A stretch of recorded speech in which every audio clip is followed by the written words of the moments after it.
Chapter 9. How it befell that Roderick had failed to be in Leghorn on his mother's arrival never clearly transpired, for he undertook to give no elaborate explanation of his fault.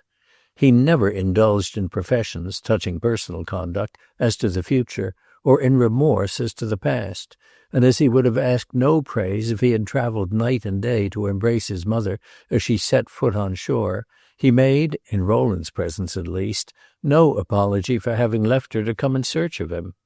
It was to be said that, thanks to an unprecedentedly fine season, the voyage of the two ladies had been surprisingly rapid, and that, according to common probabilities, if Roderick had left Rome on the morrow, as he declared that he had intended, he would have had a day or two of waiting at Leghorn.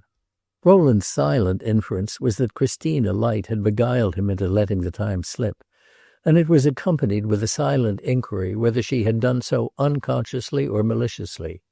He had told her, presumably, that his mother and his cousin were about to arrive, and it was pertinent to remember hereupon that she was a young lady of mysterious impulses.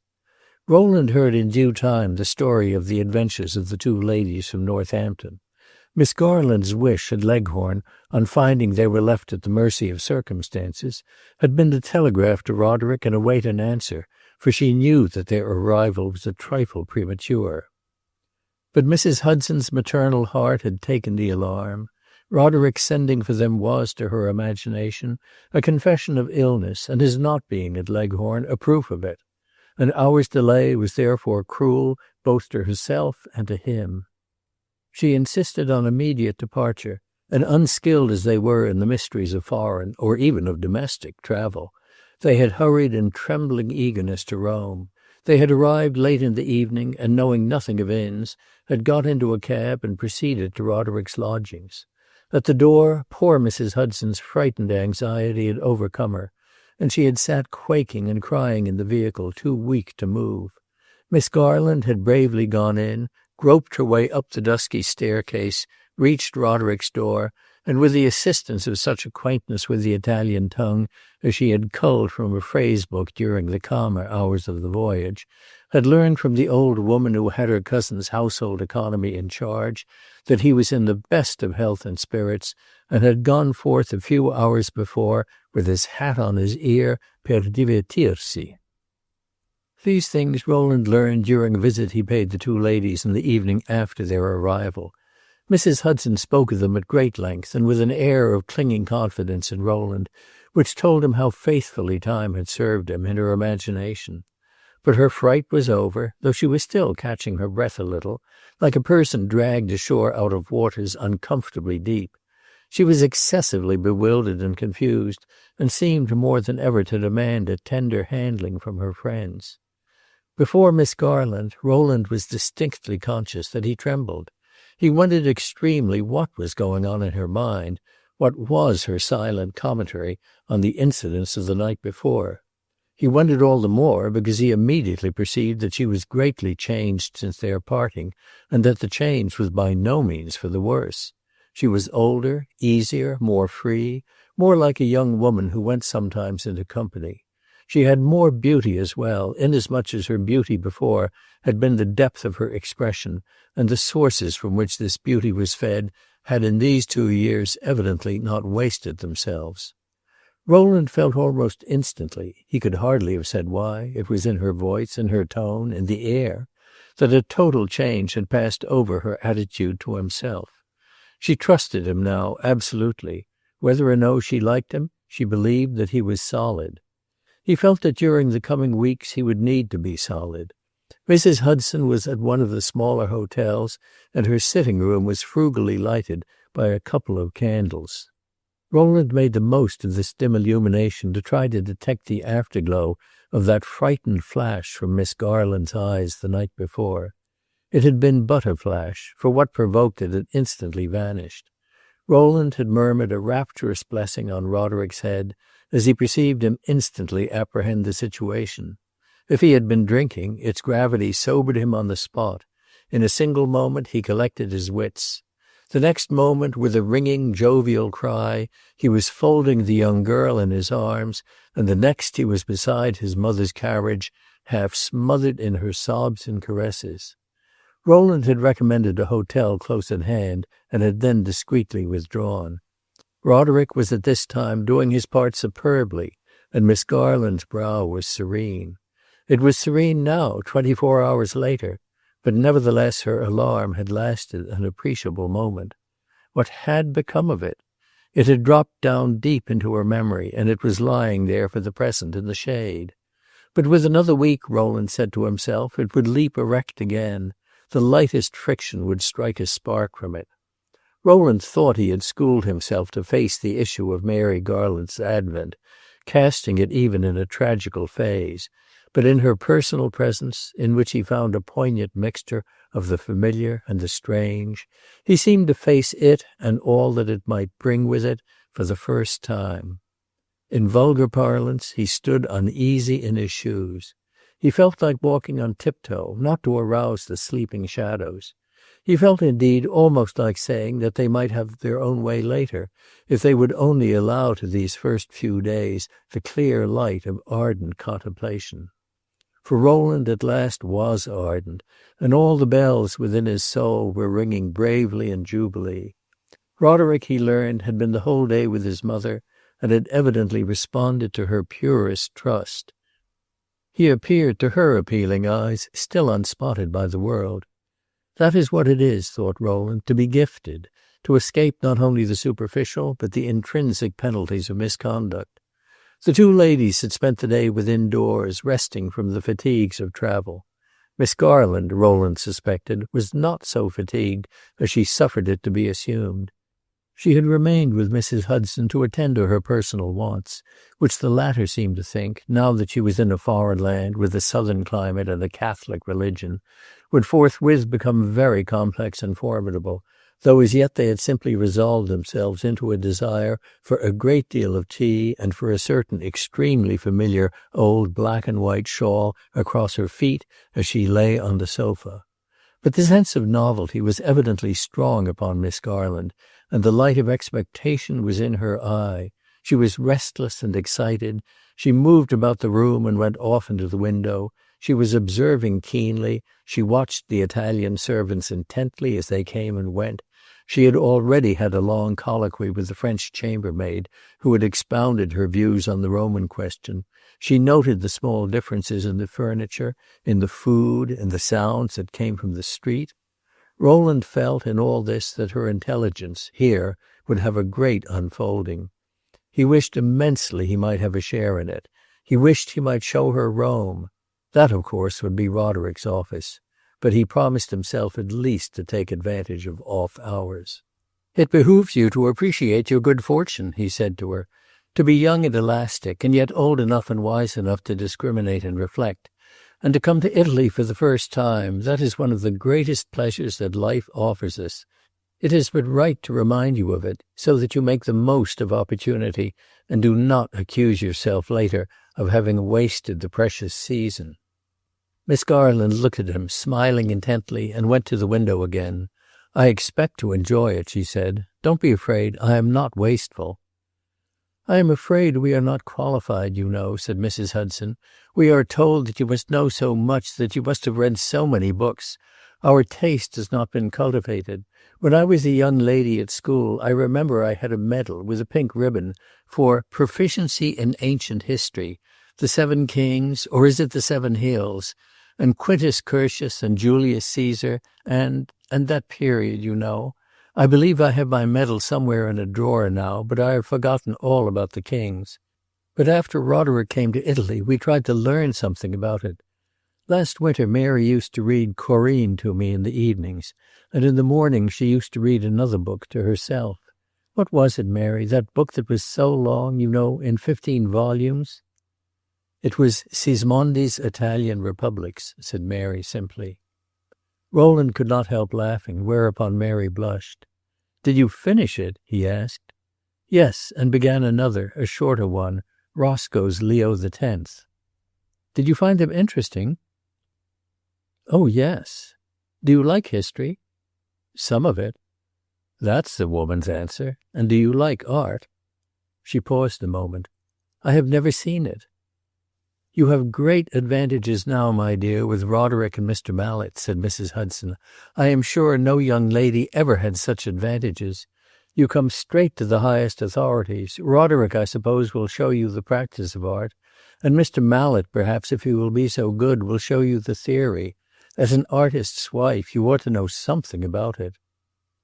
"One learns a good deal about it here by simply living," said Rowland, "by going and coming about one's daily avocations." "Dear, dear, how wonderful that we should be here in the midst of it," murmured Mrs. Hudson. "To think of art being out there in the streets! We didn't see much of it last evening as we drove from the depot.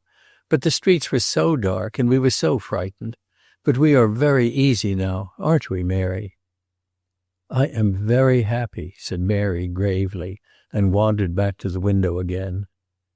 Roderick came in at this moment and kissed his mother, and then went over and joined Miss Garland. Rowland sat with Mrs. Hudson, who evidently had a word which she deemed of some value for his private ear. She followed Roderick with intensely earnest eyes. "I wish to tell you, sir," she said, "how very grateful, how very thankful, what a happy mother I am. I feel as if I owed it all to you, sir. To find my poor boy so handsome, so prosperous, so elegant, so famous. And ever to have doubted of you. What must you think of me? You're our guardian angel, sir. I often say so to Mary." Rowland wore, in response to this speech, a rather haggard brow. He could only murmur that he was glad she found Roderick looking well. He had of course promptly asked himself whether the best discretion dictated that he should give her a word of warning, just turn the handle of the door through which later disappointment might enter. He had determined to say nothing, but simply to wait in silence for Roderick to find effective inspiration in those confidently expectant eyes. It was to be supposed that he was seeking for it now. He remained some time at the window with his cousin. But at last he turned away and came over to the fireside with a contraction of the eyebrows, which seemed to intimate that Miss Garland's influence was, for the moment at least, not soothing. She presently followed him, and for an instant Rowland observed her watching him as if she thought him strange. Strange enough, thought Rowland, he may seem to her, if he will. Roderick directed his glance to his friend with a certain peremptory air, which, roughly interpreted, was equivalent to a request to share the intellectual expense of entertaining the ladies. "Good heavens!" Rowland cried within himself. "Is he already tired of them?" "To-morrow, of course, we must begin to put you through the mill," Roderick said to his mother, "and be it hereby known to Mallet that we count upon him to turn the wheel." "I will do as you please, my son," said Mrs. Hudson. "So long as I have you with me, I don't care where I go. We must not take up too much of Mr. Mallet's time." "His time is inexhaustible. He has nothing under the sun to do. Have you, Rowland? If you had seen the big hole I have been making in it! Where will you go first? You have your choice, from the Scala Santa to the Cloaca Maxima."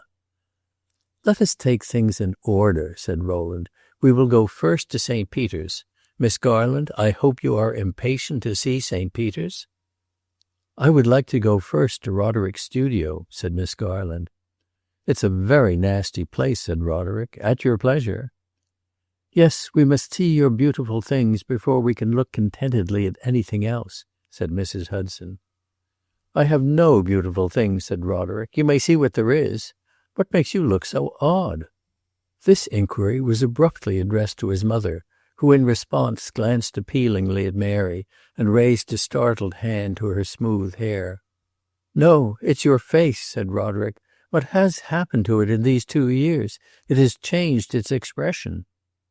"Your mother has prayed a great deal," said Miss Garland simply. "I didn't suppose, of course, it was from doing anything bad. It makes you a very good face, very interesting, very solemn. It has very fine lines in it. Something might be done with it." And Rowland held one of the candles near the poor lady's head. She was covered with confusion. My son," she said with dignity, "I don't understand you." In a flash all his old alacrity had come to him. "I suppose a man may admire his own mother," he cried. "If you please, madam, you'll sit to me for that head. I see it, I see it. I will make something that a queen can't get done for her."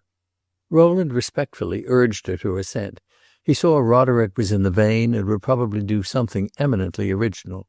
She gave her promise at last, after many soft, inarticulate protests, and a frightened petition that she might be allowed to keep her knitting. Rowland returned the next day with plenty of zeal for the part Roderick had assigned to him. It had been arranged that they should go to St. Peter's. Roderick was in high good humor, and in the carriage was watching his mother with a fine mixture of filial and professional tenderness.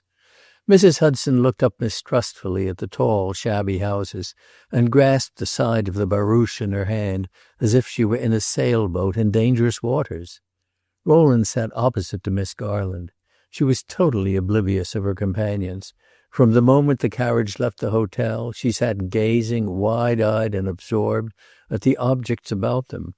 If Rowland had felt disposed, he might have made a joke of her intense seriousness.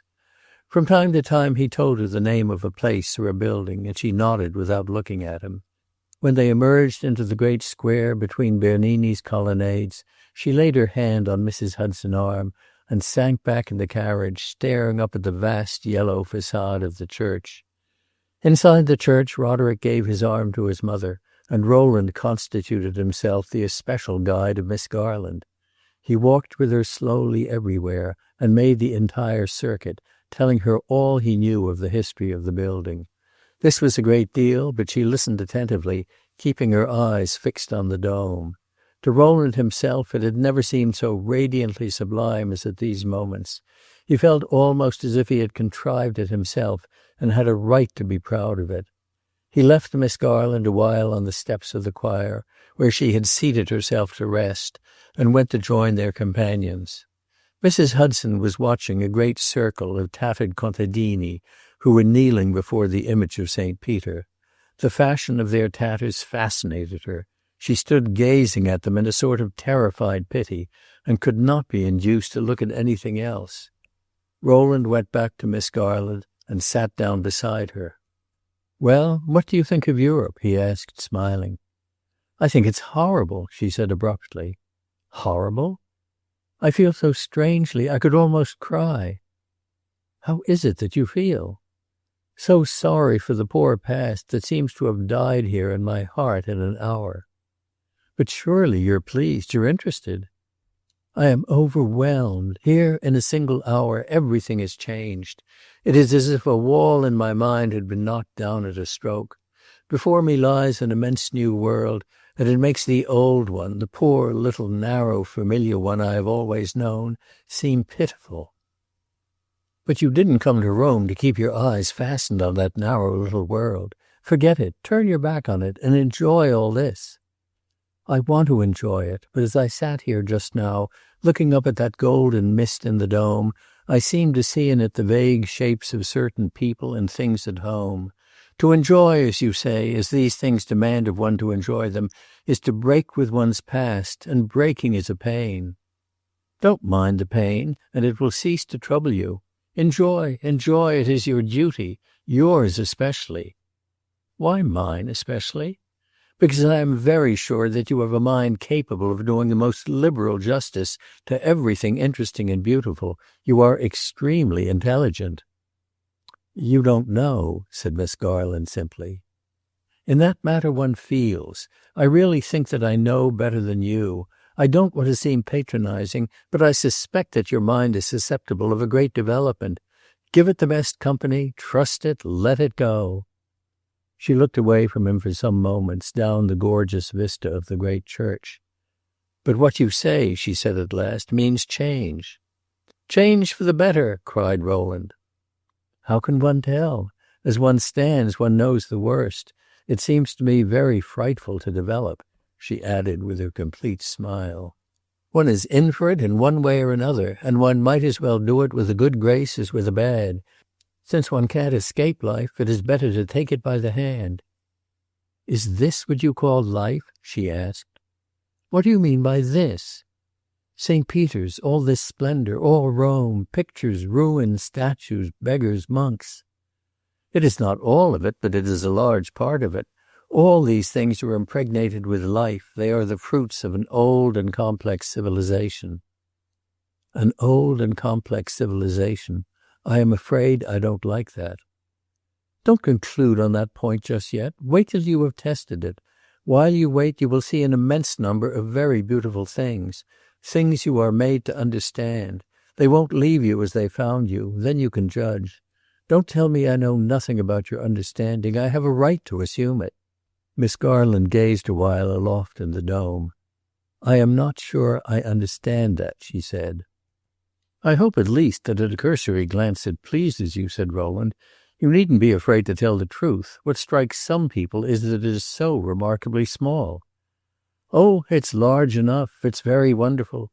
There are things in Rome, then, she added in a moment, turning and looking at him, that are very, very beautiful? Lots of them. Some of the most beautiful things in the world? Unquestionably. What are they? Which things have most beauty?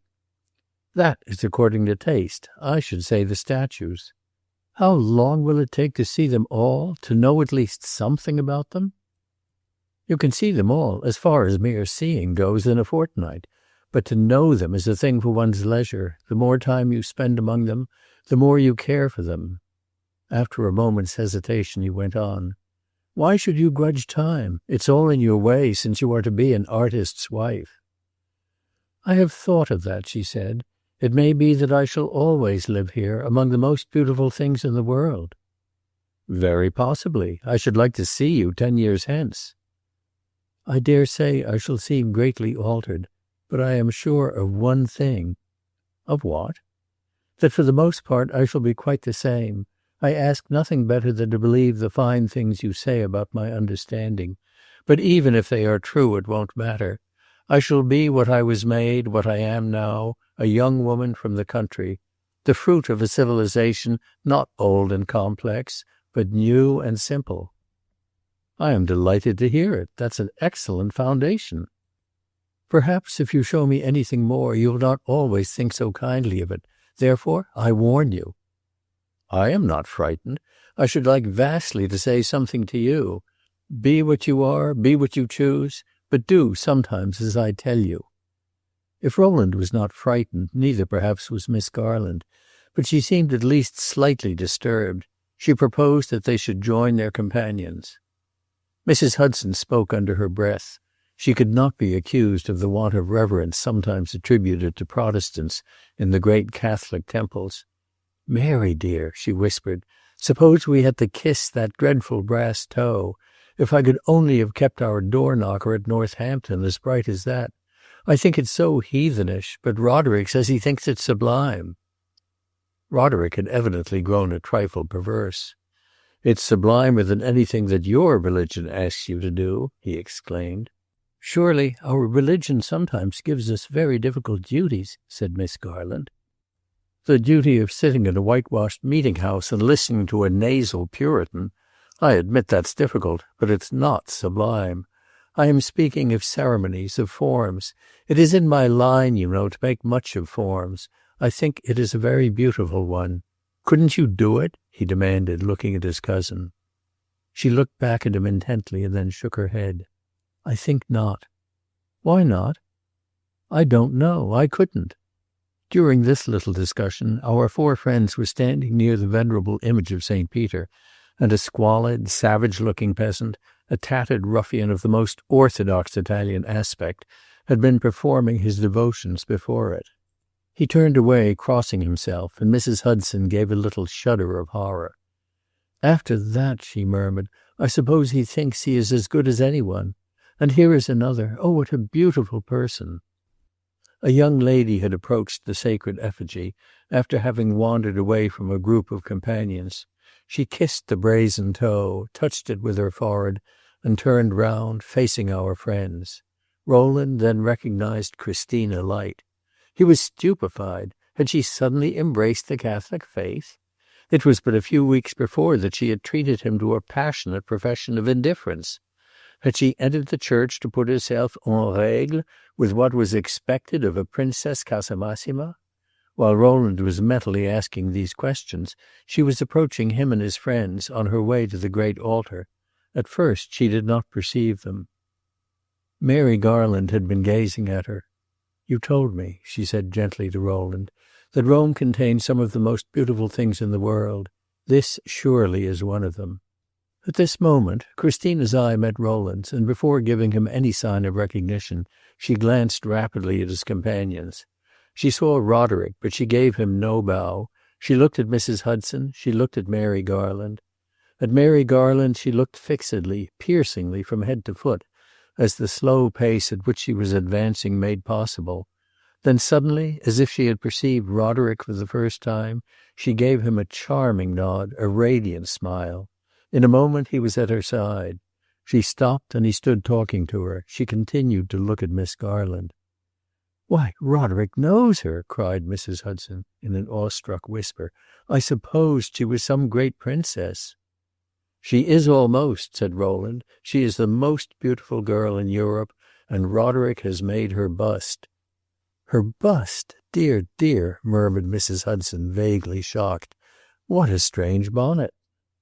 "She has very strange eyes," said Mary, and turned away. The two ladies, with Rowland, began to descend toward the door of the church. On their way they passed Mrs. Light, the Cavaliere, and the poodle, and Rowland informed his companions of the relation in which these personages stood to Roderick's young lady. "Think of it, Mary," said Mrs. Hudson. "What splendid people he must know. No wonder he found Northampton dull." "I like the poor little old gentleman," said Mary. "Why do you call him poor?" Rowland asked, struck with the observation. "He seems so," she answered simply. As they were reaching the door they were overtaken by Roderick, whose interview with Miss Light had perceptibly brightened his eye. "So you are acquainted with princesses," said his mother softly, as they passed into the portico. "Miss Light is not a princess," said Roderick curtly. "But Mr. Mallet says so," urged Mrs. Hudson, rather disappointed. "I meant that she was going to be," said Rowland. "It's by no means certain that she is even going to be," Roderick answered.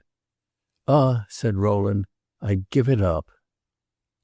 Roderick almost immediately demanded that his mother should sit to him, at his studio, for her portrait, and Rowland ventured to add another word of urgency. If Roderick's idea really held him, it was an immense pity that his inspiration should be wasted. Inspiration in these days had become too precious a commodity.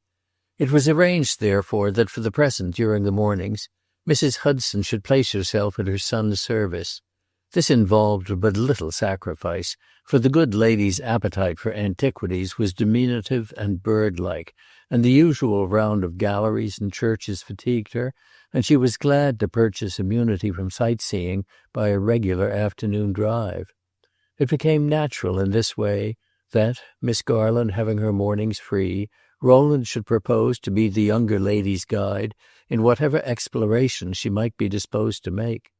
She said she knew nothing about it, but she had a great curiosity, and would be glad to see anything that he would show her.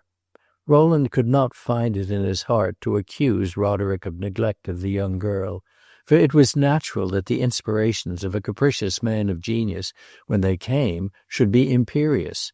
But of course he wondered how Miss Garland felt, as the young man's promised wife, on being thus expeditiously handed over to another man to be entertained. However she felt, he was certain he would know little about it. There had been, between them, none but indirect allusions to her engagement, and Rowland had no desire to discuss it more largely, for he had no quarrel with matters as they stood.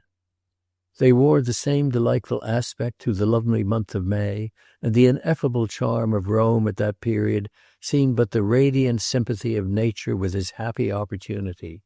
The weather was divine. Each particular morning, as he walked from his lodging to Mrs. Hudson's modest inn, seemed to have a blessing on it. The elder lady had usually gone off to the studio, and he found Miss Garland sitting alone at the open window, turning the leaves of some book of artistic or antiquarian reference that he had given her. She always had a smile. She was always eager, alert, responsive. She might be grave by nature, she might be sad by circumstance, she might have secret doubts and pangs, but she was essentially young and strong and fresh and able to enjoy. Her enjoyment was not especially demonstrative, but it was curiously diligent. Rowland felt that it was not amusement and sensation that she coveted, but knowledge, facts that she might noiselessly lay away, piece by piece, in the perfumed darkness of her serious mind, so that under this head at least she should not be a perfectly portionless bride. She never merely pretended to understand. She let things go in her modest fashion at the moment, but she watched them on their way, over the crest of the hill, and when her fancy seemed not likely to be missed, it went hurrying after them and ran breathless at their side, as it were, and begged them for the secret. Rowland took an immense satisfaction in observing that she never mistook the second best for the best, and that when she was in the presence of a masterpiece she recognized the occasion as a mighty one. She said many things which he thought very profound, that is, if they really had the fine intention he suspected. This point he usually tried to ascertain, but he was obliged to proceed cautiously, for in her mistrustful shyness it seemed to her that cross-examination must necessarily be ironical. She wished to know just where she was going, what she would gain or lose. This was partly on account of a native intellectual purity, a temper of mind that had not lived with its door ajar, as one might say, upon the high road of thought for passing ideas to drop in and out at their pleasure, but had made much of a few long visits from guests cherished and honored, guests whose presence was a solemnity. But it was even more because she was conscious of a sort of growing self-respect, a sense of devoting her life not to her own ends, but to those of another, whose life would be large and brilliant. She had been brought up to think a great deal of nature and nature's innocent laws, but now Rowland had spoken to her ardently of culture. Her strenuous fancy had responded, and she was pursuing culture into retreats where the need for some intellectual effort gave a noble severity to her purpose. She wished to be very sure, to take only the best, knowing it to be the best. There was something exquisite in this labor of pious self-adornment, and Rowland helped it, though its fruits were not for him. In spite of her lurking rigidity and angularity, it was very evident that a nervous, impulsive sense of beauty was constantly at play in her soul, and that her actual experience of beautiful things moved her in some very deep places. For all that she was not demonstrative, that her manner was simple, and her small talk of no very ample flow, for all that, as she had said, she was a young woman from the country, and the country was West Nazareth, and West Nazareth was in its way a stubborn little fact, she was feeling the direct influence of the great amenities of the world, and they were shaping her with a divinely intelligent touch. "O exquisite virtue of circumstance," cried Rowland to himself, "that takes us by the hand and leads us forth out of corners where perforce our attitudes are a trifle contracted, and beguiles us into testing mistrusted faculties." When he said to Mary Garland that he wished he might see her 10 years hence, he was paying mentally an equal compliment to circumstance and to the girl herself. Capacity was there, it could be freely trusted, observation would have but to sow its generous seed.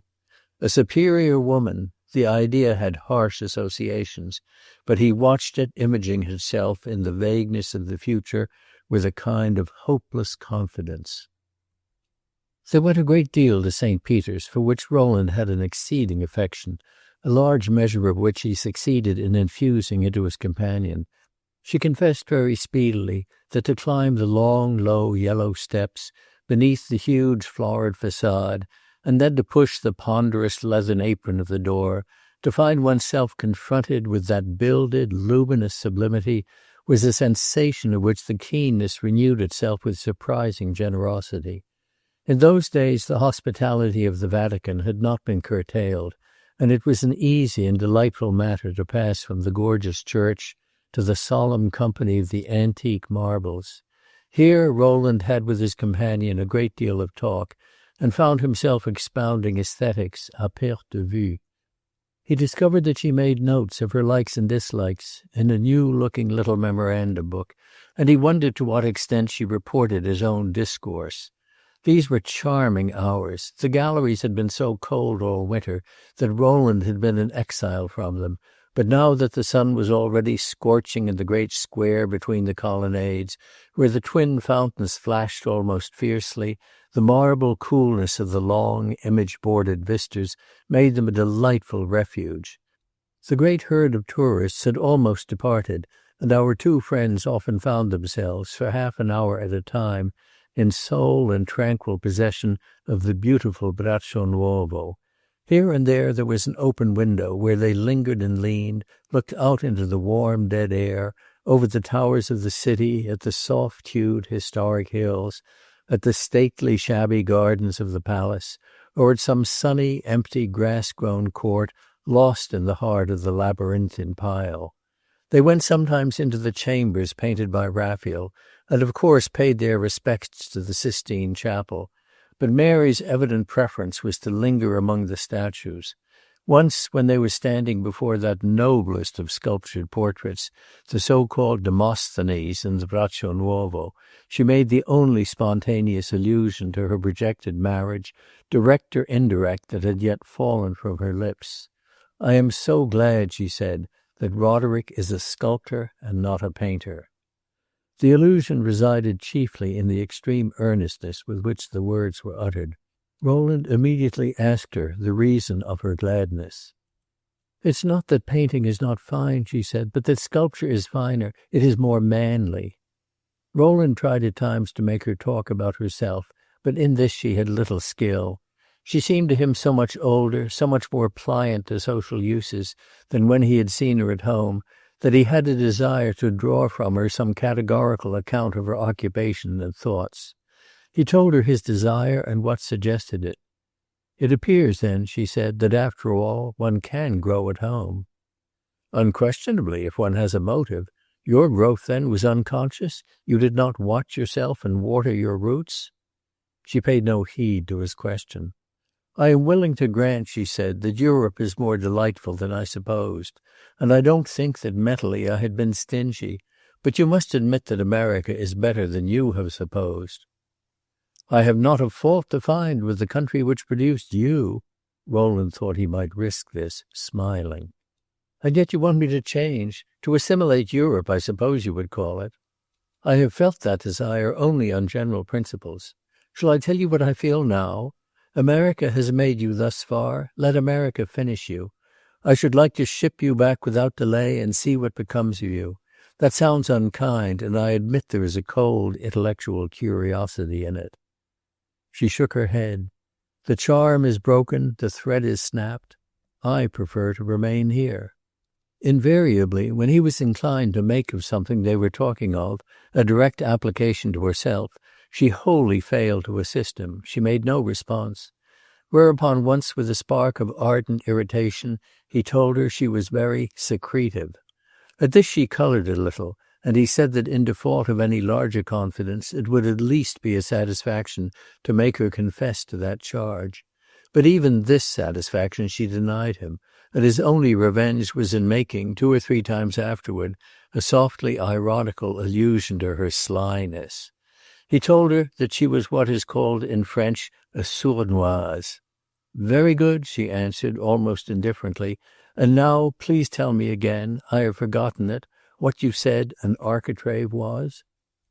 It was on the occasion of her asking him a question of this kind that he charged her with a humorous emphasis in which also, if she had been curious in the matter, she might have detected a spark of restless ardor, with having an insatiable avidity for facts. "You are always snatching at information," he said. "You will never consent to have any disinterested conversation." She frowned a little, as she always did when he arrested their talk upon something personal. But this time she assented, and said that she knew she was eager for facts. "One must make hay while the sun shines," she added. "I must lay up a store of learning against dark days. Somehow my imagination refuses to compass the idea that I may be in Rome indefinitely." He knew he had divined her real motives, but he felt that if he might have said to her, what it seemed impossible to say, that fortune possibly had in store for her a bitter disappointment, she would have been capable of answering, immediately after the first sense of pain, "Say then that I am laying up resources for solitude." But all the accusations were not his. He had been watching, once during some brief argument, to see whether she would take her forefinger out of her Murray, into which she had inserted it to keep a certain page. It would have been hard to say why this point interested him, for he had not the slightest real apprehension that she was dry or pedantic. The simple human truth was, the poor fellow was jealous of science. In preaching science to her, he had overestimated his powers of self-effacement. Suddenly, sinking science for the moment, she looked at him very frankly and began to frown. At the same time she let the Murray slide down to the ground, and he was so charmed with this circumstance that he made no movement to pick it up. "You are singularly inconsistent, Mr. Mallet," she said. "How?" "The first day we were in St. Peter's, you said things that inspired me. You bade me plunge into all this. I was all ready. I only wanted a little push. Yours was a great one. Here I am in mid-ocean. And now, as a reward for my bravery, you have repeatedly snubbed me." "Distinctly, then," said Rowland, "I strike you as inconsistent?" "That is the word." "Then I have played my part very ill." "Your part? What is your part supposed to have been?" He hesitated a moment. "That of usefulness, pure and simple." "I don't understand you," she said, and picking up her Murray, she fairly buried herself in it. That evening he said something to her which necessarily increased her perplexity, though it was not uttered with such an intention. "Do you remember," he asked, "my begging you the other day to do occasionally as I told you? It seemed to me you tacitly consented." "Very tacitly." "I have never yet really presumed on your consent, but now I would like to ask you to do this. Whenever you catch me in the act of what you call inconsistency, ask me the meaning of some architectural term. I will know what you mean, a word to the wise." One morning they spent among the ruins of the Palatine, that sunny desolation of crumbling, over-tangled fragments, half excavated and half identified, known as the Palace of the Caesars. Nothing in Rome is more interesting, and no locality has such a confusion of picturesque charms. It is a vast, rambling garden where you stumble at every step on the disinterred bones of the past, where damp, frescoed corridors, relics possibly of Nero's golden house, serve as gigantic bowers, and where in the springtime you may sit on a Latin inscription in the shade of a flowering almond tree and admire the composition of the Campagna. The day left a deep impression on Rowland's mind, partly owing to its intrinsic sweetness, and partly because his companion, on this occasion, let her Murray lie unopened for an hour, and asked several questions irrelevant to the consuls and the Caesars. She had begun by saying that it was coming over her after all, that Rome was a ponderously sad place. The scirocco was gently blowing, the air was heavy, she was tired, she looked a little pale. "Everything," she said, "seems to say that all things are vanity. If one is doing something, I suppose one feels a certain strength within one to contradict it. But if one is idle, surely it is depressing to live, year after year, among the ashes of things that once were mighty. If I were to remain here, I should either become permanently low, as they say, or I would take refuge in some dogged daily work."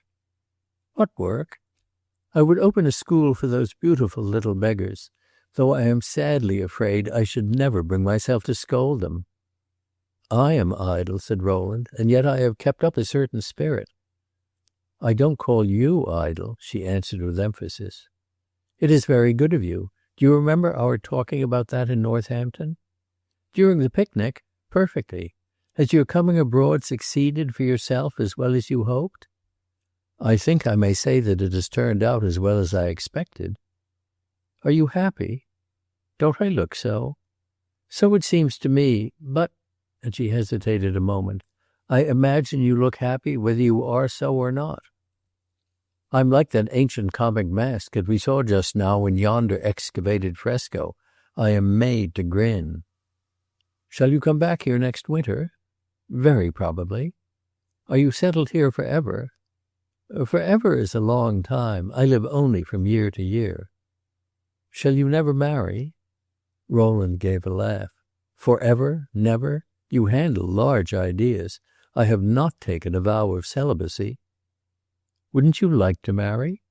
I should like it immensely. To this she made no rejoinder, but presently she asked, Why don't you write a book? Rowland laughed, this time more freely. A book? What book should I write? A history, something about art or antiquities. I have neither the learning nor the talent. She made no attempt to contradict him. She simply said she had supposed otherwise. You ought, at any rate, she continued in a moment, to do something for yourself.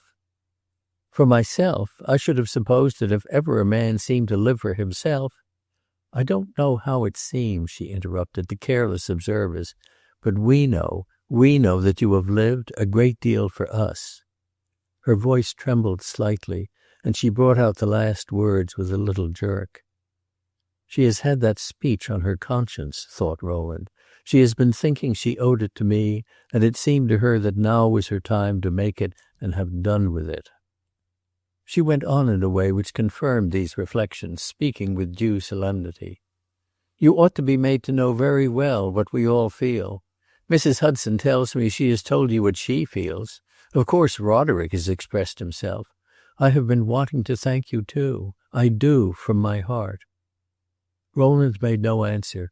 His face at this moment resembled the tragic mask much more than the comic.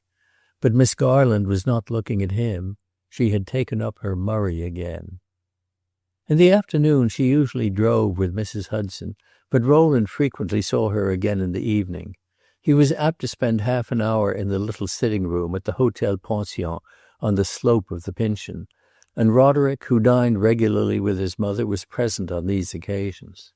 Rowland saw him little at other times, and for 3 weeks no observations passed between them on the subject of Mrs. Hudson's advent. To Rowland's vision, as the weeks elapsed, the benefits to proceed from the presence of the two ladies remained shrouded in mystery. Roderick was peculiarly inscrutable.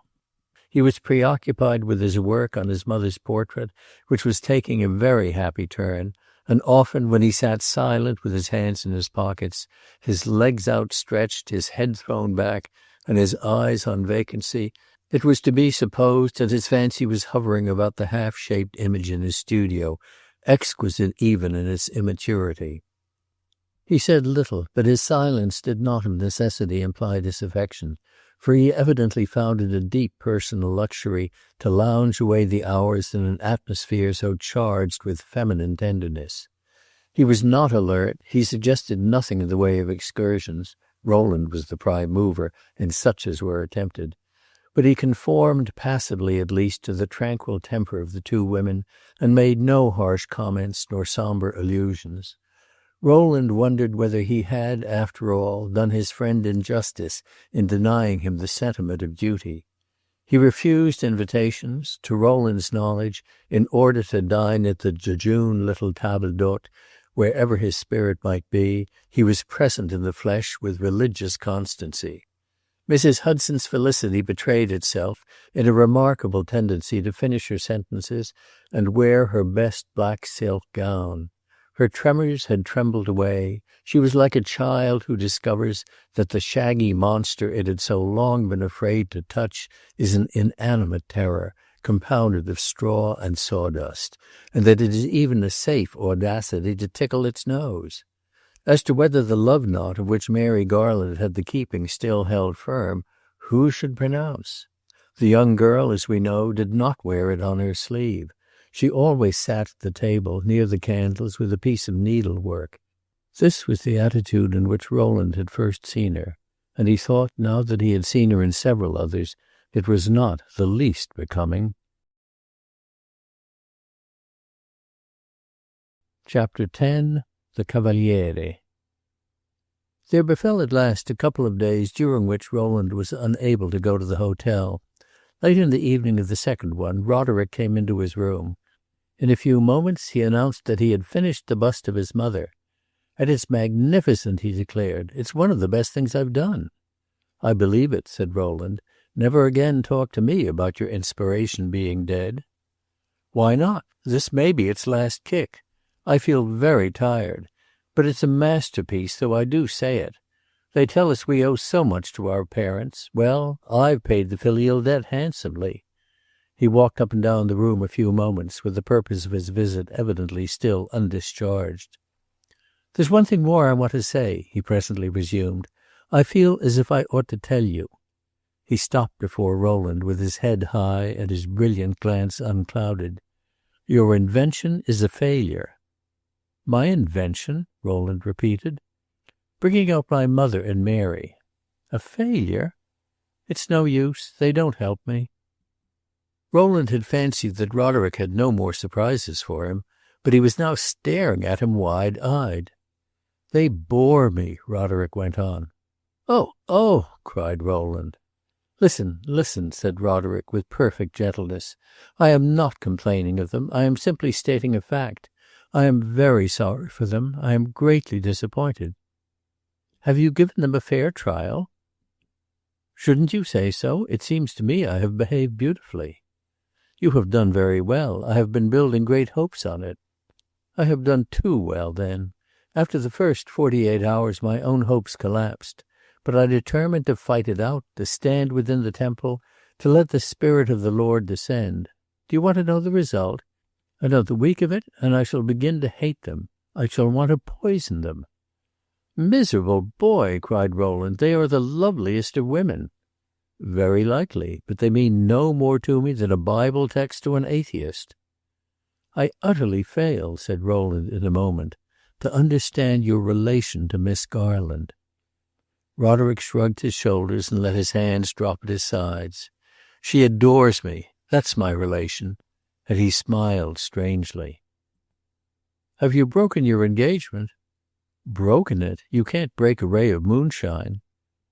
"Have you absolutely no affection for her?" Roderick placed his hand on his heart and held it there a moment. "Dead, dead, dead," he said at last. "I wonder," Rowland asked presently, "if you begin to comprehend the beauty of Miss Garland's character. She is a person of the highest merit." "Evidently, or I would not have cared for her." "Has that no charm for you now?" "Oh, don't force a fellow to say rude things." "Well, I can only say that you don't know what you are giving up." Roderick gave a quickened glance. "Do you know so well?" "I admire her immeasurably." Roderick smiled, we may almost say sympathetically. "You have not wasted time." Rowland's thoughts were crowding upon him fast. If Roderick was resolute, why oppose him? If Mary was to be sacrificed, why in that way try to save her? There was another way. It only needed a little presumption to make it possible. Rowland tried mentally to summon presumption to his aid, but whether it came or not, it found conscience there before it. Conscience had only 3 words, but they were cogent. For her sake, it dumbly murmured, and Rowland resumed his argument. "I don't know what I wouldn't do," he said, "rather than that Miss Garland should suffer." "There is one thing to be said," Roderick answered reflectively. "She is very strong." "Well, then, if she's strong, believe that with a longer chance, a better chance, she will still regain your affection." "Do you know what you ask?" cried Roderick. "Make love to a girl I hate?" "You hate?" "As her lover I should hate her." "Listen to me," said Rowland with vehemence. "No, listen you to me. Do you really urge my marrying a woman who would bore me to death? I would let her know it in very good season, and then where would she be?" Rowland walked the length of the room a couple of times and then stopped suddenly. "Go your way, then. Say all this to her, not to me." "To her? I am afraid of her. I want you to help me." "My dear Roderick," said Rowland with an eloquent smile, "I can help you no more." Roderick frowned, hesitated a moment, and then took his hat. "Oh, well," he said, "I am not so afraid of her as all that." And he turned as if to depart. "Stop!" cried Rowland as he laid his hand on the door. Roderick paused and stood waiting with his irritated brow. "Come back. Sit down there and listen to me. Of anything you were to say in your present state of mind you would live most bitterly to repent. You don't know what you really think. You don't know what you really feel. You don't know your own mind. You don't do justice to Miss Garland. All this is impossible here under these circumstances. You're blind, you're deaf, you're under a spell. To break it, you must leave Rome." "Leave Rome? Rome was never so dear to me." "That's not of the smallest consequence. Leave it instantly." "And where shall I go?" "Go to some place where you may be alone with your mother and Miss Garland." "Alone? You will not come?" "Oh, if you desire it, I will come." Roderick, inclining his head a little, looked at his friend askance. "I don't understand you," he said. "I wish you liked Miss Garland either a little less or a little more." Rowland felt himself coloring, but he paid no heed to Roderick's speech. "You ask me to help you," he went on. "On these present conditions I can do nothing. But if you will postpone all decision as to the continuance of your engagement a couple of months longer, and meanwhile leave Rome, leave Italy, I will do what I can to help you, as you say, in the event of your still wishing to break it." "I must do without your help, then. Your conditions are impossible. I will leave Rome at the time I have always intended, at the end of June. My rooms and my mother's are taken till then, all my arrangements are made accordingly. Then I will depart, not before." "You are not frank," said Rowland. "Your real reason for staying has nothing to do with your rooms." Roderick's face betrayed neither embarrassment nor resentment. "If I'm not frank, it's for the first time in my life. Since you know so much about my real reason, let me hear it. No, stop," he suddenly added. "I won't trouble you. You are right. I have a motive. On the 24th of June, Miss Light is to be married. I take an immense interest in all that concerns her, and I wish to be present at her wedding." "But you said the other day at St. Peter's that it was by no means certain her marriage would take place." "Apparently I was wrong. The invitations, I am told, are going out." Rowland felt that it would be utterly vain to remonstrate, and that the only thing for him was to make the best terms possible. "If I offer no further opposition to your waiting for Miss Light's marriage," he said, "will you promise, meanwhile and afterwards, for a certain period, to defer to my judgment, to say nothing that may be a cause of suffering to Miss Garland?" "For a certain period? What period?" Roderick demanded. "Ah, don't drive so close a bargain. Don't you understand that I have taken you away from her, that I suffer in every nerve in consequence, and that I must do what I can to restore you?" "Do what you can, then," said Roderick gravely, putting out his hand. "Do what you can." His tone and his handshake seemed to constitute a promise, and upon this they parted. Roderick's bust of his mother, whether or no it was a discharge of what he called the filial debt, was at least a most admirable production. Rowland, at the time it was finished, met Gloriani one evening, and this unscrupulous genius immediately began to ask questions about it. "I am told our high-flying friend has come down," he said. "He has been doing a queer little old woman." "A queer little old woman!" Rowland exclaimed. "My dear sir, she is Hudson's mother." "All the more reason for her being queer. It is a bust for terra cotta, eh?" "By no means. It is for marble." "That's a pity. It was described to me as a charming piece of quaintness. A little, demure, thin-lipped old lady, with her head on one side and the prettiest wrinkles in the world, a sort of fairy godmother." "Go and see it and judge for yourself," said Rowland. "No, I see I shall be disappointed. It's quite the other thing, the sort of thing they put into the Campo Santos. I wish that boy would listen to me an hour." But a day or two later Rowland met him again in the street, and as they were near, proposed that they should adjourn to Roderick's studio. He consented, and on entering they found the young master. Roderick's demeanor to Gloriani was never conciliatory, and on this occasion supreme indifference was apparently all he had to offer. But Gloriani, like a genuine connoisseur, cared nothing for his manners, he cared only for his skill. In the bust of Mrs. Hudson there was something almost touching. It was an exquisite example of a ruling sense of beauty. The poor lady's small, neat, timorous face had certainly no great character, but Roderick had reproduced its sweetness, its mildness, its minuteness, its still maternal passion, with the most unerring art. It was perfectly unflattered, and yet admirably tender. It was the poetry of fidelity. Gloriani stood looking at it a long time most intently. Roderick wandered away into the neighboring room. "I give it up," said the sculptor at last. "I don't understand it." "But you like it," said Rowland. "Like it? It's a pearl of pearls. Tell me this," he added. "Is he very fond of his mother? Is he a very good son?" And he gave Rowland a sharp look. "Why, she adores him," said Rowland, smiling. "That's not an answer. But it's none of my business. Only if I, in his place, being suspected of having, what shall I call it, a cold heart, managed to do that piece of work, I should be called a pretty lot of names. Charlatan, poseur, arrangeur. But he can do as he chooses. My dear young man, I know you don't like me," he went on as Roderick came back. "It's a pity. You are strong enough not to care about me at all. You are very strong." "Not at all," said Roderick curtly. "I am very weak." "I told you last year that you wouldn't keep it up. I was a great ass. You will." "I beg your pardon, I won't," retorted Roderick. "Though I'm a great ass all the same, eh? Well, call me what you will, so long as you turn out this sort of thing. I don't suppose it makes any particular difference, but I should like to say now I believe in you."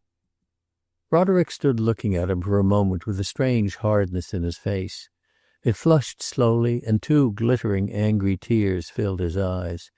It was the first time Rowland had ever seen them there. He saw them but once again. Poor Gloriani, he was sure, had never in his life spoken with less of irony, but to Roderick there was evidently a sense of mockery in his profession of faith. He turned away with a muttered, passionate imprecation. Gloriani was accustomed to deal with complex problems, but this time he was hopelessly puzzled. "What's the matter with him?" he asked simply. Rowland gave a sad smile and touched his forehead. "Genius, I suppose." Gloriani sent another parting, lingering look at the bust of Mrs. Hudson. "Well, it's deuced perfect. It's deuced simple. I do believe in him," he said. "But I'm glad I'm not a genius. It makes," he added with a laugh, as he looked for Roderick to wave him good-bye, and saw his back still turned, "it makes a more sociable studio." Rowland had purchased, as he supposed, temporary tranquillity for Mary Garland, but his own humor in these days was not especially peaceful. He was attempting in a certain sense to lead the ideal life, and he found it at the least not easy. The days passed, but brought with them no official invitation to Miss Light's wedding. He occasionally met her, and he occasionally met Prince Casamassima, but always separately, never together. They were apparently taking their happiness in the inexpressible manner proper to people of social eminence. Rowland continued to see Madame Grandoni, for whom he felt a confirmed affection. He always talked to her with frankness, but now he made her a confidant of his hidden dejection. Roderick and Roderick's concerns had been a common theme with him, and it was in the natural course to talk of Mrs. Hudson's arrival and Miss Garland's fine smile. Madame Grandoni was an intelligent listener, and she lost no time in putting his case for him in a nutshell. "At one moment you tell me the girl is plain," she said. "The next you tell me she's pretty. I will invite them, and I shall see for myself. But one thing is very clear. You are in love with her." Rowland, for all answer, glanced round to see that no one heard her. "More than that," she added, "you have been in love with her for these 2 years. There was that certain something about you. I knew you were a mild, sweet fellow, but you had a touch of it more than was natural. Why didn't you tell me at once? You would have saved me a great deal of trouble. And poor Augusta Blanchard, too." And herewith Madame Grandoni communicated a pertinent fact. Augusta Blanchard and Mr. Leavenworth were going to make a match. The young lady had been staying for a month at Albano, and Mr. Leavenworth had been dancing attendance. The event was a matter of course. Rowland, who had been lately reproaching himself with the failure of attention to Miss Blanchard's doings, made some such observation. "But you did not find it so," cried his hostess. "It was a matter of course, perhaps, that Mr. Leavenworth, who seems to be going about Europe with the sole view of picking up furniture for his home, as he calls it, should think Miss Blanchard a very handsome piece. But it was not a matter of course, or needn't have been, that she should have been willing to become a sort of superior table ornament. She would have accepted you if you had tried." "You are supposing the insupposable," said Rowland. "She never gave me a particle of encouragement." "What would you have had her do? The poor girl did her best, and I am sure that when she accepted Mr. Leavenworth she thought of you." "She thought of the pleasure her marriage would give me." "Ay, pleasure indeed. She is a thoroughly good girl, but she has her little grain of feminine spite like the rest. Well, he's richer than you, and she will have what she wants. But before I forgive you, I must wait and see this new arrival. What do you call her? Miss Garland. If I like her, I will forgive you. If I don't, I shall always bear you a grudge." Rowland answered that he was sorry to forfeit any advantage she might offer him, but that his exculpatory passion for Miss Garland was a figment of her fancy. Miss Garland was engaged to another man, and he himself had no claims. "Well, then," said Madame Grandoni, "if I like her, we'll have it that you ought to be in love with her. If you fail in this, it will be a double misdemeanor. The man she's engaged to doesn't care a straw for her. Leave me alone, and I'll tell her what I think of you." As to Christina Light's marriage, Madame Grandoni could make no definite statement. The young girl of late had made her several flying visits in the intervals of the usual pre-matrimonial shopping and dress-fitting. She had spoken of the event with a toss of her head, as a matter which, with a wise old friend who viewed things in their essence, she need not pretend to treat as a solemnity. It was for Prince Casamassima to do that. "It is what they call a marriage of reason," she once said. "That means, you know, a marriage of madness."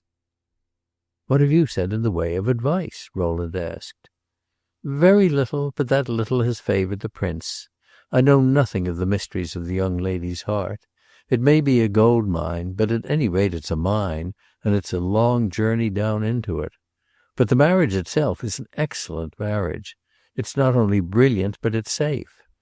I think Christina is quite capable of making it a means of misery, but there is no position that would be sacred to her. Casamassima is an irreproachable young man. There is nothing against him but that he is a prince. It is not often, I fancy, that a prince has been put through his paces at this rate. No one knows the wedding day. The cards of invitation have been printed half a dozen times over with a different date. Each time Christina has destroyed them. There are people in Rome who are furious at the delay. They want to get away. They are in a dreadful fright about the fever, but they are dying to see the wedding, and if the day were fixed they would make their arrangements to wait for it. I think it very possible that after having them kept a month and produced a dozen cases of malaria, Christina will be married at midnight by an old friar with simply the legal witnesses." "It is true, then, that she has become a Catholic?" "So she tells me. One day she got up in the depths of despair, at her wit's end, I suppose, in other words, for a new sensation. Suddenly it occurred to her that the Catholic Church might after all hold the key, might give her what she wanted. She sent for a priest. He happened to be a clever man, and he contrived to interest her. She put on a black dress and a black lace veil, and looking handsomer than ever, she rustled into the Catholic Church. The prince, who was very devout, and who had her heresy sorely on his conscience, was thrown into an ecstasy. May she never have a caprice that pleases him less." Rowland had already asked Madame Grandoni what, to her perception, was the present state of affairs between Christina and Roderick, and he now repeated his question with some earnestness of apprehension. "The girl is so deucedly dramatic," he said, "that I don't know what coup de théâtre she may have in store for us. Such a stroke was her turning Catholic. Such a stroke would be her some day making her courtesy to a disappointed world as Princess Casamassima, married at midnight in her bonnet. She may do, something that would make even more starers. I'm prepared for anything." "You mean that she might elope with your sculptor, eh?" "I'm prepared for anything." "Do you mean that he's ready?" "Do you think that she is?" "They're a precious pair. I think this. You by no means exhaust the subject when you say that Christina is dramatic. It's my belief that in the course of her life she will do a certain number of things from pure, disinterested passion. She's immeasurably proud, and if that is often a fault in a virtuous person, it may be a merit in a vicious one. She needs to think well of herself. She knows a fine character, easily, when she meets one, She hates to suffer by comparison, even though the comparison is made by herself alone. And when the estimate she may have made of herself grows vague, she needs to do something to give it definite, impressive form. What she will do in such a case will be better or worse, according to her opportunity, but I imagine it will generally be something that will drive her mother to despair, something of the sort usually termed unworldly. Rowland, as he was taking his leave after some further exchange of opinions, rendered Miss Light the tribute of a deeply meditative sigh. "She has bothered me half to death," he said, "but somehow I can't manage, as I ought, to hate her. I admire her half the time, and a good part of the rest I pity her." "I think I most pity her," said Madame Grandoni. This enlightened woman came the next day to call upon the two ladies from Northampton. She carried their shy affections by storm, and made them promise to drink tea with her on the evening of the morrow. Her visit was an era in the life of poor Mrs. Hudson, who did nothing but make sudden desultory allusions to her for the next 36 hours. "To think of her being a foreigner!" she would exclaim, after much intent reflection over her knitting. "She speaks so beautifully." Then, in a little while, "She wasn't so much dressed as you might have expected. Did you notice how easy it was in the waist? I wonder if that's the fashion." Or, "She's very old to wear a hat. I should never dare to wear a hat." Or, "Did you notice her hands? Very pretty hands for such a stout person. A great many rings, but nothing very handsome. I suppose they are hereditary." Or, "She's certainly not handsome, but she's very sweet looking. I wonder why she doesn't have something done to her teeth." Rowland also received a summons to Madame Grandoni's tea drinking, and went betimes, as he had been requested. He was eagerly desirous to lend his mute applause to Mary Garland's debut in the Roman social world. The two ladies had arrived with Roderick, silent and careless, in attendance. Miss Blanchard was also present, escorted by Mr. Leavenworth, and the party was completed by a dozen artists of both sexes and various nationalities. It was a friendly and easy assembly, like all Madame Grandoni's parties, and in the course of the evening there was some excellent music. People played and sang for Madame Grandoni on easy terms, who elsewhere were not to be heard for the asking. She herself was a superior musician, and singers found it a privilege to perform to her accompaniment. Rowland talked to various persons, but for the first time in his life his attention visibly wandered. He could not keep his eyes off Mary Garland. Madame Grandoni had said that he sometimes spoke of her as pretty and sometimes as plain.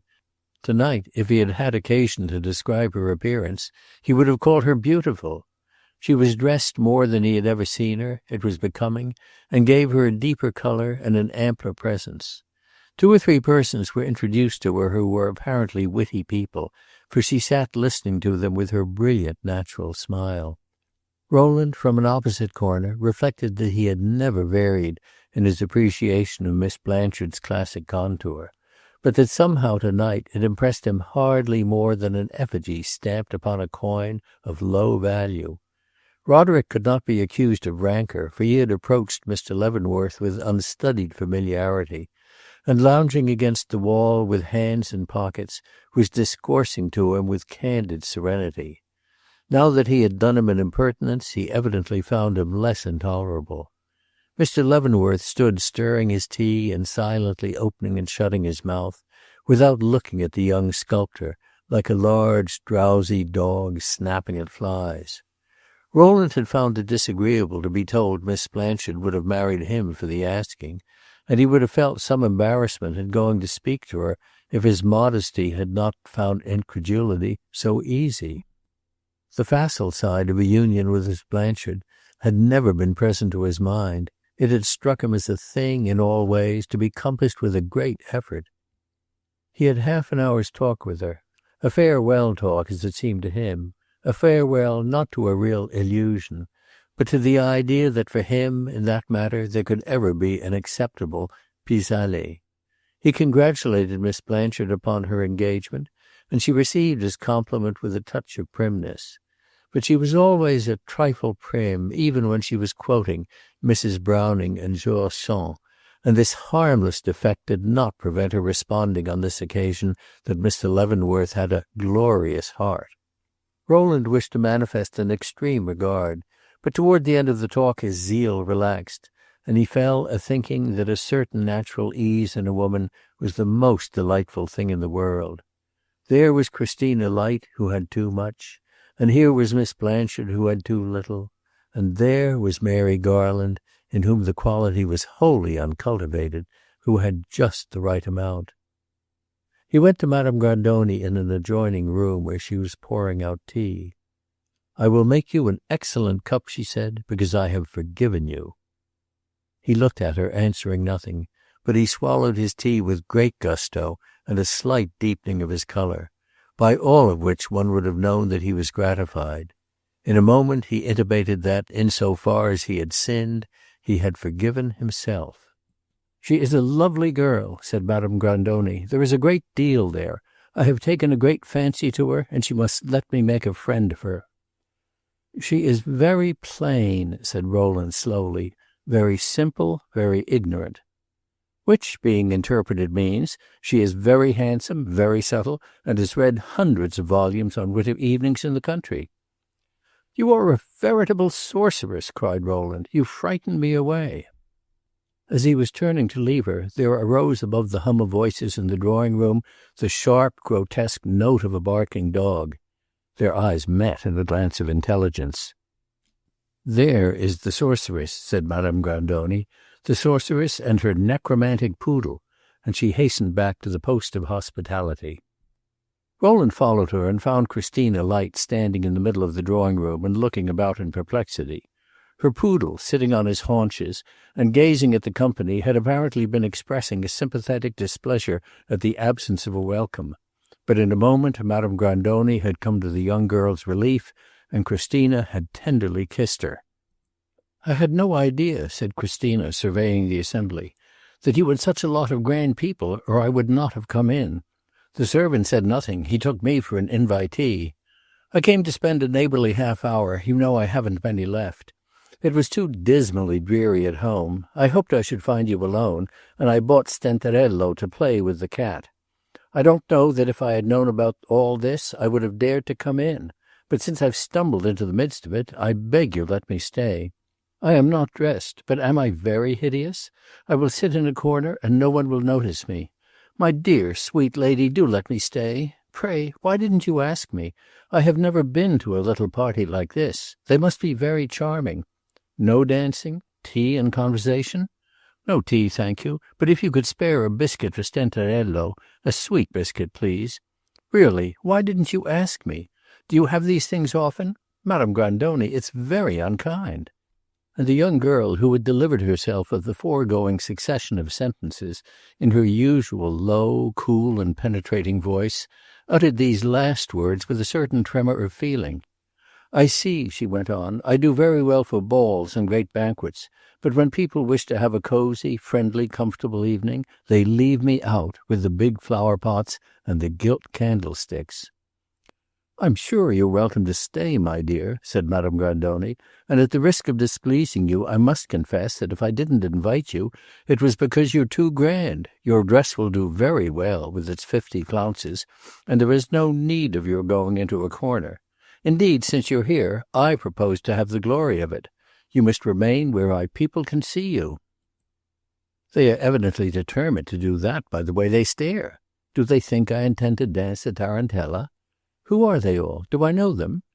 And lingering in the middle of the room, with her arm passed into Madame Grandoni's, she let her eyes wander slowly from group to group. They were, of course, observing her. Standing in the little circle of lamplight, with the hood of an Eastern burnous shot with silver threads, falling back from her beautiful head, one hand gathering together its voluminous shimmering folds, and the other playing with the silken topknot on the uplifted head of her poodle, she was a figure of radiant picturesqueness. She seemed to be a sort of extemporized tableau vivant. Rowland's position made it becoming for him to speak to her without delay. As she looked at him, he saw that, judging by the light of her beautiful eyes, she was in a humour of which she had not yet treated him to a specimen. In a simpler person he would have called it exquisite kindness, But in this young lady's deportment the flower was one thing and the perfume another. "Tell me about these people," she said to him. "I had no idea there were so many people in Rome I had not seen. What are they all talking about? It's all beyond me, I suppose. There is Miss Blanchard, sitting as usual in profile against a dark object. She is like a head on a postage stamp. And there is that nice little old lady in black, Mrs. Hudson. What a dear little woman for a mother. Comme elle est proprette. And the other, the fiancée, of course she's here. Ah, I see." She paused. She was looking intently at Miss Garland. Rowland measured the intentness of her glance, and suddenly acquired a firm conviction. "I should like so much to know her," she said, turning to Madame Grandoni. "She has a charming face. I'm sure she's an angel. I wish very much you would introduce me. No, on second thoughts, I had rather you didn't. I will speak to her bravely myself, as a friend of her cousin." Madame Grandoni and Rowland exchanged glances of baffled conjecture, and Christina flung off her burnous, crumpled it together, and with uplifted finger, tossing it into a corner, gave it in charge to her poodle. He stationed himself upon it, on his haunches, with upright vigilance. Christina crossed the room with the step and smile of a ministering angel, and introduced herself to Mary Garland. She had once told Rowland that she would show him, some day, how gracious her manners could be. She was now redeeming her promise. Rowland, watching her, saw Mary Garland rise slowly in response to her greeting, and look at her with serious, deep-gazing eyes. The almost dramatic opposition of these two keenly interesting girls touched Rowland with a nameless apprehension, and after a moment he preferred to turn away. In doing so he noticed Roderick. The young sculptor was standing planted on the train of a lady's dress, gazing across at Christina's movements with undisguised earnestness. There were several more pieces of music. Rowland sat in a corner and listened to them. When they were over, several people began to take their leave, Mrs. Hudson among the number. Rowland saw her come up to Madame Grandoni, clinging shyly to Mary Garland's arm. Miss Garland had a brilliant eye and a deep color in her cheek. The two ladies looked about for Roderick, but Roderick had his back turned. He had approached Christina, who, with an absent air, was sitting alone where she had taken her place near Miss Garland, looking at the guests pass out of the room. Christina's eye, like Miss Garland's, was bright, but her cheek was pale. Hearing Roderick's voice, she looked up at him sharply, then silently, with a single quick gesture, motioned him away. He obeyed her, and came and joined his mother in bidding good night to Madame Grandoni. Christina in a moment met Rowland's glance, and immediately beckoned him to come to her. He was familiar with her spontaneity of movement, and was scarcely surprised. She made a place for him on the sofa beside her. He wondered what was coming now. He was not sure it was not a mere fancy, but it seemed to him that he had never seen her look just as she was looking at him. It was a humble, touching, appealing look, and it threw into wonderful relief the nobleness of her beauty. How many more metamorphoses, he asked himself, am I to be treated to before we have done? "I want to tell you," said Christina, "I have taken an immense fancy to Miss Garland. Aren't you glad?" "Delighted!" exclaimed poor Rowland. "Ah, you don't believe it," she said with a soft dignity. "Is it so hard to believe?" "Not that people in general should admire her, but that I should. But I want to tell you, I want to tell someone, and I can't tell Miss Garland herself. She thinks me already a horrid false creature, and if I were to express to her frankly what I think of her, I should simply disgust her. She would be quite right. She has repose, and from that point of view I and my doings must seem monstrous. Unfortunately, I haven't repose. I am trembling now. If I could ask you to feel my arm, you would see. But I want to tell you that I admire Miss Garland more than any of the people who call themselves her friends, except, of course, you. Oh, I know that. To begin with, she is extremely handsome, and she doesn't know it." "She is not generally thought handsome," said Rowland. "Evidently. That's the vulgarity of the human mind. Her head has great character, great natural style. If a woman is not to be a supreme beauty in the regular way, she will choose, if she's wise, to look like that. She'll not be thought pretty by people in general, and desecrated as she passes by the stare of every vile wretch who chooses to thrust his nose under her bonnet, but a certain number of superior people will find it one of the delightful things of life to look at her. That lot is as good as another. Then she has a beautiful character." "You found that out soon," said Rowland, smiling. "How long did it take you? I found it out before I ever spoke to her. I met her the other day in St. Peter's. I knew it then. I knew it. Do you want to know how long I have known it?" "Really," said Rowland, "I didn't mean to cross-examine you." "Do you remember Mamma's ball in December? We had some talk, and you then mentioned her, not by name. You said but 3 words, but I saw you admired her, and I knew that if you admired her she must have a beautiful character. That's what you require." "Upon my word," cried Rowland, "you make 3 words go very far." "Oh, Mr. Hudson has also spoken of her." "Ah, that's better," said Rowland. "I don't know. He doesn't like her." "Did he tell you so?" The question left Rowland's lips before he could stay it, which he would have done on a moment's reflection. Christina looked at him intently. "No," she said at last. "That would have been dishonorable, wouldn't it? But I know it from my knowledge of him. He doesn't like perfection. He is not bent upon being safe in his likings. He's willing to risk something. Poor fellow, he risks too much." Rowland was silent. He did not care for the thrust, but he was profoundly mystified. Christina beckoned to her poodle, and the dog marched stiffly across to her. She gave a loving twist to his rose-colored topknot and bade him go and fetch her burnous. He obeyed, gathered it up in his teeth, and returned with great solemnity, dragging it along the floor. "I do her justice. I do her full justice," she went on with soft earnestness. "I like to say that. I like to be able to say it. She's full of intelligence and courage and devotion. She doesn't do me a grain of justice, but that is no harm. There is something so fine in the aversions of a good woman."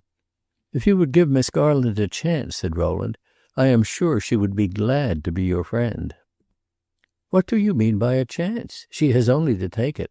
I told her I liked her immensely, and she frowned as if I had said something disgusting. She looks very handsome when she frowns." Christina rose with these words and began to gather her mantle about her.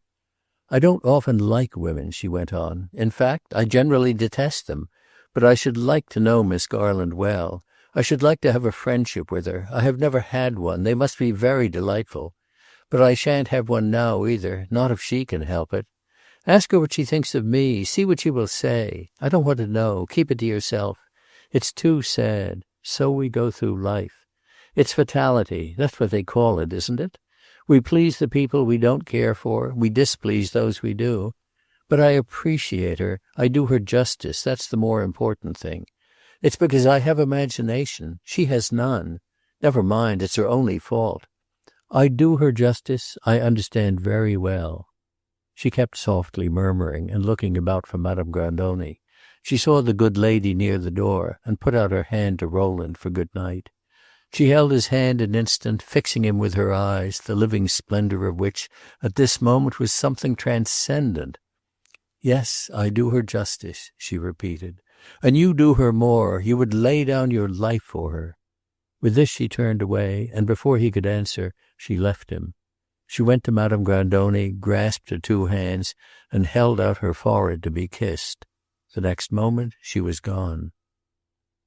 "That was a happy accident," said Madame Grandoni. "She has never looked so beautiful, and she made my little party brilliant."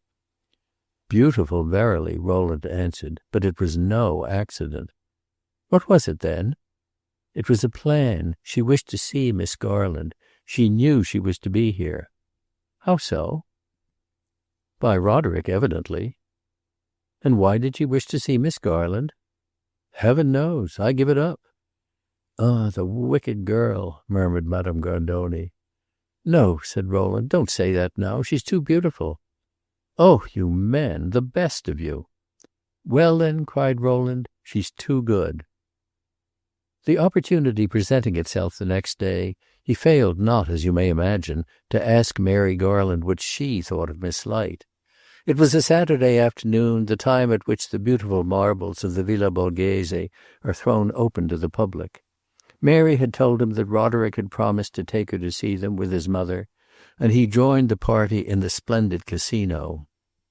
The warm weather had left so few strangers in Rome that they had the place almost to themselves. Mrs. Hudson had confessed to an invincible fear of treading, even with the help of her son's arm, the polished marble floors, and was sitting patiently on a stool with folded hands, looking shyly here and there at the undraped paganism around her. Roderick had sauntered off alone with an irritated brow, which seemed to betray the conflict between the instinct of observation and the perplexities of circumstance. Miss Garland was wandering in another direction, and though she was consulting her catalogue, Rowland fancied it was from habit.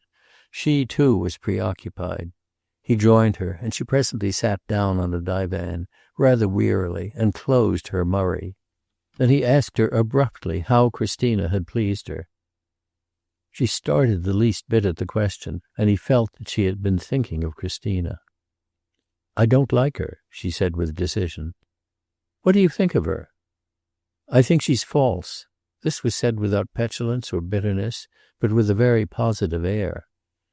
"But she wished to please you. She tried," Rowland rejoined in a moment. "I think not. She wished to please herself." Rowland felt himself at liberty to say no more.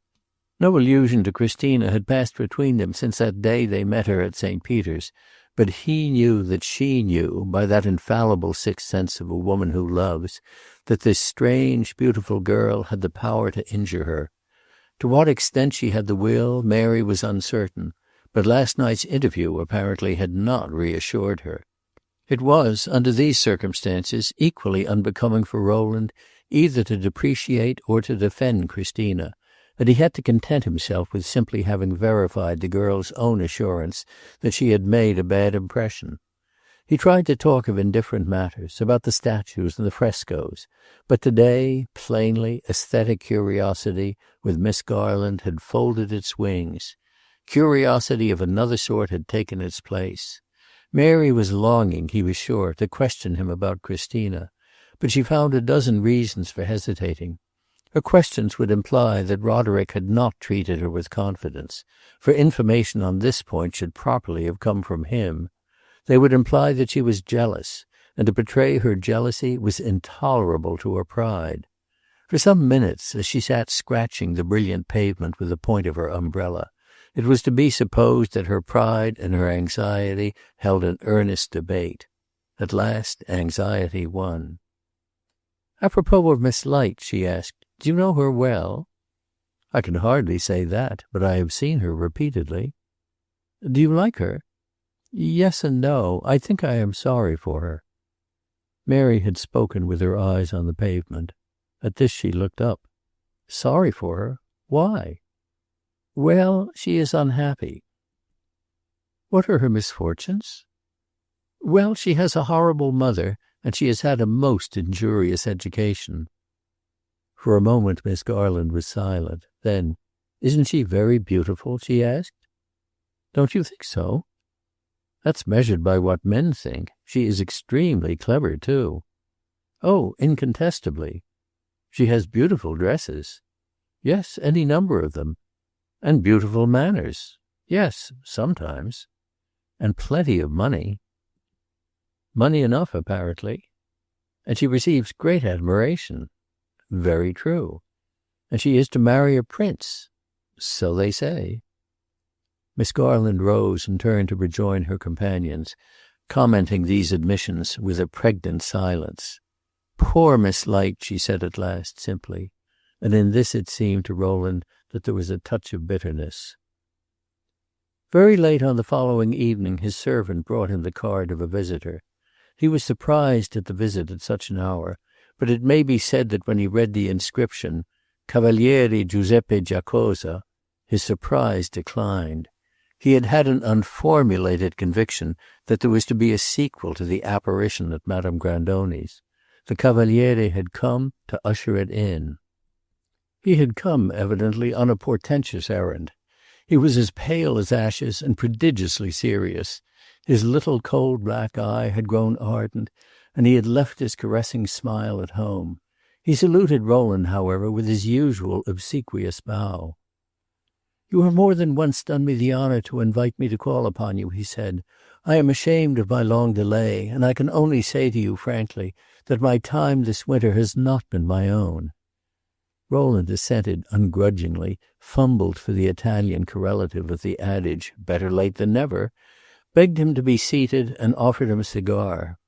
The Cavaliere sniffed imperceptibly the fragrant weed, and then declared that if his kind host would allow him, he would reserve it for consumption at another time. He apparently desired to intimate that the solemnity of his errand left him no breath for idle smoke-puffings. Rowland stayed himself just in time for an enthusiastic offer of a dozen more cigars, and as he watched the Cavaliere stow his treasure tenderly away in his pocket-book, reflected that only an Italian could go through such a performance with uncompromised dignity. "I must confess," the little old man resumed, "that even now I come on business not my own, or my own at least only in a secondary sense. I have been dispatched as an ambassador, an envoy extraordinary, I may say, by my dear friend Mrs. Light." "If I can be in any way of service to Mrs. Light, I shall be very happy," Rowland said. "Well then, dear sir, Casa Light is in commotion. The signora is in trouble, in terrible trouble." For a moment Rowland expected to hear that the signora's trouble was of a nature that a loan of 5,000 francs would assuage. But the Cavaliere continued, "Miss Light has committed a great crime. She has plunged a dagger into the heart of her mother." "A dagger!" cried Rowland. The Cavaliere patted the air an instant with his finger-tips. "I speak figuratively. She has broken off her marriage." "Broken it off?" "Short. She has turned the prince from the door." And the Cavaliere, when he had made this announcement, folded his arms and bent upon Rowland his intense, inscrutable gaze. It seemed to Rowland that he detected in the polished depths of it a sort of fantastic gleam of irony or of triumph. But superficially, at least, Giacosa did nothing to discredit his character as a presumably sympathetic representative of Mrs. Light's affliction. Rowland heard his news with a kind of fierce disgust. It seemed the sinister counterpart of Christina's preternatural mildness at Madame Grandoni's tea-party. She had been too plausible to be honest. Without being able to trace the connection, he yet instinctively associated her present rebellion with her meeting with Mary Garland. If she had not seen Mary, she would have let things stand. It was monstrous to suppose that she could have sacrificed so brilliant a fortune to a mere movement of jealousy, to a refined instinct of feminine deviltry, to a desire to frighten poor Mary from her security by again appearing in the field. Yet Rowland remembered his first impression of her. She was dangerous, and she had measured in each direction the perturbing effect of her rupture. She was smiling her sweetest smile at it. For half an hour Rowland simply detested her, and longed to denounce her to her face. Of course all he could say to Giacosa was that he was extremely sorry. "But I am not surprised," he added. "You are not surprised?" "With Miss Light everything is possible. Isn't that true?" Another ripple seemed to play for an instant in the current of the old man's irony, but he waived response. "It was a magnificent marriage," he said solemnly. "I do not respect many people, but I respect Prince Casamassima." "I should judge him indeed to be a very honorable young man," said Rowland. Young as he is, he's made of the old stuff. And now perhaps he's blowing his brains out. He is the last of his house. It's a great house. But Miss Light will have put an end to it." "Is that the view she takes of it?" Rowland ventured to ask. This time, unmistakably, the Cavaliere smiled, but still in that very out-of-the-way place. "You have observed Miss Light with attention," he said, "and this brings me to my errand. Mrs. Light has a high opinion of your wisdom, of your kindness, and she has reason to believe you have influence with her daughter." "I? With her daughter? Not a grain." "That is possibly your modesty. Mrs. Light believes that something may yet be done, and that Christina will listen to you. She begs you to come and see her before it is too late." "But all this, my dear Cavaliere, is none of my business," Rowland objected. "I can't possibly in such a matter take the responsibility of advising Miss Light." The Cavaliere fixed his eyes for a moment on the floor in brief but intense reflection. Then looking up, "Unfortunately," he said, "she has no man near her whom she respects. She has no father." "And a fatally foolish mother," Rowland gave himself the satisfaction of exclaiming. The Cavaliere was so pale that he could not easily have turned paler. Yet it seemed for a moment that his dead complexion blanched. Signore, such as she is, the mother appeals to you, a very handsome woman, dishevelled, in tears, in despair, in déshabille." Rowland reflected a moment, not on the attractions of Mrs. Light under the circumstances thus indicated by the Cavaliere, but on the satisfaction he would take in accusing Christina to her face of having struck a cruel blow. "I must add," said the Cavaliere, "that Mrs. Light desires also to speak to you on the subject of Mr. Hudson." "She considers Mr. Hudson, then, connected with this step of her daughter's?" "Intimately. He must be got out of Rome." "Mrs. Light, then, must get an order from the Pope to remove him. It's not in my power." The Cavaliere assented deferentially. "Mrs. Light is equally helpless. She would leave Rome tomorrow, but Christina will not budge. An order from the Pope would do nothing. A bull in council would do nothing." "She's a remarkable young lady," said Rowland with bitterness. But the Cavaliere rose and responded coldly, "She has a great spirit."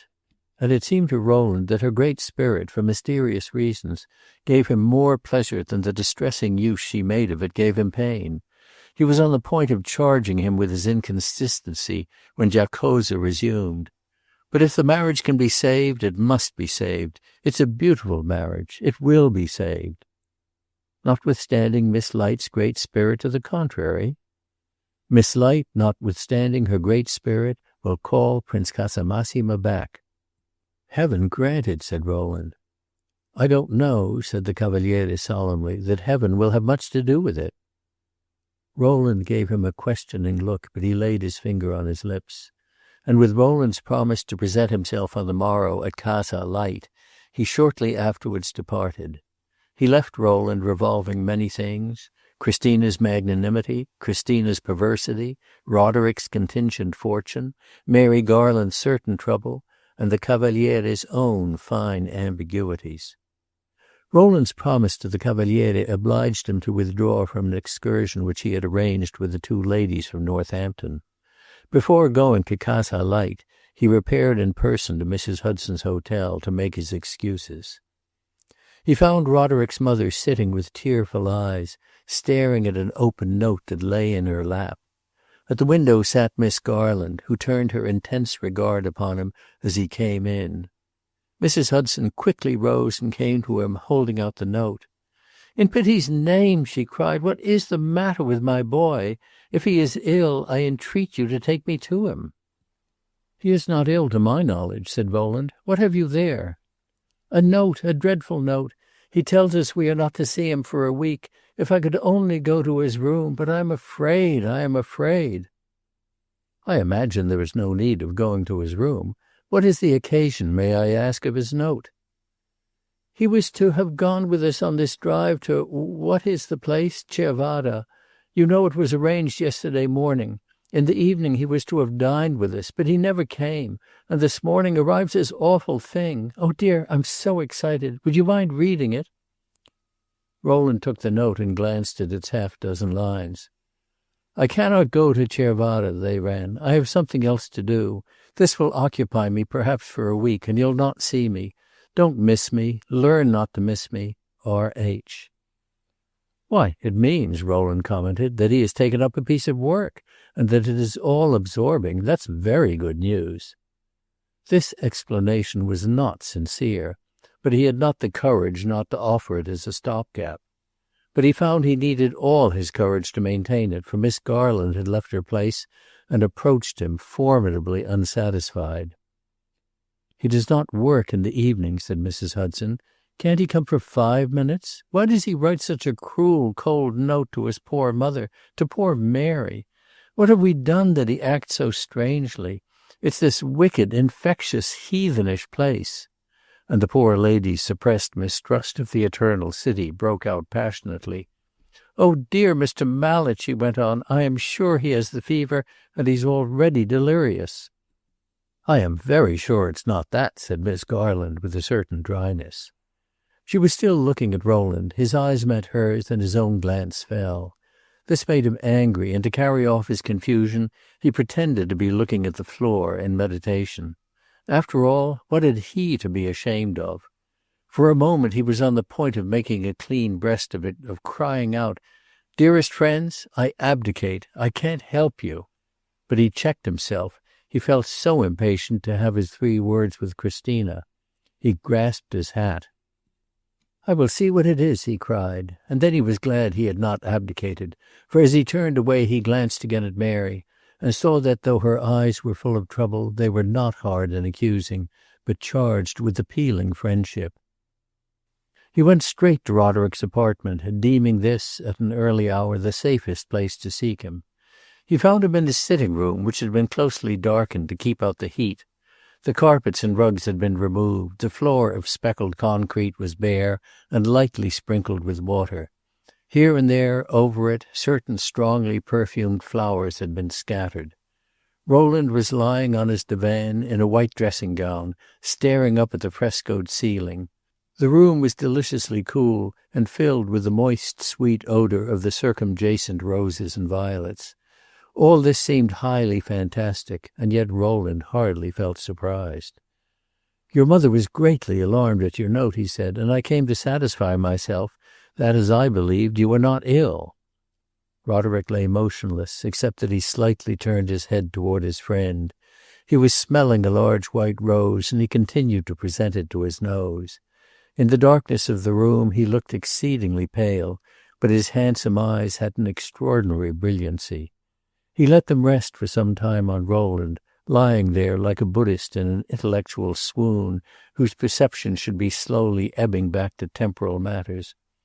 "Oh, I'm not ill," he said at last. "I have never been better." "Your note, nevertheless, and your absence," Rowland said, "have very naturally alarmed your mother. I advise you to go to her directly and reassure her." "Go to her? Going to her would be worse than staying away. Staying away at present is a kindness." And he inhaled deeply his huge rose, looking up over it at Rowland. "My presence, in fact, would be indecent." "Indecent? Pray explain." "Why, you see, as regards Mary Garland, I am divinely happy. Doesn't it strike you? You ought to agree with me. You wish me to spare her feelings. I spare them by staying away. Last night I heard something—" "I heard it too," said Rowland with brevity. "And it's in honor of this piece of news that you have taken to your bed in this fashion?" "Extremes meet. I can't get up for joy." "May I inquire how you heard your joyous news? From Miss Light herself?" "By no means. It was brought me by her maid, who was in my service as well." "Casamassima's loss, then, is to a certainty your gain?" "I don't talk about certainties. I don't want to be arrogant. I don't want to offend the immortal gods. I'm keeping very quiet, but I can't help being happy. I shall wait a while. I shall bide my time." "And then?" "And then that transcendent girl will confess to me that when she threw overboard her prince she remembered that I adored her." "I feel bound to tell you," was in the course of a moment Rowland's response to this speech, "that I am now on my way to Mrs. Light's." "I congratulate you. I envy you," Roderick murmured imperturbably. "Mrs. Light has sent for me to remonstrate with her daughter, with whom she has taken it into her head that I have influence. I don't know to what extent I shall remonstrate, but I give you notice I shall not speak in your interest." Roderick looked at him a moment with a lazy radiance in his eyes. "Pray don't," he simply answered. "You deserve I should tell her you are a very shabby fellow." "My dear Rowland, the comfort with you is that I can trust you.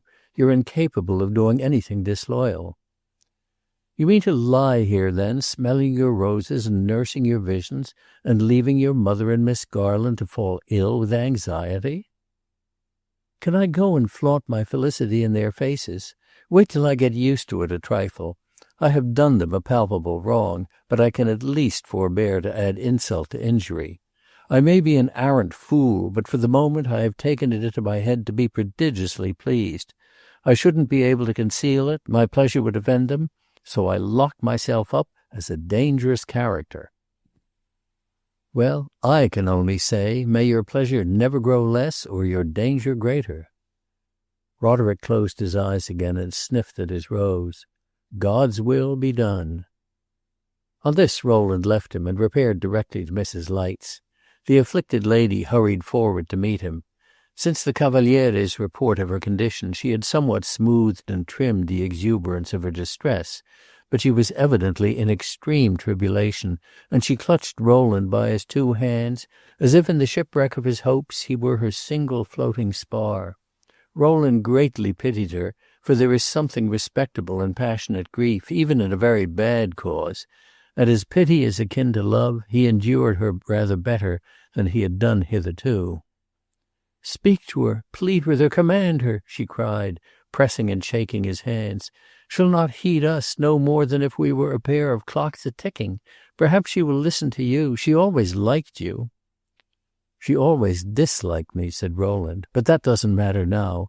I have come here simply because you sent for me, not because I can help you. I cannot advise your daughter." "Oh, cruel, deadly man, you must advise her. You shan't leave this house till you have advised her," the poor woman passionately retorted. "Look at me in my misery and refuse to help me. Oh, you needn't be afraid. I know I'm a fright. I haven't an idea what I have on. If this goes on, we may both as well turn scarecrows. If ever a woman was desperate, frantic, heartbroken, I am that woman. I can't begin to tell you.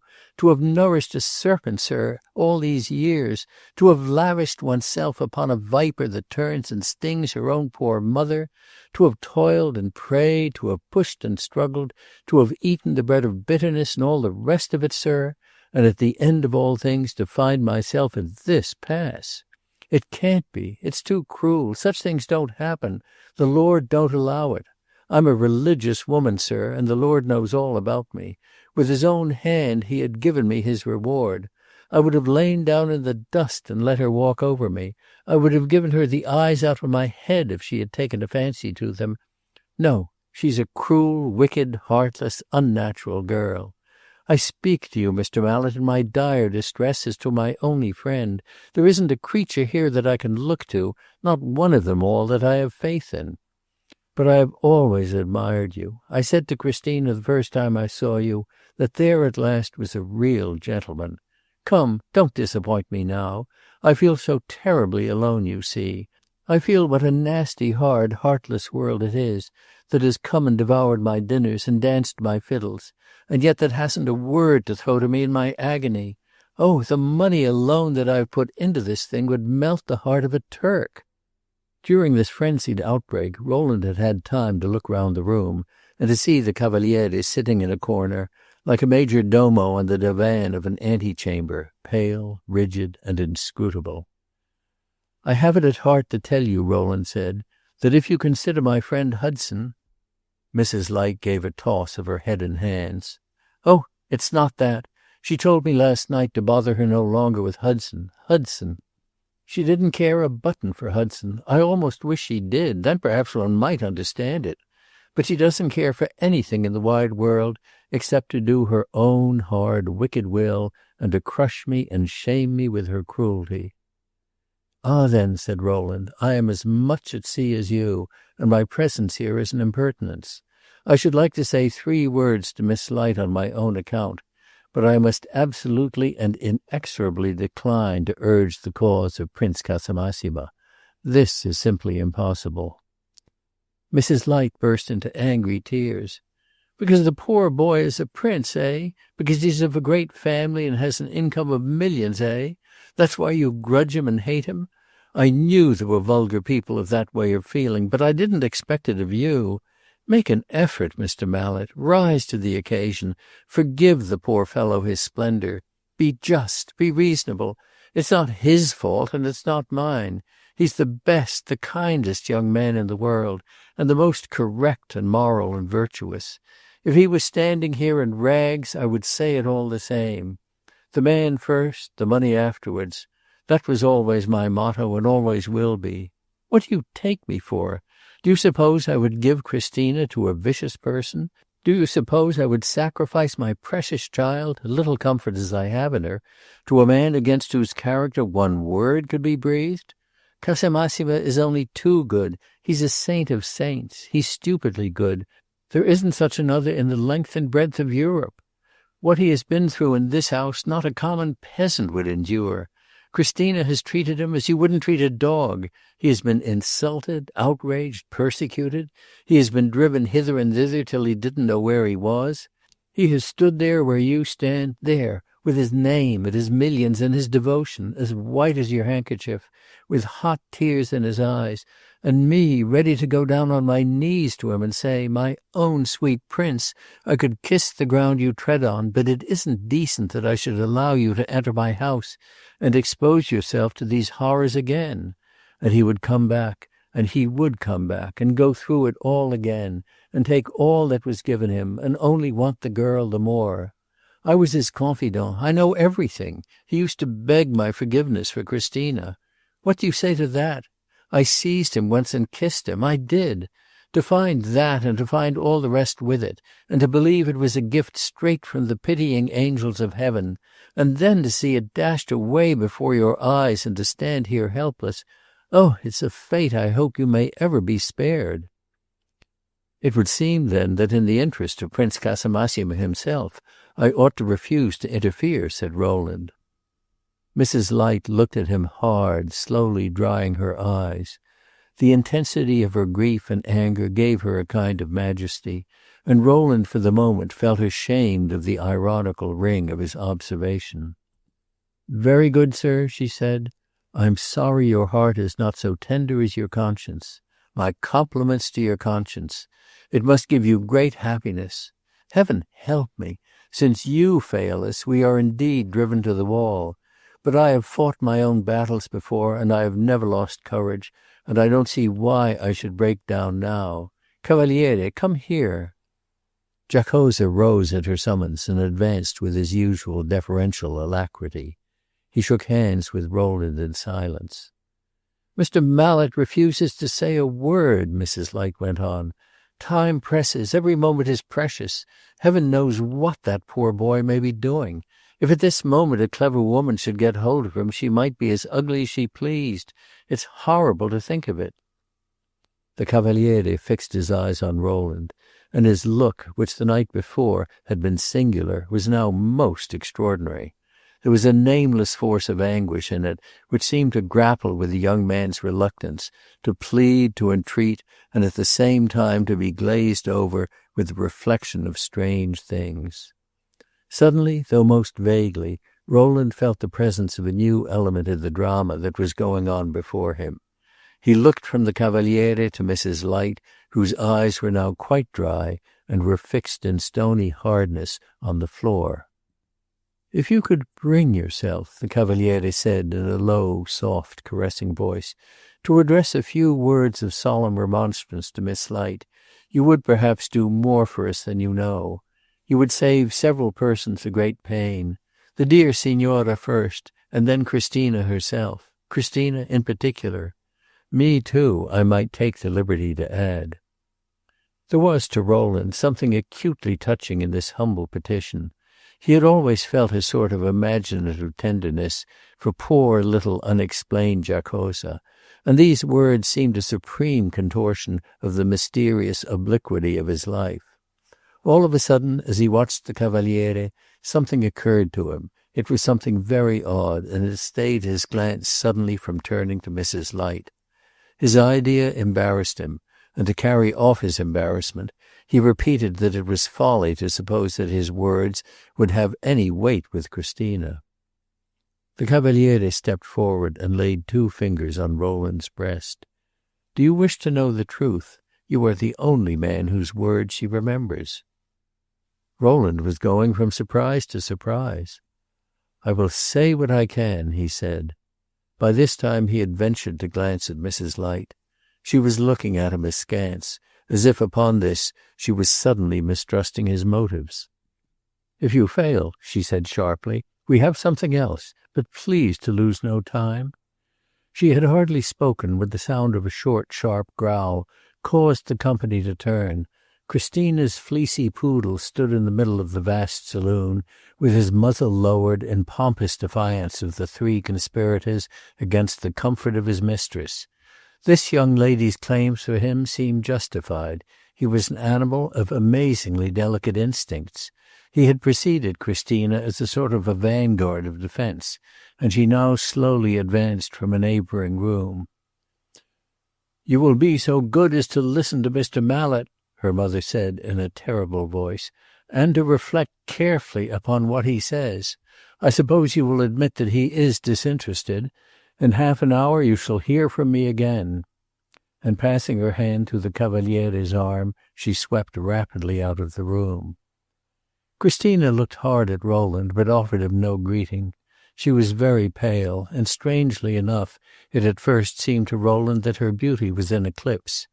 But he very soon perceived that it had only changed its character, and that if it was a trifle less brilliant than usual, it was admirably touching and noble.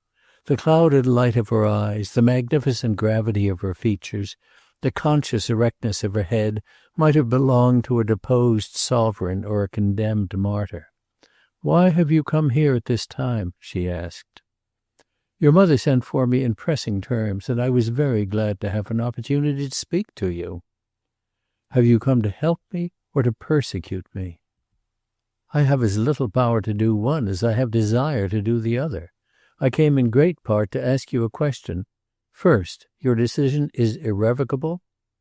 Christina's two hands had been hanging clasped in front of her. She separated them and flung them apart by an admirable gesture. "Would you have done this if you had not seen Miss Garland?" She looked at him with quickened attention. Then suddenly, "This is interesting," she cried. "Let us have it out." And she flung herself into a chair and pointed to another. "You don't answer my question," Rowland said. "You have no right that I know of to ask it, but it's a very clever one, so clever that it deserves an answer. Very likely I would not." "Last night when I said that to myself I was extremely angry," Rowland rejoined. "Oh dear, and you are not angry now." "I am less angry." "How very stupid! But you can say something at least." "If I were to say what is uppermost in my mind, I would say that, face to face with you, it is never possible to condemn you." "Perché?" "You know yourself. But I can at least say now what I felt last night. It seemed to me that you had consciously, cruelly dealt a blow at that poor girl. Do you understand?" "Wait a moment." And with her eyes fixed on him, she inclined her head on one side meditatively. Then a cold, brilliant smile covered her face, and she made a gesture of negation. "I see your train of reasoning, but it's quite wrong. I meant no harm to Miss Garland. I should be extremely sorry to make her suffer. Tell me you believe that." This was said with ineffable candor. Rowland heard himself answering, "I believe it." "And yet, in a sense, your supposition was true," Christina continued. "I conceived, as I told you, a great admiration for Miss Garland, and I frankly confess I was jealous of her. What I envied her was simply her character. I said to myself, she, in my place, wouldn't marry Casamassima. I could not help saying it, and I said it so often that I found a kind of inspiration in it. I hated the idea of being worse than she, of doing something that she wouldn't do. I might be bad by nature, but I needn't be by volition. The end of it all was that I found it impossible not to tell the prince that I was his very humble servant, but that I could not marry him." "Are you sure it was only of Miss Garland's character that you were jealous, not of— Speak out, I beg you. We are talking philosophy." "Not of her affection for her cousin?" "Sure is a good deal to ask. Still, I think I may say it. There are two reasons. One at least I can tell you. Her affection has not a shadow's weight with Mr. Hudson. Why then should one fear it?" "And what is the other reason?" "Excuse me, that is my own affair." Rowland was puzzled, baffled, charmed, inspired, almost all at once. "I have promised your mother," he presently resumed, "to say something in favor of Prince Casamassima." She shook her head sadly. "Prince Casamassima needs nothing that you can say for him. He is a magnificent parti. I know it perfectly." "You know also of the extreme affliction of your mother?" "Her affliction is demonstrative. She has been abusing me for the last 24 hours as if I were the vilest of the vile." To see Christina sit there in the purity of her beauty and say this might have made one bow one's head with a kind of awe. "I have failed of respect to her at other times, but I have not done so now. Since we are talking philosophy," she pursued with a gentle smile, "I may say it's a simple matter. I don't love him. Or rather, perhaps, since we are talking philosophy, I may say it's not a simple matter. I spoke just now of inspiration. The inspiration has been great, but I frankly confess it, the choice has been hard. Shall I tell you?" she demanded with sudden ardor. "Will you understand me? It was on the one side of the world, the splendid, beautiful, powerful, interesting world. I know what that is. I have tasted of the cup. I know its sweetness. Ah, if I chose, if I let myself go, if I flung everything to the winds, the world and I would be famous friends. I know its merits, and I think without vanity it would see mine. You would see some fine things. I should like to be a princess, and I think I should be a very good one. I would play my part well. I am fond of luxury. I am fond of a great society. I am fond of being looked at. I am corrupt, corruptible, corruption. Ah, what a pity that couldn't be, too. Mercy of heaven!" There was a passionate tremor in her voice. She covered her face with her hands and sat motionless. Rowland saw that an intense agitation, hitherto successfully repressed, underlay her calmness, and he could easily believe that her battle had been fierce. She rose quickly and turned away, walked a few paces, and stopped. In a moment she was facing him again, with tears in her eyes and a flush in her cheeks. "But you needn't think I'm afraid," she said. "I have chosen, and I shall hold to it. I have something here, here, here," and she patted her heart. "It's my own. I shan't part with it. Is it what you call an ideal? I don't know. I don't care. It is brighter than the Casamassima diamonds." "You say that certain things are your own affair," Rowland presently rejoined, "but I must nevertheless make an attempt to learn what all this means, what it promises for my friend Hudson. Is there any hope for him?" "That is a point I can't discuss with you minutely. I like him very much." "Would you marry him if he were to ask you?" "He has asked me." "And if he asks again?" "I shall marry no one just now." "Roderick," said Rowland, "has great hopes." "Does he know of my rupture with the prince?" "He is making a great holiday of it." Christina pulled her poodle towards her and began to smooth his silky fleece. "I like him very much," she repeated, "much more than I used to. Since you told me all that about him at St. Cecilia's, I have felt a great friendship for him. There's something very fine about him. He's not afraid of anything. He is not afraid of failure. He is not afraid of ruin or death." "Poor fellow," said Rowland bitterly. "He is fatally picturesque." "Picturesque, yes, that's what he is. I am very sorry for him." "Your mother told me just now that you had said that you didn't care a straw for him." "Very likely. I meant as a lover. One doesn't want a lover one pities, and one doesn't want, of all things in the world, a picturesque husband. I should like Mr. Hudson as something else. I wish he were my brother, so that he could never talk to me of marriage. Then I could adore him. I would nurse him, I would wait on him, and save him all disagreeable rubs and shocks. I am much stronger than he, and I would stand between him and the world. Indeed, with Mr. Hudson for my brother, I should be willing to live and die an old maid." "Have you ever told him all this?" "I suppose so. I've told him 500 things. If it would please you, I will tell him again." "Oh, heaven forbid!" cried poor Rowland with a groan. He was lingering there, weighing his sympathy against his irritation, and feeling it sink in the scale, when the curtain of a distant doorway was lifted, and Mrs. Light passed across the room. She stopped halfway and gave the young persons a flushed and menacing look. It found apparently little to reassure her, and she moved away with a passionate toss of her drapery. Rowland thought with horror of the sinister compulsion to which the young girl was to be subjected.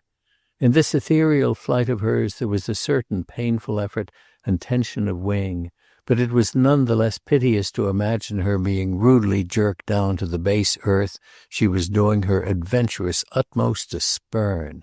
She would need all her magnanimity for her own trial, and it seemed gross to make further demands upon it on Roderick's behalf. Rowland took up his hat.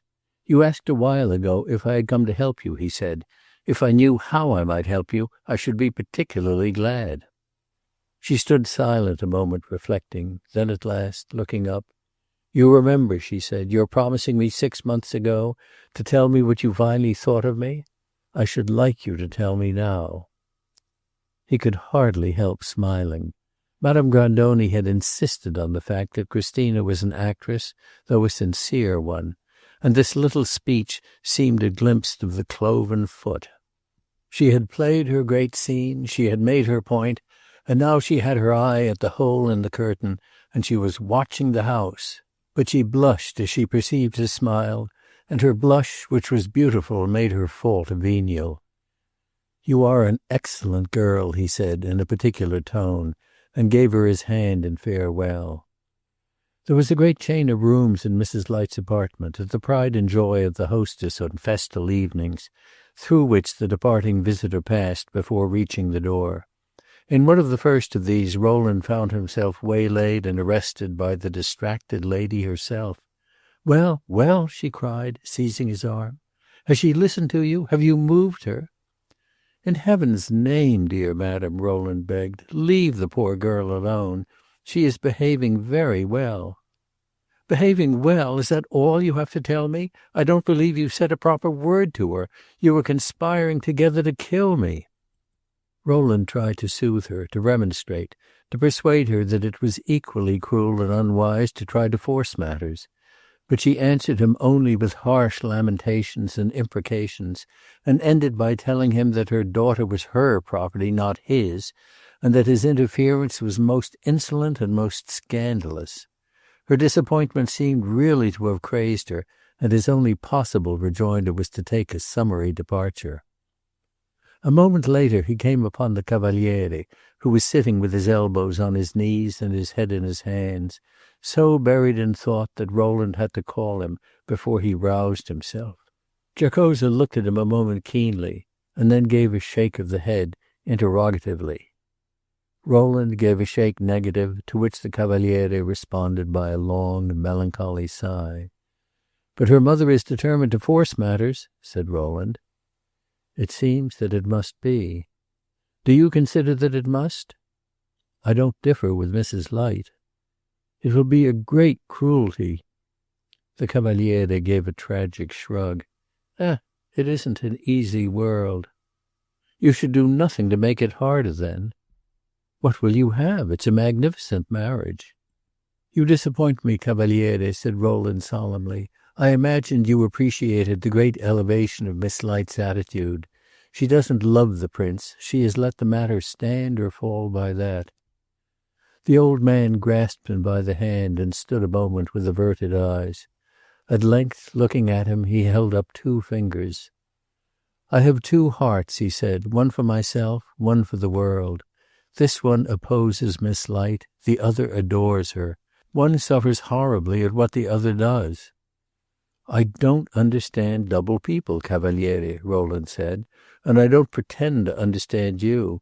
But I have guessed that you are going to play some secret card." "The card is Mrs. Light's, not mine," said the Cavaliere. "It's a menace at any rate?" "The sword of Damocles. It hangs by a hair. Christina is to be given 10 minutes to recant, under penalty of having it fall. On the blade there is something written in strange characters. Don't scratch your head. You will not make it out."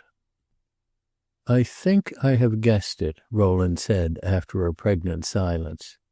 The Cavaliere looked at him blankly but intently, and Rowland added, "Though there are some signs, indeed, I don't understand."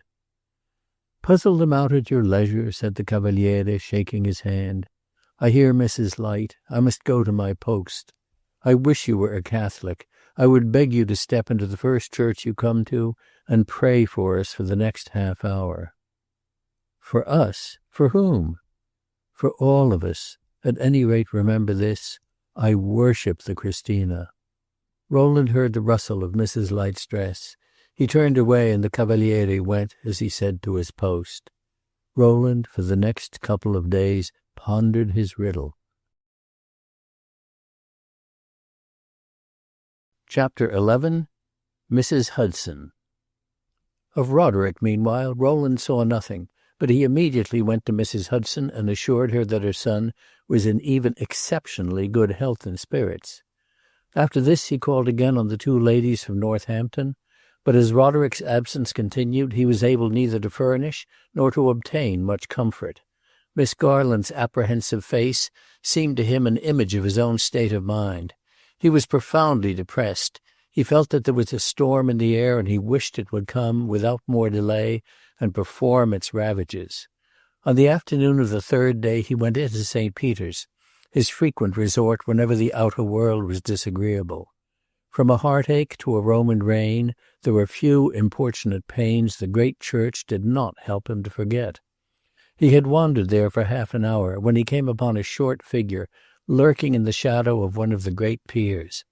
He saw it was that of an artist, hastily transferring to his sketch-book a memento of some fleeting variation in the scenery of the basilica, and in a moment he perceived that the artist was little Sam Singleton. Singleton pocketed his sketch-book with a guilty air, as if it cost his modesty a pang to be detected in this greedy culture of opportunity. Rowland always enjoyed meeting him. Talking with him in these days was as good as a wayside gush of clear cold water on a long hot walk. There was perhaps no drinking vessel, and you had to apply your lips to some simple natural conduit, but the result was always a sense of extreme moral refreshment. On this occasion he mentally blessed the ingenuous little artist, and heard presently with keen regret that he was to leave Rome on the morrow. Singleton had come to bid farewell to St. Peter's, and he was gathering a few supreme memories. He had earned a purse full of money, and he was meaning to take a summer's holiday, going to Switzerland, to Germany, to Paris. In the autumn he was to return home. His family, composed, as Rowland knew, of a father who was a cashier in a bank, and 5 unmarried sisters, one of whom gave lyceum lectures on women's rights, the whole resident in Buffalo, New York, had been writing him peremptory letters and appealing to him as a son, brother, and fellow citizen. He would have been grateful for another year in Rome, but what must be, and he had laid up treasure which in Buffalo would seem infinite. They talked some time. Rowland hoped they might meet in Switzerland and take a walk or two together. Singleton seemed to feel that Buffalo had marked him for her own. He was afraid he should not see Rome again for many a year. "So you expect to live at Buffalo?" Rowland asked sympathetically. "Well, it will depend upon the views, upon the attitude of my family," Singleton replied. "Oh, I think I shall get on. I think it can be done. If I find it can be done, I shall really be quite proud of it. As an artist, of course, I mean, you know. Do you know I have some 900 sketches? I shall live in my portfolio. And so long as one is not at Rome, pray what does it matter where one is? But how I shall envy all you Romans, you and Mr. Gloriani and Mr. Hudson especially." "Don't envy Hudson. He has nothing to envy." Singleton grinned at what he considered a harmless jest. "Yes, he's going to be the great man of our time. But I say, Mr. Mallet, isn't it a mighty comfort that it's we who have turned him out?" "Between ourselves," said Rowland, "he has disappointed me." Singleton stared open-mouthed. "Dear me, what did you expect?"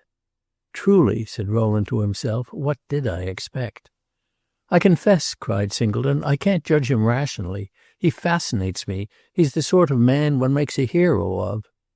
"Strictly speaking, he is not a hero," said Rowland. Singleton looked intensely grave and with almost tearful eyes. "Is there anything amiss, anything out of the way about him?" he timidly asked. Then, as Rowland hesitated to reply, he quickly added, "Please, if there is, don't tell me. I want to know no evil of him, and I think I should hardly believe it. In my memories of this Roman artist life, He will be the central figure. He will stand there in radiant relief, as beautiful and unspotted as one of his own statues." "Amen," said Rowland gravely.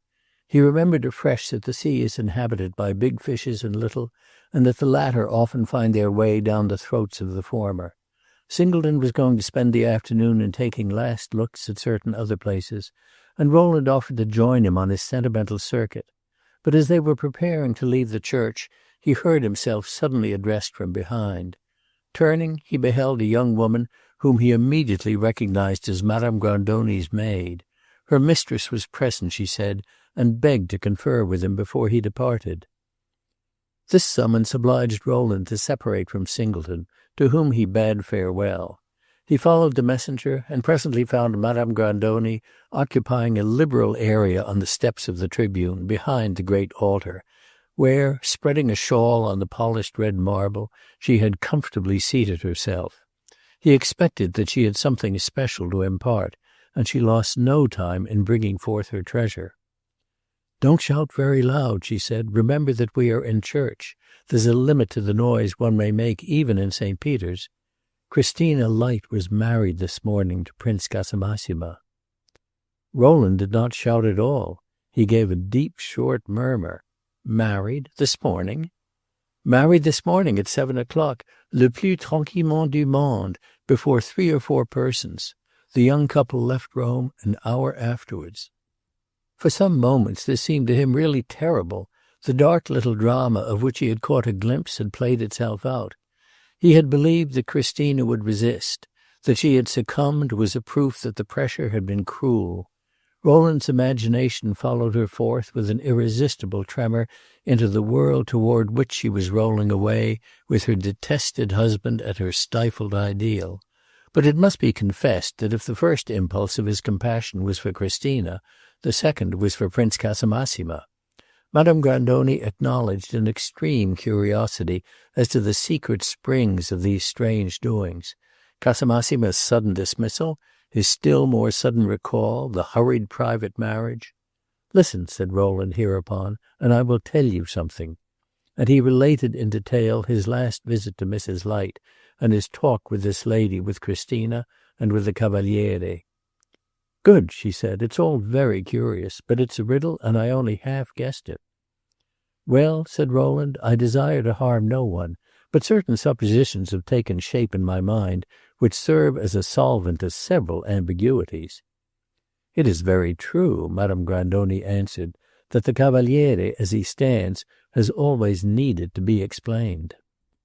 He is explained by the hypothesis that 23 years ago at Ancona, Mrs. Light had a lover." "I see. Ancona was dull, Mrs. Light was lively, and 23 years ago perhaps the Cavaliere was fascinating. Doubtless it would be fairer to say that he was fascinated. Poor Giacosa!" "He has had his compensation," Rowland said. "He has been passionately fond of Christina." "Naturally. But has Christina never wondered why?" If she had been near guessing, her mother's shabby treatment of him would have put her off the scent.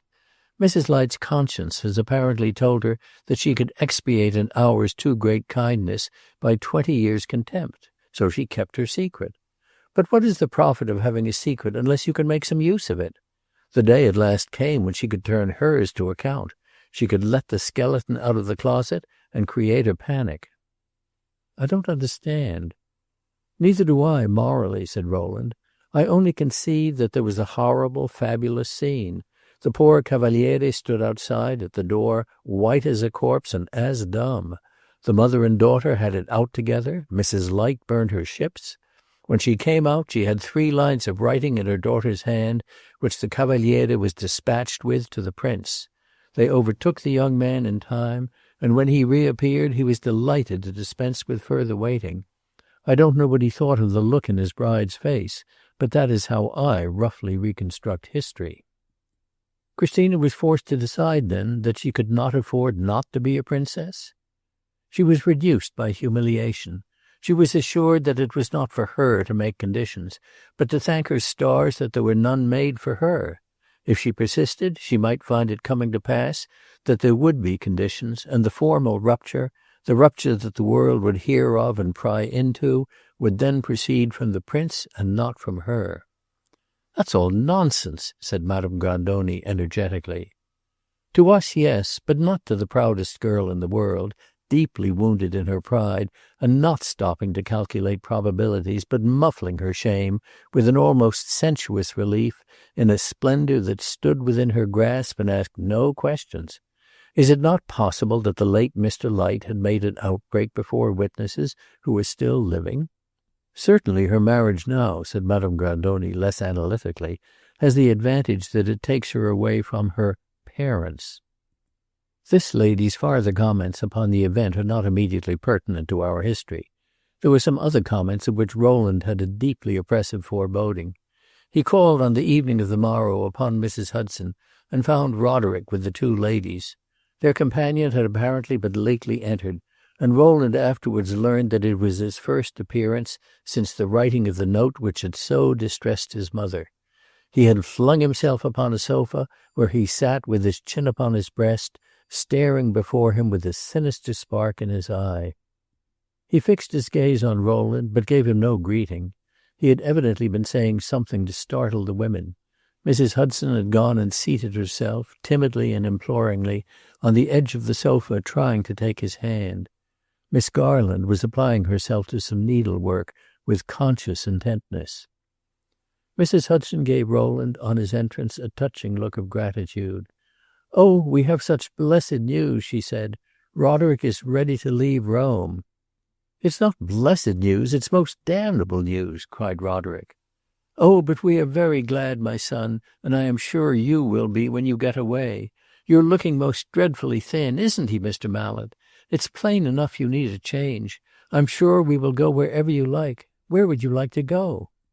Roderick turned his head slowly and looked at her. He had let her take his hand, which she pressed tenderly between her own.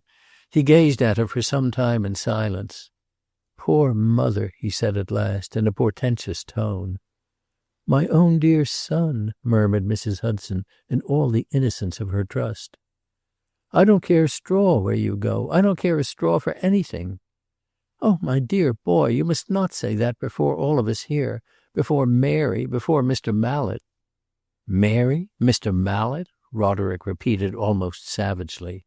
He released himself from the clasp of his mother's hand and turned away, leaning his elbows on his knees and holding his head in his hands. There was a silence. Rowland said nothing because he was watching Miss Garland.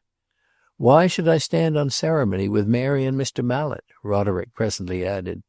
"Mary pretends to believe I'm a fine fellow, and if she believes it as she ought to, nothing I can say will alter her opinion. Mallet knows I'm a hopeless humbug, so I needn't mince my words with him." "Ah, my dear, don't use such dreadful language," said Mrs. Hudson. "Aren't we all devoted to you and proud of you, and waiting only to hear what you want so that we may do it?" Roderick got up and began to walk about the room. He was evidently in a restless, reckless, profoundly demoralized condition. Rowland felt that it was literally true that he did not care a straw for anything, but he observed with anxiety that Mrs. Hudson, who did not know on what delicate ground she was treading, was disposed to chide him caressingly as a mere expression of tenderness. He foresaw that she would bring down the hovering thunderbolt on her head. "In God's name," Roderick cried, "don't remind me of my obligations. It's intolerable to me, and I don't believe it's pleasant to Mallet. I know they're tremendous. I know I shall never repay them. I'm bankrupt. Do you know what that means?" The poor lady sat staring, dismayed, and Rowland angrily interfered. "Don't talk such stuff to your mother," he cried. "Don't you see you're frightening her?" "Frightening her? She may as well be frightened first as last. Do I frighten you, mother?" Roderick demanded. "Oh, Roderick, what do you mean?" whimpered the poor lady. "Mr. Mallet, what does he mean?" "I mean that I'm an angry, savage, disappointed, miserable man," Roderick went on. "I mean that I can't do a stroke of work nor think a profitable thought. I mean that I'm in a state of helpless rage and grief and shame. Helpless, helpless, that's what it is. You can't help me, poor mother, not with kisses nor tears nor prayers. Mary can't help me, not for all the honor she does me, nor all the big books on art that she pores over. Mallet can't help me, not with all his money, nor all his good example, nor all his friendship, which I'm so profoundly well aware of. Not with it all multiplied 1,000 times and repeated to all eternity. I thought you would help me, you and Mary. That's why I sent for you. But you can't. Don't think it. The sooner you give up the idea, the better for you. Give up being proud of me, too. There's nothing left of me to be proud of. A year ago I was a mighty fine fellow. But do you know what has become of me now? I have gone to the devil." There was something in the ring of Roderick's voice as he uttered these words which sent them home with convincing force. He was not talking for effect or the mere sensuous pleasure of extravagant and paradoxical utterance, as had often enough been the case ere this. He was not even talking viciously or ill-humouredly. He was talking passionately, desperately, and from an irresistible need to throw off the oppressive burden of his mother's confidence. His cruel eloquence brought the poor lady to her feet, and she stood there with clasped hands, petrified and voiceless. Mary Garland quickly left her place, came straight to Roderick, and laid her hand on his arm, looking at him with all her tormented heart in her eyes. He made no movement to disengage himself. He simply shook his head several times in dogged negation of her healing powers. Rowland had been living for the past month in such intolerable expectancy of disaster that now that the ice was broken and the fatal plunge taken, his foremost feeling was almost elation, but in a moment his orderly instincts and his natural love of superficial smoothness overtook it. "I really don't see, Roderick," he said, "the profit of your talking in just this way at just this time. Don't you see how you are making your mother suffer?" "Do I enjoy it myself?" cried Roderick. "Is the suffering all on your side and theirs? Do I look as if I were happy, and were stirring you up with a stick for my amusement? Here we all are in the same boat. We might as well understand each other. These women must know that I'm not to be counted on. That sounds remarkably cool, no doubt, and I certainly don't deny your right to be utterly disgusted with me." "Will you keep what you have got to say till another time," said Mary, "and let me hear it alone?" "Oh, I'll let you hear it as often as you please, but what's the use of keeping it? I'm in the humour. It won't keep. It's a very simple matter. I'm a failure, that's all. I'm not a first-rate man. I'm a second-rate, tenth-rate, anything you please. After that it's all one." Mary Garland turned away and buried her face in her hands, but Roderick, struck apparently in some unwonted fashion with her gesture, drew her towards him again and went on in a somewhat different tone. "It's hardly worth while we should have any private talk about this, Mary," he said. "The thing would be comfortable for neither of us. It's better, after all, that it be said once for all and dismissed. There are things I can't talk to you about. Can I, at least? You are such a queer creature." "I can imagine nothing you shouldn't talk to me about," said Mary. "You are not afraid?" he demanded sharply, looking at her. She turned away abruptly with lowered eyes, hesitating a moment. "Anything you think I should hear, I will hear," she said. And then she returned to her place at the window and took up her work. "I have had a great blow," said Roderick. "I was a great ass, but it doesn't make the blow any easier to bear." "Mr. Mallet, tell me what Roderick means," said Mrs. Hudson, who had found her voice, in a tone more peremptory than Rowland had ever heard her use. "He ought to have told you before," said Roderick. "Really, Rowland, if you will allow me to say so, you ought. You could have given a much better account of all this than I myself, better especially in that it would have been more lenient to me. You ought to have let them down gently. It would have saved them a great deal of pain. But you always want to keep things so smooth. Allow me to say that it's very weak of you." "I hereby renounce such weakness," said Rowland. "Oh, what is it, sir? What is it?" groaned Mrs. Hudson insistently. "It's what Roderick says. He's a failure."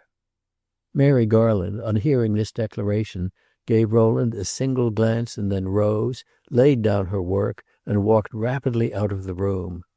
Mrs. Hudson tossed her head and timidly bristled.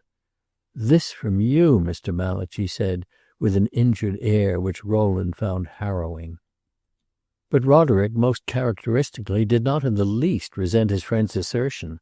He sent him, on the contrary, one of those large, clear looks of his, which seemed to express a stoical pleasure in Rowland's frankness, and which set his companion then and there wondering again, as he had so often done before, at the extraordinary contradictions of his temperament. "My dear mother," Roderick said, "if you had had eyes that were not blinded by this sad maternal vanity, you would have seen all this for yourself.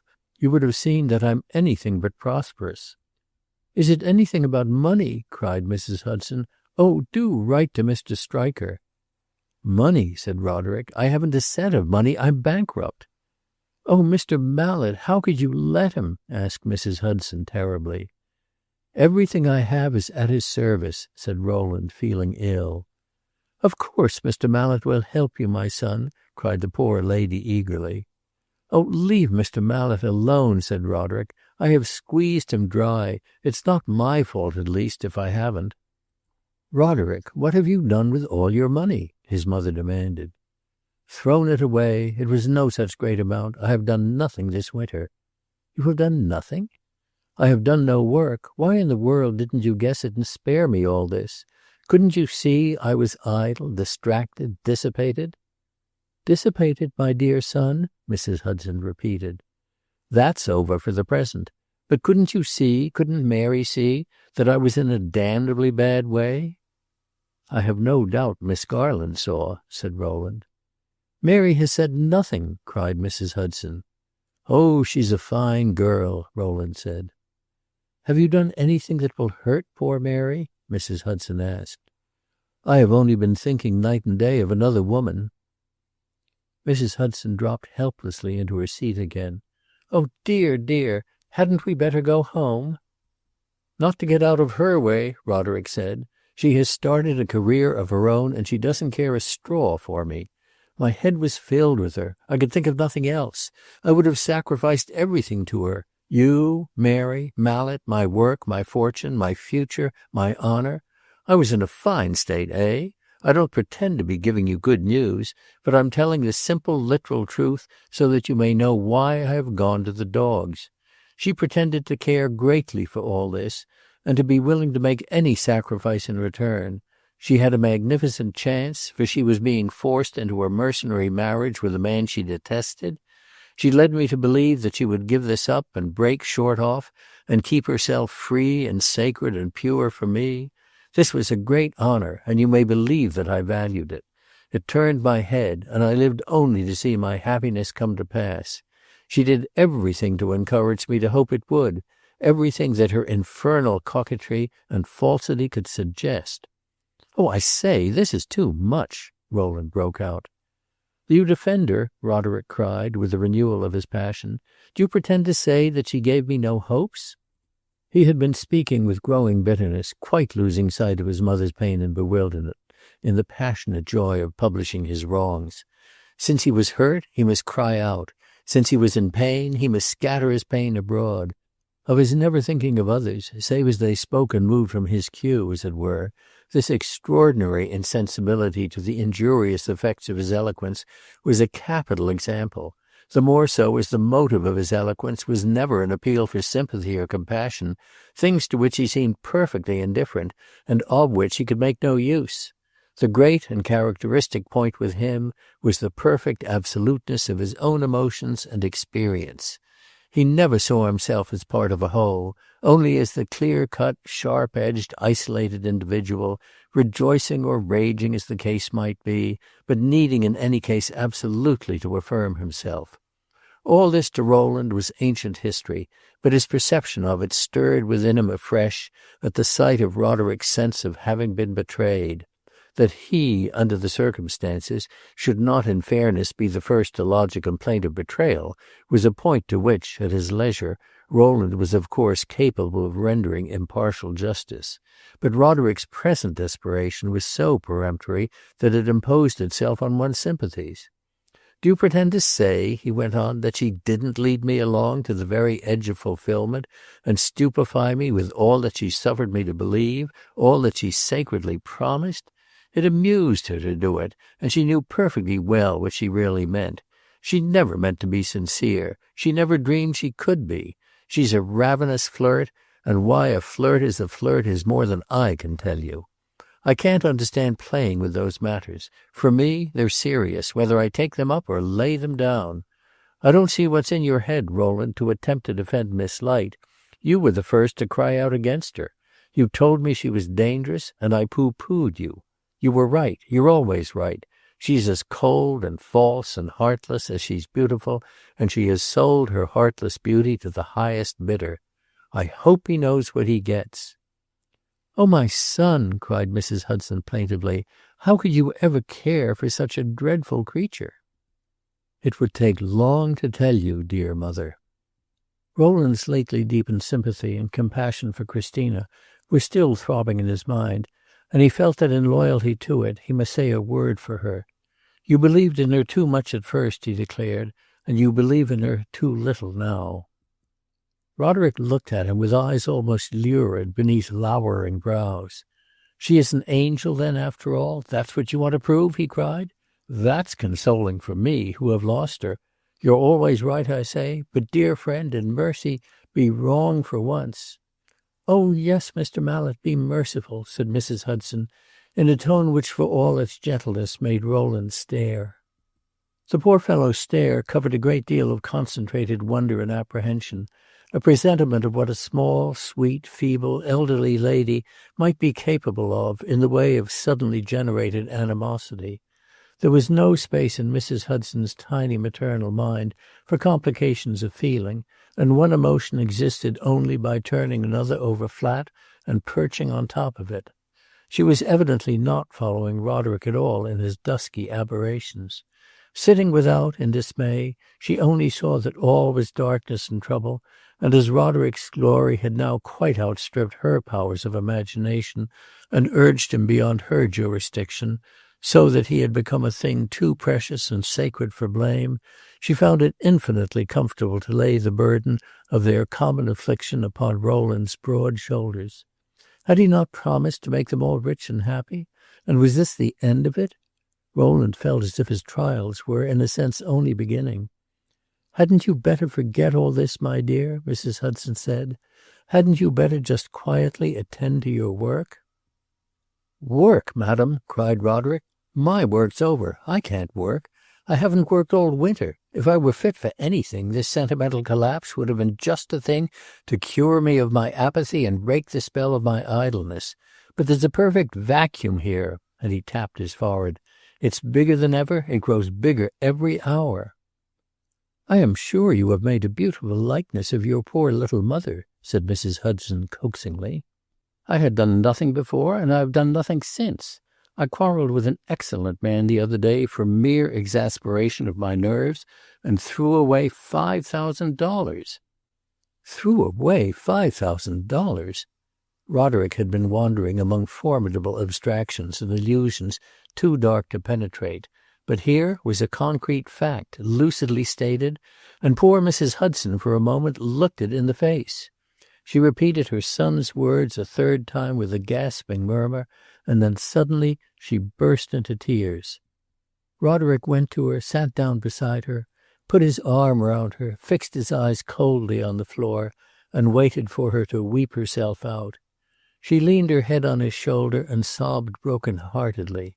She said not a word, she made no attempt to scold, but the desolation of her tears was overwhelming. It lasted some time, too long for Rowland's courage. He had stood silent, wishing simply to appear very respectful, but the elation that was mentioned a while since had utterly ebbed, and he found his situation intolerable. He walked away, not perhaps on tiptoe, but with a total absence of bravado in his tread. The next day, while he was at home, the servant brought him the card of a visitor. He read with surprise the name of Mrs. Hudson, and hurried forward to meet her. He found her in his sitting-room, leaning on the arm of her son, and looking very pale, her eyes red with weeping, and her lips tightly compressed. Her advent puzzled him, and it was not for some time that he began to understand the motive of it. Roderick's countenance threw no light upon it, but Roderick's countenance, full of light as it was, in a way itself, had never thrown light upon anything. He had not been in Rowland's rooms for several weeks, and he immediately began to look at those of his own works that adorned them. He lost himself in silent contemplation.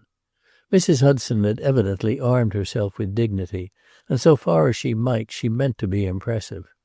Her success may be measured by the fact that Rowland's whole attention centered in the fear of seeing her begin to weep. She told him that she had come to him for practical advice. She begged to remind him that she was a stranger in the land. Where were they to go, please? What were they to do? Rowland glanced at Roderick, but Roderick had his back turned, and was gazing at his Adam with the intensity with which he might have examined Michelangelo's Moses. "Roderick says he doesn't know, he doesn't care," Mrs. Hudson said. "He leaves it entirely to you." Many another man, in Rowland's place, would have greeted this information with an irate and sarcastic laugh, and told his visitors that he thanked them infinitely for their confidence, but that really, as things stood now, they must settle these matters between themselves. Many another man might have so demeaned himself, even if, like Rowland, he had been in love with Mary Garland, and pressingly conscious that her destiny was also part of the question. But Rowland swallowed all hilarity and all sarcasm, and let himself seriously consider Mrs. Hudson's petition. His wits, however, were but indifferently at his command. They were dulled by his sense of the inexpressible change in Mrs. Hudson's attitude. Her visit was evidently intended as a formal reminder of the responsibilities Rowland had worn so lightly. Mrs. Hudson was doubtless too sincerely humble a person to suppose that if he had been recreant to his vows of vigilance and tenderness, her still, small presence would operate as a chastisement. But by some diminutive logical process of her own, she had convinced herself that she had been weakly trustful, and that she had suffered Rowland to think too meanly, not only of her understanding, but of her social consequence. A visit in her best gown would have an admonitory effect as regards both of these attributes. It would cancel some favours received, and show him that she was no such fool. These were the reflections of a very shy woman, who, determining for once in her life to hold up her head, was perhaps carrying it a trifle extravagantly. "You know we have very little money to spend," she said, as Rowland remained silent. "Roderick tells me that he has debts and nothing at all to pay them with. He says I must write to Mr. Stryker to sell my house for what it will bring, and send me out the money. When the money comes, I must give it to him. I'm sure I don't know. I never heard of anything so dreadful. My house is all I have. But that is all Roderick will say. We must be very economical." Before this speech was finished, Mrs. Hudson's voice had begun to quaver softly, and her face, which had no capacity for the expression of superior wisdom, to look as humbly appealing as before. Rowland turned to Roderick and spoke like a schoolmaster. "Come away from those statues and sit down here and listen to me." Roderick started, but obeyed with the most graceful docility. "What do you propose to your mother to do?" Rowland asked. "Propose?" said Roderick absently. "Oh, I propose nothing." The tone, the glance, the gesture with which this was said were horribly irritating, though obviously without the slightest intention of being so, and for an instant an imprecation rose to Rowland's lips. But he checked it, and he was afterwards glad he had done so. "You must do something," he said. "Choose, select, decide." "My dear Rowland, how you talk!" Roderick cried. "The very point of the matter is that I can't do anything. I will do as I'm told, but I don't call that doing. We must leave Rome, I suppose, though I don't see why. We have got no money, and you have to pay money on the railroads." Mrs. Hudson surreptitiously wrung her hands. "Listen to him, please," she cried. "Not leave Rome, when we have stayed here later than any Christians ever did before. It's this dreadful place that has made us so unhappy." "That's very true," said Roderick serenely. "If I had not come to Rome, I wouldn't have risen, and if I had not risen, I shouldn't have fallen." "Fallen, fallen," murmured Mrs. Hudson. "Just hear him." "I will do anything you say, Rowland," Roderick added. "I will do anything you want. I have not been unkind to my mother. Have I, mother? I was unkind yesterday without meaning it, for after all that had to be said. Murder will out, and my low spirits can't be hidden. But we talked it over and made it up, didn't we? It seemed to me we did. Let Rowland decide it, mother. Whatever he suggests will be the right thing." And Roderick, who had hardly removed his eyes from the statues, got up again and went back to look at them. Mrs. Hudson fixed her eyes upon the floor in silence. There was not a trace in Roderick's face or in his voice of the bitterness of his emotion of the day before, and not a hint of his having the lightest weight upon his conscience.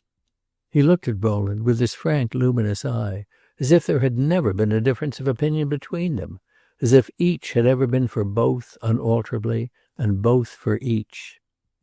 Rowland had received a few days before a letter from a lady of his acquaintance, a worthy Scotswoman domiciled in a villa upon one of the olive-covered hills near Florence.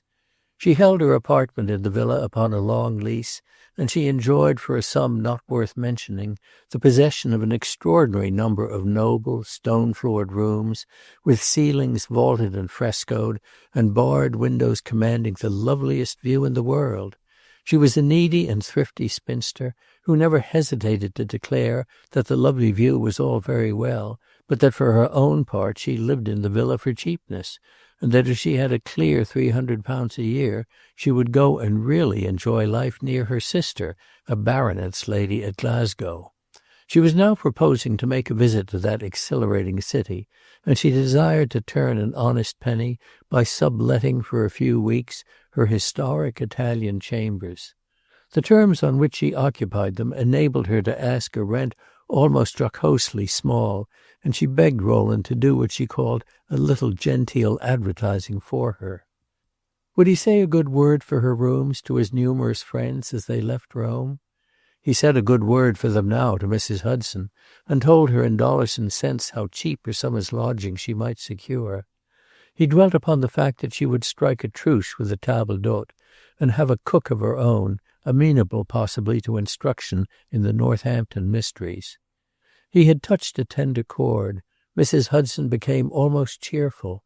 Her sentiments upon the table d'hôte system and upon foreign household habits generally were remarkable, and if we had space for it would repay analysis, and the idea of reclaiming a lost soul to the puritanic canons of cookery quite lightened the burden of her depression. While Rowland set forth his case, Roderick was slowly walking round the magnificent Adam, with his hands in his pockets. Rowland waited for him to manifest an interest in their discussion, but the statue seemed to fascinate him, and he remained calmly heedless. Rowland was a practical man. He possessed conspicuously what is called the sense of detail. He entered into Mrs. Hudson's position minutely, and told her exactly why it seemed good that she should remove immediately to the Florentine villa. She received his advice with great frigidity, looking hard at the floor, and sighing like a person well on her guard against an insidious optimism. But she had nothing better to propose, and Rowland received her permission to write to his friend that he had let the rooms. Roderick assented to this decision without either sighs or smiles. "A Florentine villa is a good thing," he said. "I am at your service." "I'm sure I hope you'll get better there," moaned his mother, gathering her shawl together. Roderick laid one hand on her arm, and with the other pointed to Rowland's statues. "Better or worse, remember this. I did those things," he said. Mrs. Hudson gazed at them vaguely, and Rowland said, "Remember it yourself." "They are horribly good," said Roderick. Rowland solemnly shrugged his shoulders. It seemed to him that he had nothing more to say, but as the others were going, a last light pulsation of the sense of undischarged duty led him to address to Roderick a few words of parting advice. "You'll find the Villa Pandolfini very delightful, very comfortable," he said. "You ought to be very contented there. Whether you work or whether you loaf, it's a place for an artist to be happy in. I hope you will work." "I hope I may," said Roderick with a magnificent smile. "When we meet again, have something to show me." "When we meet again? Where the deuce are you going?" Roderick demanded. "Oh, I hardly know. Over the Alps." "Over the Alps? You're going to leave me?" Roderick cried. Rowland had most distinctly meant to leave him, but his resolution immediately wavered. He glanced at Mrs. Hudson and saw that her eyebrows were lifted and her lips parted in soft irony. She seemed to accuse him of a craven shirking of trouble, to demand of him to repair his cruel havoc in her life by a solemn renewal of zeal. But Roderick's expectations were the oddest. Such as they were, Rowland asked himself why he shouldn't make a bargain with them. "You desire me to go with you?" he asked. "If you don't go, I won't, that's all. How in the world shall I get through the summer without you? How will you get through it with me? That's the question." "I don't pretend to say. The future is a dead blank. But without you it's not a blank. It's certain damnation." "Mercy, mercy," murmured Mrs. Hudson. Rowland made an effort to stand firm, and for a moment succeeded. "If I go with you, will you try to work?" Roderick, up to this moment, had been looking as unperturbed as if the deep agitation of the day before were a thing of the remote past. But at these words his face changed formidably. He flushed and scowled, and all his passion returned. "Try to work!" he cried. Try, work! In God's name, don't talk that way or you'll drive me mad.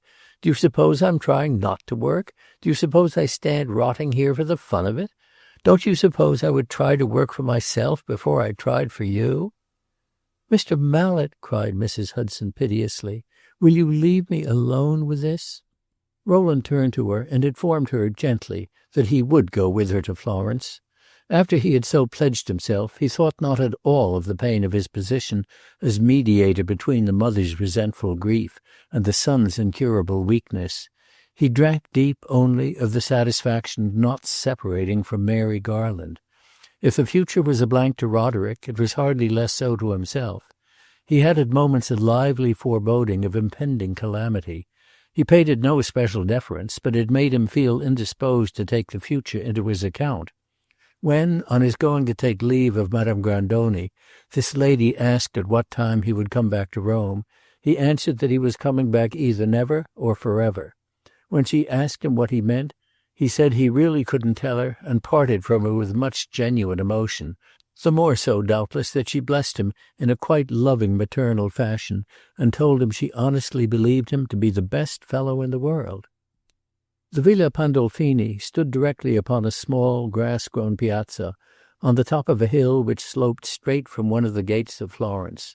It offered to the outer world a long, rather low facade, colored a dull dark yellow, and pierced with windows of various sizes, no one of which, save those on the ground floor, was on the same level with any other. Within, it had a great, cool, grey cortile, with high, light arches around it, heavily corniced doors of majestic altitude opening out of it, and a beautiful medieval well on one side of it.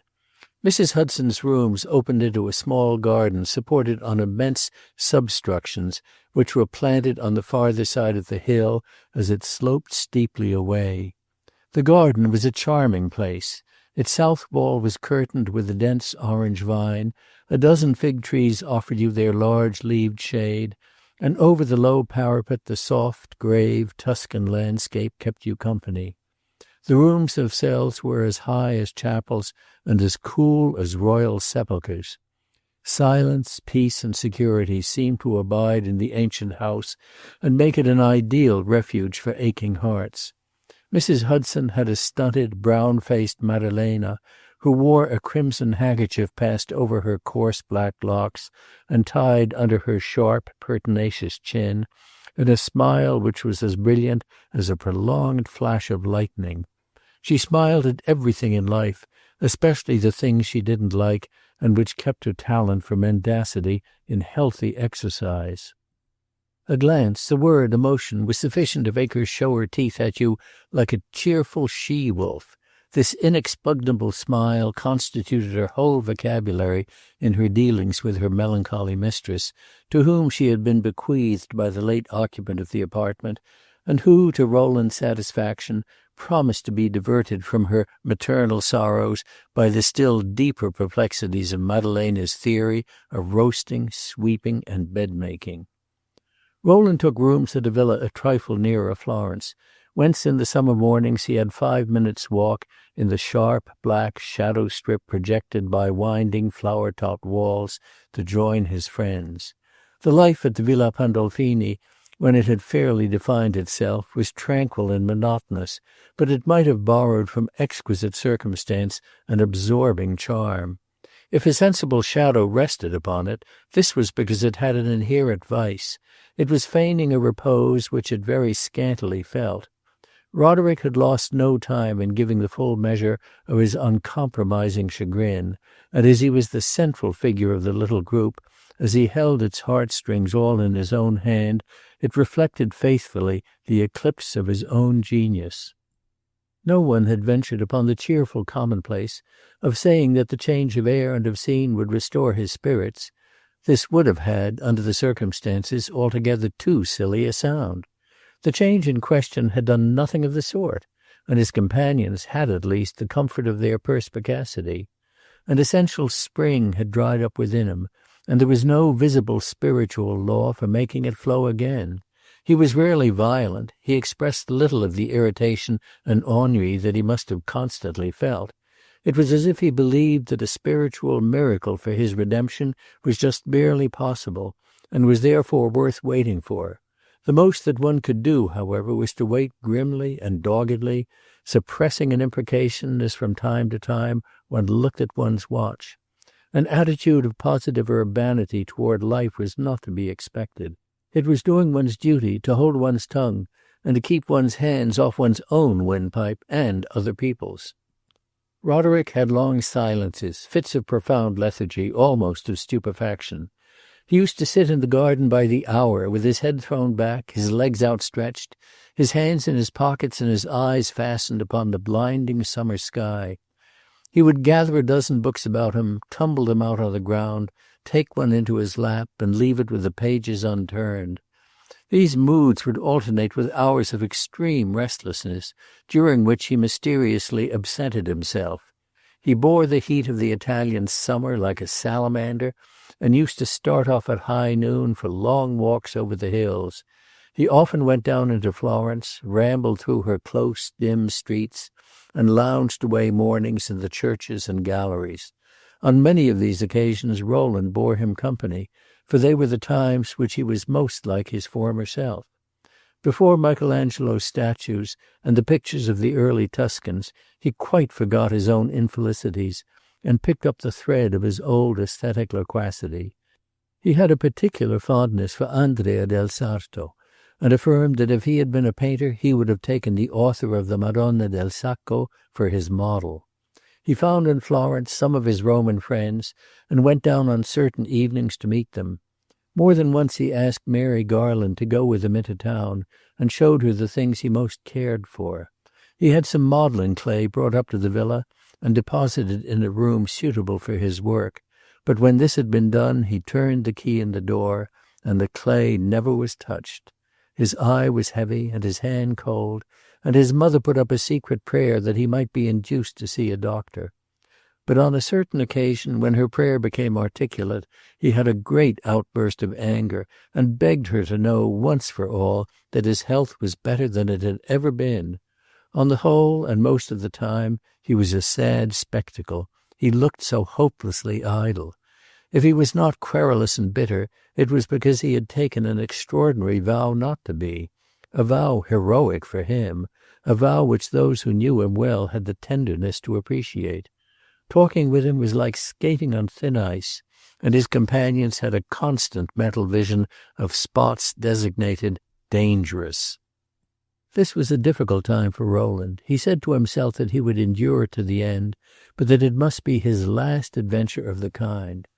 Mrs. Hudson divided her time between looking askance at her son, with her hands tightly clasped about her pocket-handkerchief, as if she were wringing it dry of the last hour's tears, and turning her eyes much more directly upon Rowland in the mutest, the feeblest, the most intolerable reproachfulness. She never phrased her accusations, but he felt that in the unillumined void of the poor lady's mind they loomed up like vaguely outlined monsters. Her demeanour caused him the acutest suffering, and if at the outset of his enterprise he had seen, how dimly soever, one of those plaintive eye-beams in the opposite scale, the brilliancy of Roderick's promises would have counted for little. They made their way to the softest spot in his conscience, and kept it chronically aching. If Mrs. Hudson had been loquacious and vulgar, he would have borne even a less valid persecution with greater fortitude. But somehow, neat and noiseless and dismally ladylike as she sat there, keeping her grievance green with her soft dropping tears, her displeasure conveyed an overwhelming imputation of brutality. He felt like a reckless trustee who has speculated with the widow's mite and is haunted with the reflection of ruin that he sees in her tearful eyes. He did everything conceivable to be polite to Mrs. Hudson and to treat her with distinguished deference. Perhaps his exasperated nerves made him overshoot the mark and rendered his civilities a trifle peremptory. She seemed capable of believing that he was trying to make a fool of her. She would have thought him cruelly recreant if he had suddenly departed in desperation, and yet she gave him no visible credit for his constancy. Women are said by some authorities to be cruel. I don't know how true this is, but it may at least be pertinent to remark that Mrs. Hudson was very much of a woman. It often seemed to Rowland that he had too decidedly forfeited his freedom, and that there was something positively grotesque in a man of his age and circumstances living in such a moral bondage. But Mary Garland had helped him before, and she helped him now. Helped him not less than he had assured himself she would when he found himself drifting to Florence. Yet her help was rendered in the same unconscious, unacknowledged fashion as before. There was no explicit change in their relations. After that distressing scene in Rome which had immediately preceded their departure, it was of course impossible that there should not be on Miss Garland's part some frankness of allusion to Roderick's sad condition. She had been present, the reader will remember, during only half of his unsparing confession, and Rowland had not seen her confronted with any absolute proof of Roderick's passion for Christina Light. But he knew that she knew far too much for her happiness. Roderick had told him, shortly after their settlement at the Villa Pandolfini, that he had had a tremendous talk with his cousin. Rowland asked no questions about it. He preferred not to know what passed between them.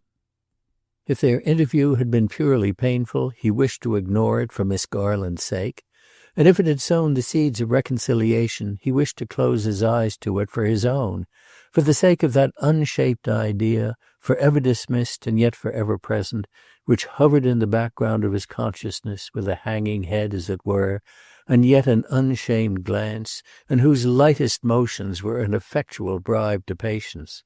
Was the engagement broken, Rowland wondered, yet without asking? But it hardly mattered, for if, as was more than probable, Miss Garland had peremptorily released her cousin, her own heart had by no means recovered its liberty.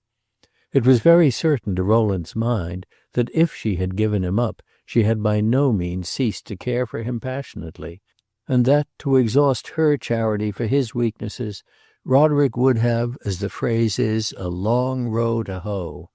She spoke of Roderick as she might have done of a person suffering from a serious malady which demanded much tenderness. But if Rowland had found it possible to accuse her of dishonesty, he would have said now that she believed appreciably less than she pretended to in her victim's being an involuntary patient. There are women whose love is caretaking and patronizing, and who rather prefer a weak man because he gives them a comfortable sense of strength. It did not in the least please Rowland to believe that Mary Garland was one of these, for he held that such women were only males in petticoats, and he was convinced that Miss Garland's heart was constructed after the most perfect female model.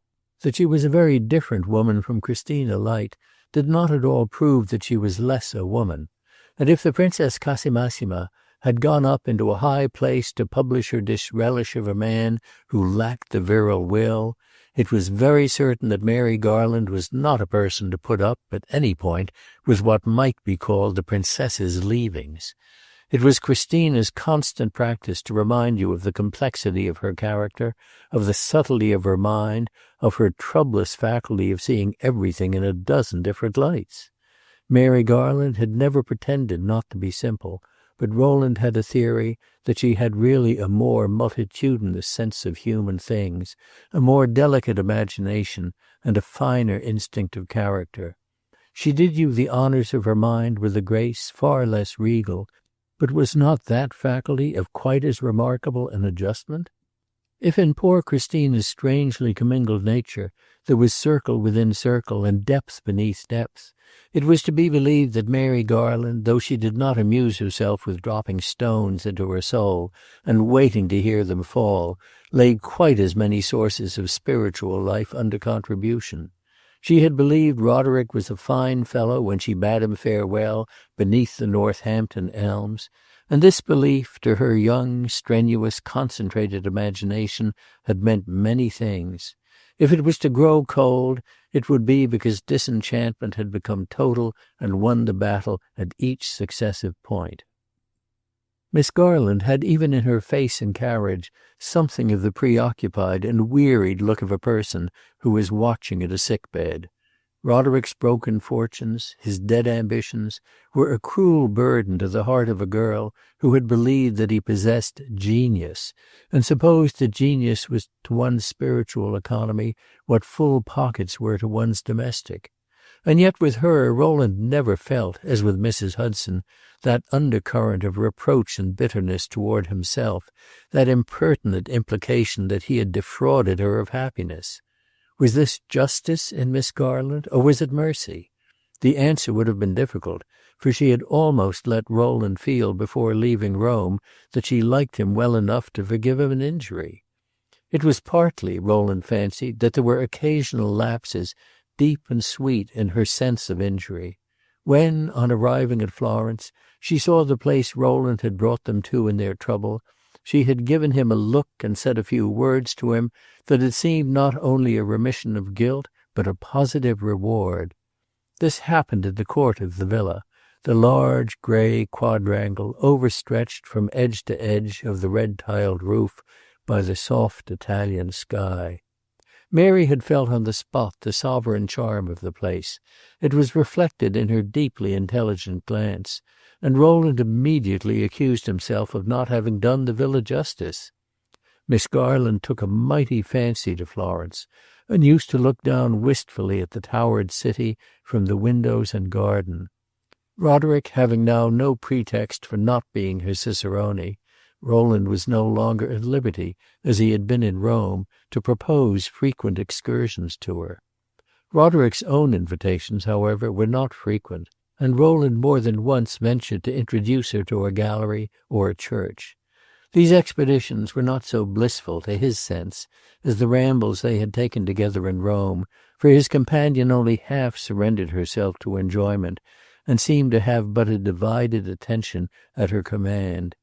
Often, when she had begun with looking intently at a picture, her silence after an interval made him turn and glance at her. He usually found that if she was looking at the picture still, she was not seeing it. Her eyes were fixed, but her thoughts were wandering, and an image more vivid than any that Raphael or Titian had drawn had superposed itself upon the canvas. She asked fewer questions than before, and seemed to have lost heart for consulting guide-books and encyclopedias. From time to time, however, she uttered a deep, full murmur of gratification. Florence in midsummer was perfectly void of travellers, and the dense little city gave forth its aesthetic aroma with a larger frankness as the nightingale sings when the listeners have departed. The churches were deliciously cool, but the grey streets were stifling, and the great dove-tailed polygons of pavement as hot to the tread as molten lava. Rowland, who suffered from intense heat, would have found all this uncomfortable in solitude, but Florence had never charmed him so completely as during these midsummer strolls with his preoccupied companion. One evening they had arranged to go on the morrow to the Academy. Miss Garland kept her appointment, but as soon as she appeared, Rowland saw that something painful had befallen her. She was doing her best to look at her ease, but her face bore the marks of tears. Rowland told her that he was afraid she was ill, and that if she preferred to give up the visit to Florence he would submit with what grace he might. She hesitated a moment, and then she said she preferred to adhere to their plan. "I am not well," she presently added, "but it's a moral malady, and in such cases I consider your company beneficial." "But if I am to be your doctor," said Rowland, "you must tell me how your illness began." "I can tell you very little. It began with Mrs. Hudson being unjust to me for the first time in her life. And now I am already better." I mention this incident because it confirmed an impression of Rowland's from which he had derived a certain consolation.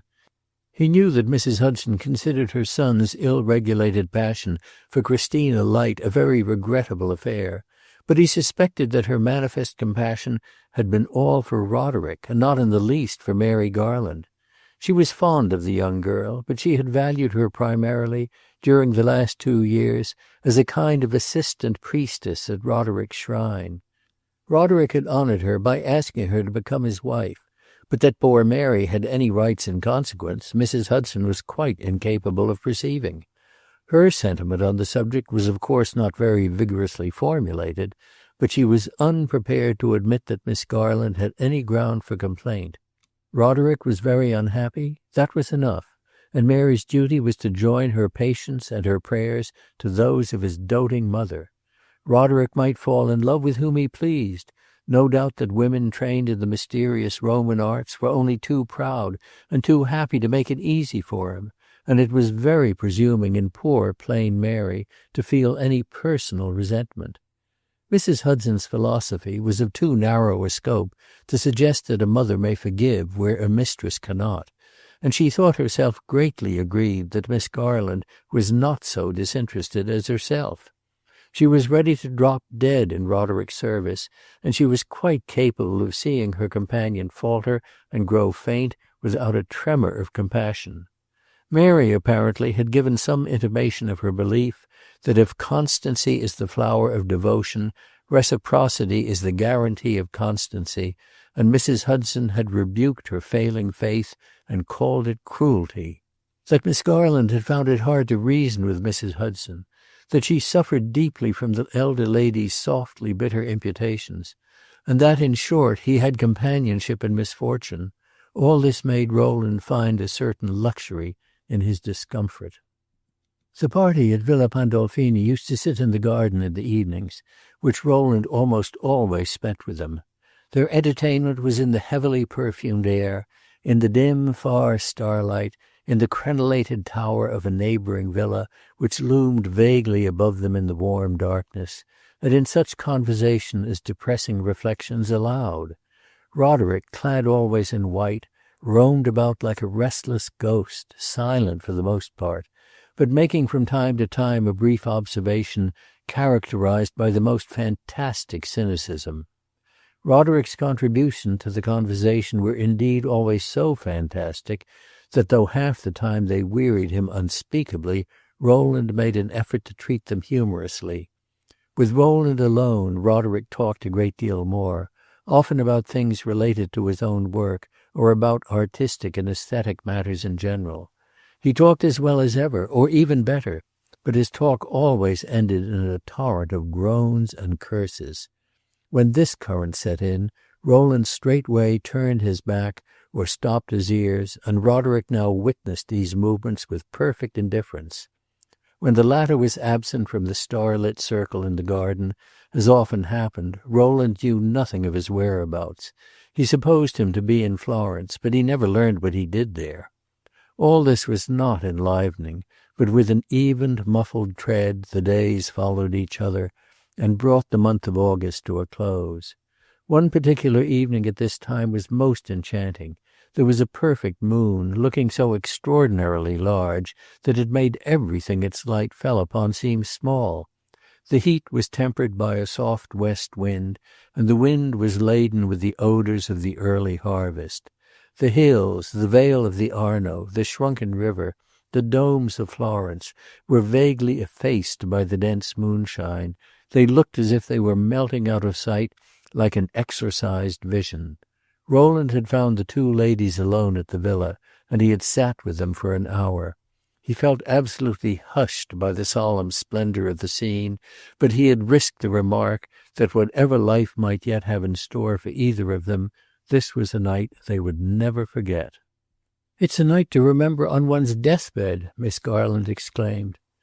"Oh, Mary, how can you?" murmured Mrs. Hudson, to whom this savoured of profanity, and to whose shrinking sense, indeed, the accumulated loveliness of the night seemed to have something shameless and defiant.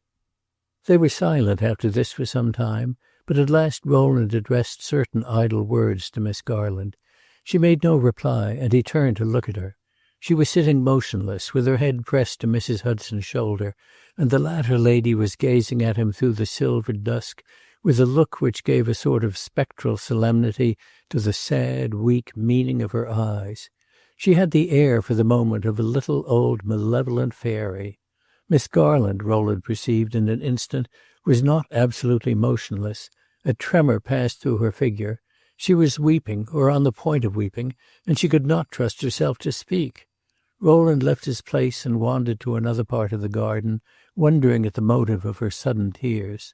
Of women's sobs in general he had a sovereign dread, but these somehow gave him a certain pleasure. When he returned to his place, Miss Garland had raised her head and banished her tears. She came away from Mrs. Hudson, and they stood for a short time leaning against the parapet. "It seems to you very strange, I suppose," said Rowland, "that there should be any trouble in such a world as this." "I used to think," she answered, "that if any trouble came to me, I would bear it like a stoic. But that was at home, where things don't speak to us of enjoyment as they do here. Here it is such a mixture. One doesn't know what to choose, what to believe. Beauty stands there, beauty such as this night in this place, and all this sad, strange summer have been so full of, and it penetrates to one's soul and lodges there, and keeps saying that man was not made to suffer, but to enjoy. This place has undermined my stoicism, but, shall I tell you, I feel as if I were saying something sinful. I love it." "If it is sinful, I absolve you," said Rowland, "in so far as I have power. We are made, I suppose, both to suffer and to enjoy.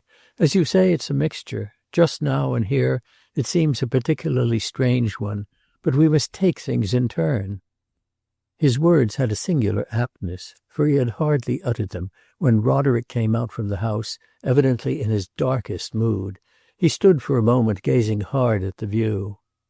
"It's a very beautiful night, my son," said his mother, going to him timidly and touching his arm. He passed his hand through his hair and let it stay there, clasping his thick locks. "Beautiful!" he cried. "Of course it's beautiful. Everything is beautiful. Everything is insolent, defiant, atrocious with beauty. Nothing is ugly but me and my poor dead brain." "Oh, my dearest son," pleaded poor Mrs. Hudson, "don't you feel any better?" Roderick made no immediate answer, but at last he spoke in a different voice. "I came expressly to tell you that you needn't trouble yourselves any longer to wait for something to turn up. Nothing will turn up. It's all over. I said when I came here I would give it a chance. I have given it a chance. Haven't I, eh? Haven't I, Rowland? It's no use. The thing's a failure. Do with me now what you please. I recommend you to set me up there at the end of the garden and shoot me." "I feel strongly inclined," said Rowland gravely, "to go and get my revolver." "Oh, mercy on us, what language!" cried Mrs. Hudson. "Why not?" Roderick went on. "This would be a lovely night for it, and I should be a lucky fellow to be buried in this garden. But bury me alive if you prefer. Take me back to Northampton." "Roderick, will you really come?" cried his mother. "Oh, yes, I'll go. I might as well be there as anywhere, reverting to idiocy and living upon alms. I can do nothing with all this. Perhaps I should really like Northampton. If I'm to vegetate for the rest of my days, I can do it there better than here." "Oh, come home, Mrs. Hudson said, "and we shall all be safe and quiet and happy. My dearest son, come home with your poor mother." "Let us go then, and go quickly." Mrs. Hudson flung herself upon his neck for gratitude. "We'll go to-morrow," she cried. "The Lord is very good to me."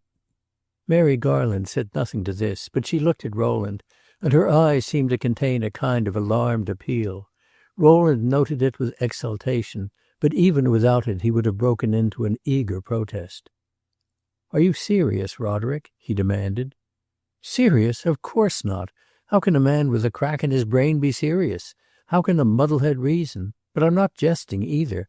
I can no more make jokes than utter oracles." "Are you willing to go home?" Willing? God forbid. I am simply amenable to force. If my mother chooses to take me, I won't resist. I can't. I have come to that." "Let me resist, then," said Rowland. "Go home as you are now. I can't stand by and see it." It may have been true that Roderick had lost his sense of humor, but he scratched his head with a gesture that was almost comical in its effect. "You are a queer fellow. I should think I would disgust you horribly." "Stay another year," Rowland simply said. "Doing nothing?" "You shall do something. I am responsible for your doing something." "To whom are you responsible?" Rowland, before replying, glanced at Miss Garland, and his glance made her speak quickly. "Not to me." "I'm responsible to myself," Rowland declared. "My poor dear fellow," said Roderick. "Oh, Mr. Mallet, aren't you satisfied?" cried Mrs. Hudson, in the tone in which Niobe may have addressed the avenging archers after she had seen her eldest born fall. "It's out of all nature keeping him here. When we're in a poor way, surely our own dear native land is the place for us. Do leave us to ourselves, sir." This just failed of being a dismissal in form, and Rowland bowed his head to it. Roderick was silent for some moments. Then suddenly he covered his face with his two hands. "Take me at least out of this terrible Italy," he cried, "where everything mocks and reproaches and torments and eludes me. Take me out of this land of impossible beauty, and put me in the midst of ugliness. Set me down where nature is coarse and flat, and men and manners are vulgar. There must be something awfully ugly in Germany. Pack me off there." Rowland answered that if he wished to leave Italy the thing might be arranged. He would think it over and submit a proposal on the morrow. He suggested to Mrs. Hudson, in consequence, that she should spend the autumn in Switzerland, where she would find a fine tonic climate, plenty of fresh milk, and several pensions at 3 francs and a half a day. Switzerland, of course, was not ugly, but one could not have everything. Mrs. Hudson neither thanked him nor assented, but she wept and packed her trunks.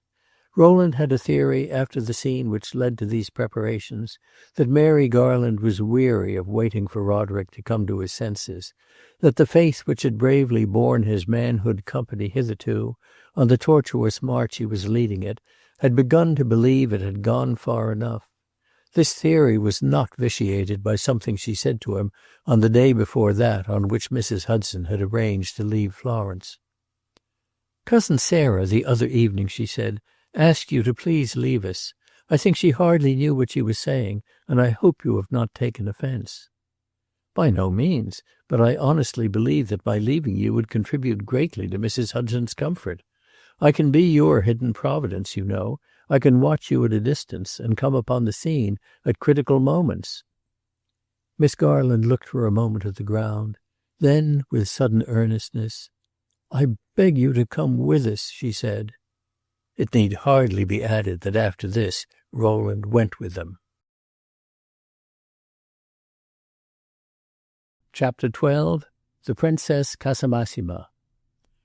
Rowland had a very friendly memory of a little mountain inn, accessible with moderate trouble from Lucerne, where he had once spent a blissful 10 days. He had at that time been trudging, knapsack on back, over half Switzerland, and not being on his legs a particularly light weight, it was no shame to him to confess that he was mortally tired. The inn of which I speak presented striking analogies with a cow stable, but in spite of this circumstance it was crowded with hungry tourists. It stood in a high, shallow valley, with flower-strewn alpine meadows sloping down to it from the base of certain rugged rocks whose outlines were grotesque against the evening sky. Rowland had seen grander places in Switzerland that pleased him less, and whenever afterwards he wished to think of alpine opportunities at their best, he recalled this grassy concave among the mountain tops, and the August days he spent there, resting deliciously at his length in the lee of a sun-warmed boulder, with the light cool air stirring about his temples, the wafted odours of the pines in his nostrils, the tinkle of the cattle bells in his ears, the vast progression of the mountain shadows before his eyes, and a volume of Wordsworth in his pocket. His face, on the Swiss hillsides, had been scorched to within a shade of the colour nowadays called magenta, and his bed was a pallet in a loft which he shared with a German botanist of colossal stature, every inch of him quaking at an open window. These had been drawbacks to felicity, but Rowland hardly cared where or how he was lodged, for he spent the livelong day under the sky on the crest of a slope that looked at the Jungfrau.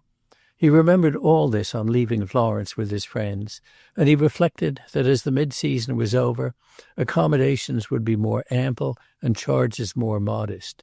He communicated with his old friend the landlord, and while September was yet young, his companions established themselves under his guidance in the grassy valley. He had crossed the Saint-Gothard Pass with them in the same carriage. During the journey from Florence, and especially during this portion of it, the cloud that hung over the little party had been almost dissipated, and they had looked at each other in the close contiguity of the train and the posting-carriage without either accusing or consoling glances. It was impossible not to enjoy the magnificent scenery of the Apennines and the Italian Alps, and there was a tacit agreement among the travellers to abstain from sombre illusions. The effect of this delicate compact seemed excellent. It ensured them a week's intellectual sunshine. Roderick sat and gazed out of the window with a fascinated stare and with a perfect docility of attitude. He concerned himself not a particle about the itinerary or about any of the wayside arrangements. He took no trouble, and he gave none. He assented to everything that was proposed, talked very little, and led for a week a perfectly contemplative life. His mother rarely removed her eyes from him, and if a while before this would have extremely irritated him, he now seemed perfectly unconscious of her observation and profoundly indifferent to anything that might befall him. They spent a couple of days on the Lake of Como, at a hotel with white porticos smothered in oleander and myrtle, and the terrace steps leading down to little boats with striped awnings. They agreed it was the earthly paradise, and they passed the morning strolling through the perfumed alleys of classic villas, and the evenings floating in the moonlight in a circle of outlined mountains to the music of silver trickling oars. One day in the afternoon the two men took a long stroll together. They followed the winding footway that led toward Como, close to the lakeside, past the gates of villas and the walls of vineyards, through little hamlets propped on a dozen arches, and bathing their feet in their pendant tatters in the grey-green ripple, past frescoed walls and crumbling campaniles and grassy village piazzas, and the mouth of soft ravines that wound upward through belts of swinging vine and vaporous olive and splendid chestnut, to high ledges where white chapels gleamed amid the paler boscage, and bare cliff surfaces with their sun-cracked lips drank in the azure light. It was all confoundingly picturesque. It was the Italy that we know from the steel engravings and old keepsakes and annuals, from the vignettes on music sheets and the drop curtains at the theatres, an Italy that we can never confess to ourselves, in spite of our own changes and of Italy's, that we have ceased to believe in. Rowland and Roderick turned aside from the little paved footway that clambered and dipped and wound and doubled beside the lake, and stretched themselves idly beneath a fig tree on a grassy promontory. Rowland had never known anything so divinely soothing as the dreamy softness of that early autumn afternoon. The iridescent mountains shut him in. The little waves beneath him fretted the white pebbles at the laziest intervals. The festooned vines above him swayed just visibly in the all but motionless air. Roderick lay observing it all with his arms thrown back and his hands under his head. "This suits me," he said. "I could be happy here and forget everything. Why not stay here forever?" He kept his position for a long time and seemed lost in his thoughts. Rowland spoke to him, but he made vague answers. At last he closed his eyes. It seemed to Rowland also a place to stay in forever, a place for perfect oblivion of the disagreeable. Suddenly Roderick turned over on his face and buried it in his arms. There had been something passionate in his movement, but Rowland was nevertheless surprised when he at last jerked himself back into a sitting posture to perceive the trace of tears in his eyes. Roderick turned to his friend, stretching his two hands out toward the lake and mountains, and shaking them with an eloquent gesture as if his heart was too full for utterance. "Pity me, sir, pity me," he presently cried. "Look at this lovely world and think what it must be to be dead to it." "Dead?" said Rowland. "Dead, dead, dead and buried, buried in an open grave where you lie staring up at the sailing clouds, smelling the waving flowers and hearing all nature live and grow above you. That's the way I feel." "I am glad to hear it," said Rowland. "Death of that sort is very near to resurrection." "It's too horrible," Roderick went on. "It has all come over me here tremendously. If I were not ashamed, I could shed a bushel of tears. For 1 hour of what I have been, I would give up anything I may be." "Never mind what you have been. Be something better." "I shall never be anything again. It's no use talking. But I don't know what secret spring has been touched since I have lain here. Something in my heart seemed suddenly to open and let in a flood of beauty and desire. I know what I have lost, and I think it horrible. Mind you, I know it, I feel it. Remember that hereafter. Don't say that he was stupefied and senseless, that his perception was dulled and his aspiration dead. Say that he trembled in every nerve with a sense of the beauty and sweetness of life, that he rebelled and protested and shrieked, that he was buried alive with his eyes open and his heart beating to madness, that he clung to every blade of grass and every wayside thorn as he passed, that it was the most horrible spectacle you ever witnessed, that it was an outrage, a murder, a massacre." "Good heavens, man, are you insane?" Rowland cried. "I have never been saner. I don't want to be bad company, and in this beautiful spot at this delightful hour it seems an outrage to break the charm. But I am bidding farewell to Italy, to beauty, to honor, to life. I only want to assure you that I know what I lose. I know it in every pulse of my heart. Here, where these things are all loveliest, I take leave of them. Farewell, farewell." During their passage of the Saint Gothard, Roderick absented himself much of the time from the carriage, and rambled far in advance along the huge zigzags of the road. He displayed an extraordinary activity. His light weight and slender figure made him an excellent pedestrian, and his friends frequently saw him skirting the edge of plunging chasms, loosening the stones on long steep slopes, or lifting himself against the sky from the top of rocky pinnacles. Mary Garland walked a great deal, but she remained near the carriage to be with Mrs. Hudson. Rowland remained near it to be with Miss Garland.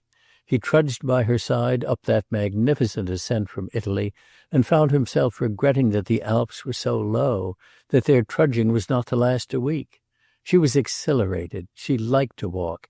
In the way of mountains, until within the last few weeks, she had seen nothing greater than Mount Holyoke, and she found that the Alps amply justified their reputation. Rowland knew that she loved nature, but he was struck afresh with the vivacity of her observation of it, and with her knowledge of plants and stones.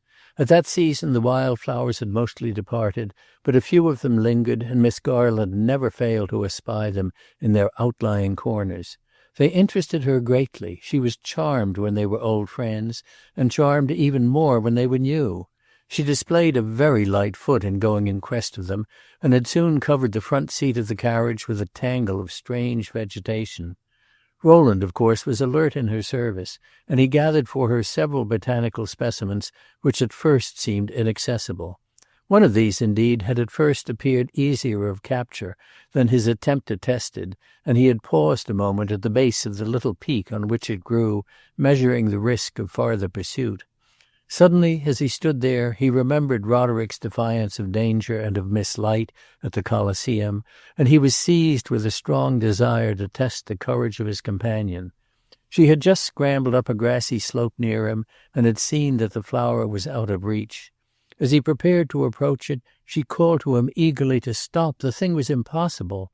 Poor Rowland, whose passion had been terribly starved, enjoyed immensely the thought of having her care for 3 minutes what became of him.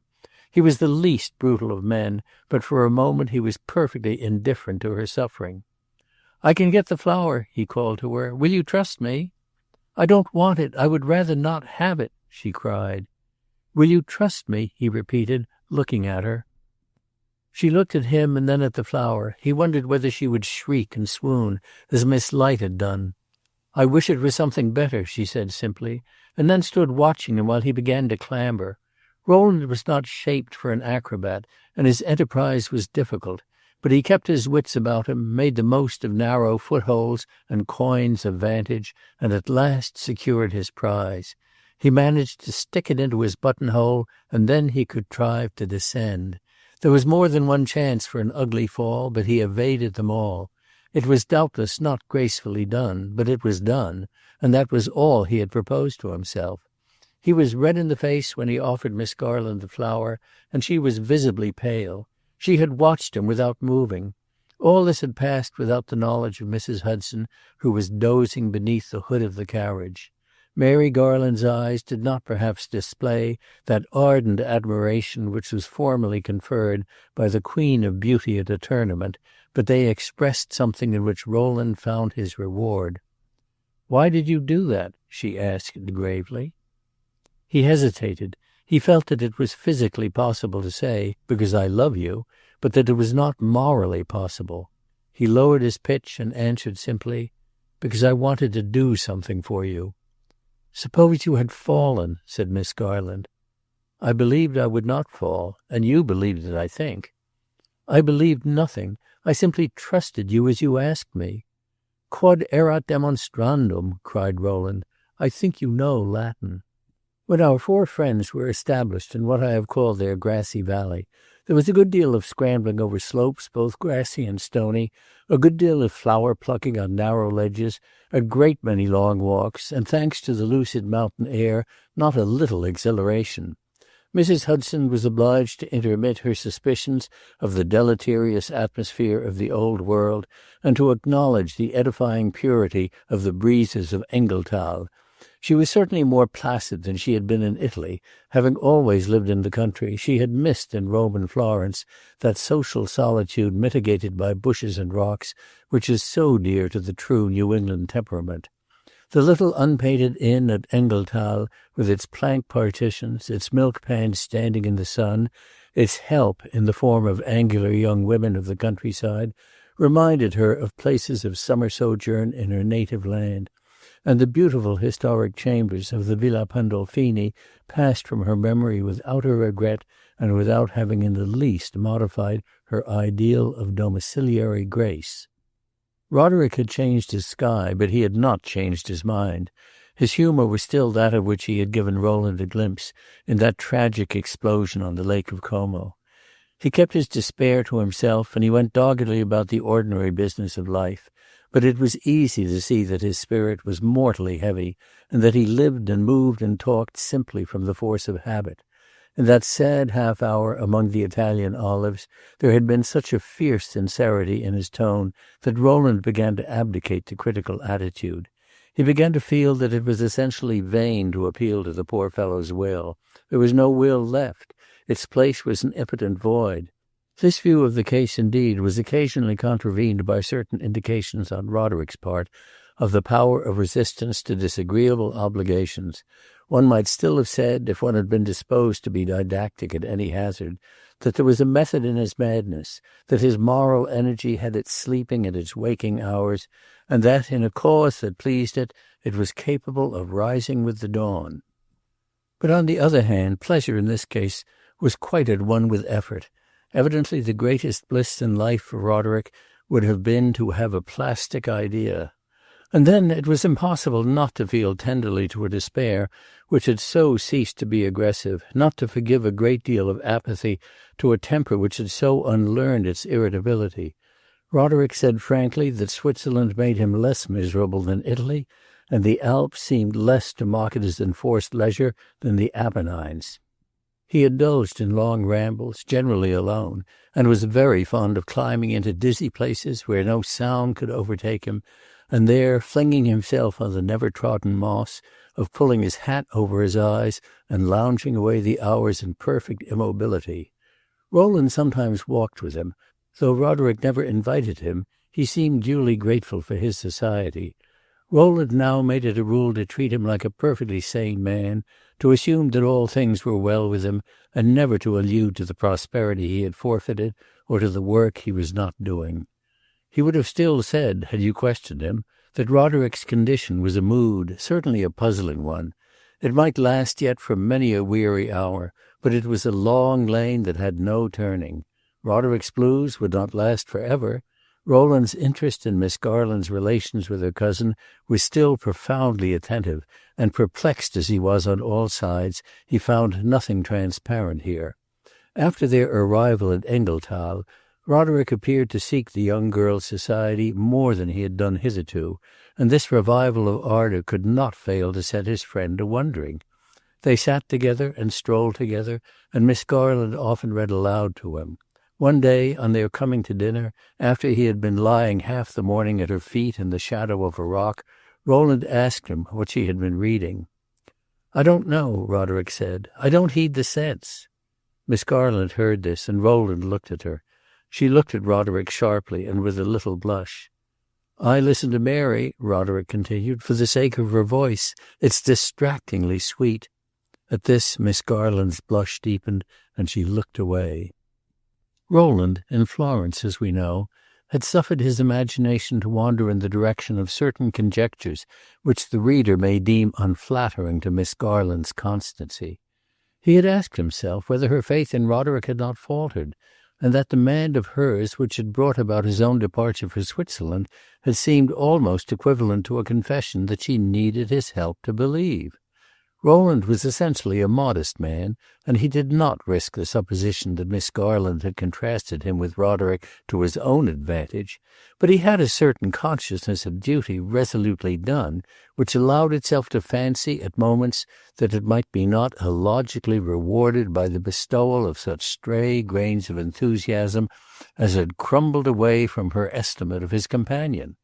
If some day she had declared, in a sudden burst of passion, that she was outwearied and sickened, and that she gave up her recreant lover, Rowland's expectation would have gone halfway to meet her.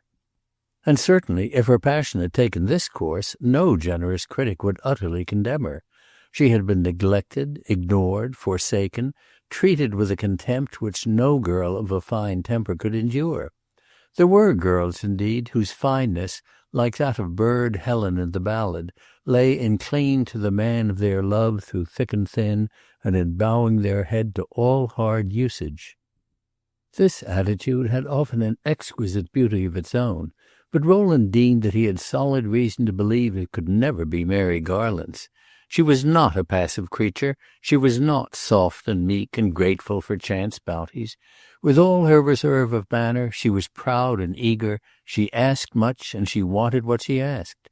She believed in fine things, and she never could long persuade herself that fine things missed were as beautiful as fine things achieved. Once Rowland passed an angry day. He had dreamed, it was the most insubstantial of dreams, that she had given him the right to believe that she looked to him to transmute her discontent. And yet here she was, throwing herself back into Roderick's arms at his lightest overture, and playing with his own half-fearful, half-shameful hopes. Rowland declared to himself that his position was essentially detestable, and that all the philosophy he could bring to bear upon it would make it neither honorable nor comfortable. He would go away and make an end of it. He did not go away. He simply took a long walk, stayed away from the inn all day, and on his return found Miss Garland sitting out in the moonlight with Roderick. Rowland, communing with himself during the restless ramble in question, had determined that he would at least cease to observe, to heed, or to care for what Miss Garland and Roderick might do or might not do together. Nevertheless, some 3 days afterward, the opportunity presenting itself, he deliberately broached the subject with Roderick. He knew this was inconsistent and faint-hearted. It was indulgence to the fingers that itched to handle forbidden fruit. But he said to himself that it was really more logical to be inconsistent than the reverse, for they had formerly discussed these mysteries very candidly. Was it not perfectly reasonable that he should wish to know the sequel of the situation which Roderick had then delineated? Roderick had made him promises, and it was to be expected that he should ascertain how the promises had been kept.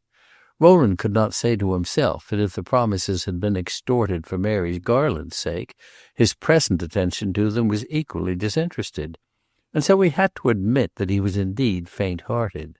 He may perhaps be deemed too narrow a casuist, but we have repeated more than once that he was solidly burdened with a conscience. I imagine," he said to Roderick, "that you are not sorry at present to have allowed yourself to be dissuaded from making a final rupture with Miss Garland." Roderick eyed him with a vague and absent look which had lately become habitual to his face, and repeated, "Dissuaded? Don't you remember that in Rome you wished to break your engagement, and that I urged you to respect it, though it seemed to hang by so slender a thread? I wished you to see what would come of it. If I am not mistaken, you are reconciled to it." "Oh, yes," said Roderick, "I remember what you said. You made it a kind of a personal favor to yourself that I should remain faithful. I consented, but afterwards, when I thought of it, your attitude greatly amused me. Had it ever been seen before, a man asking another man to gratify him by not suspending his attentions to a pretty girl?" "It was as selfish as anything else," said Rowland. "One man puts his selfishness into one thing, and one into another. It would have utterly marred my comfort to see Miss Garland in low spirits." "But you liked her, you admired her, eh? So you intimated." "I admire her profoundly." "It was your originality, then. To do you justice, you have a great deal of a certain sort. To wish her happiness secured in just that fashion.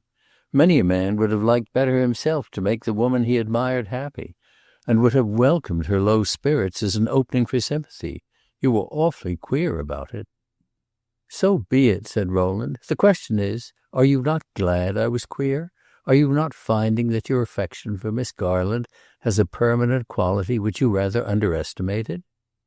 "I don't pretend to say. When she arrived in Rome I found I didn't care for her, and I honestly proposed that we should have no humbug about it. If you, on the contrary, thought there was something to be gained by having a little humbug, I was willing to try it.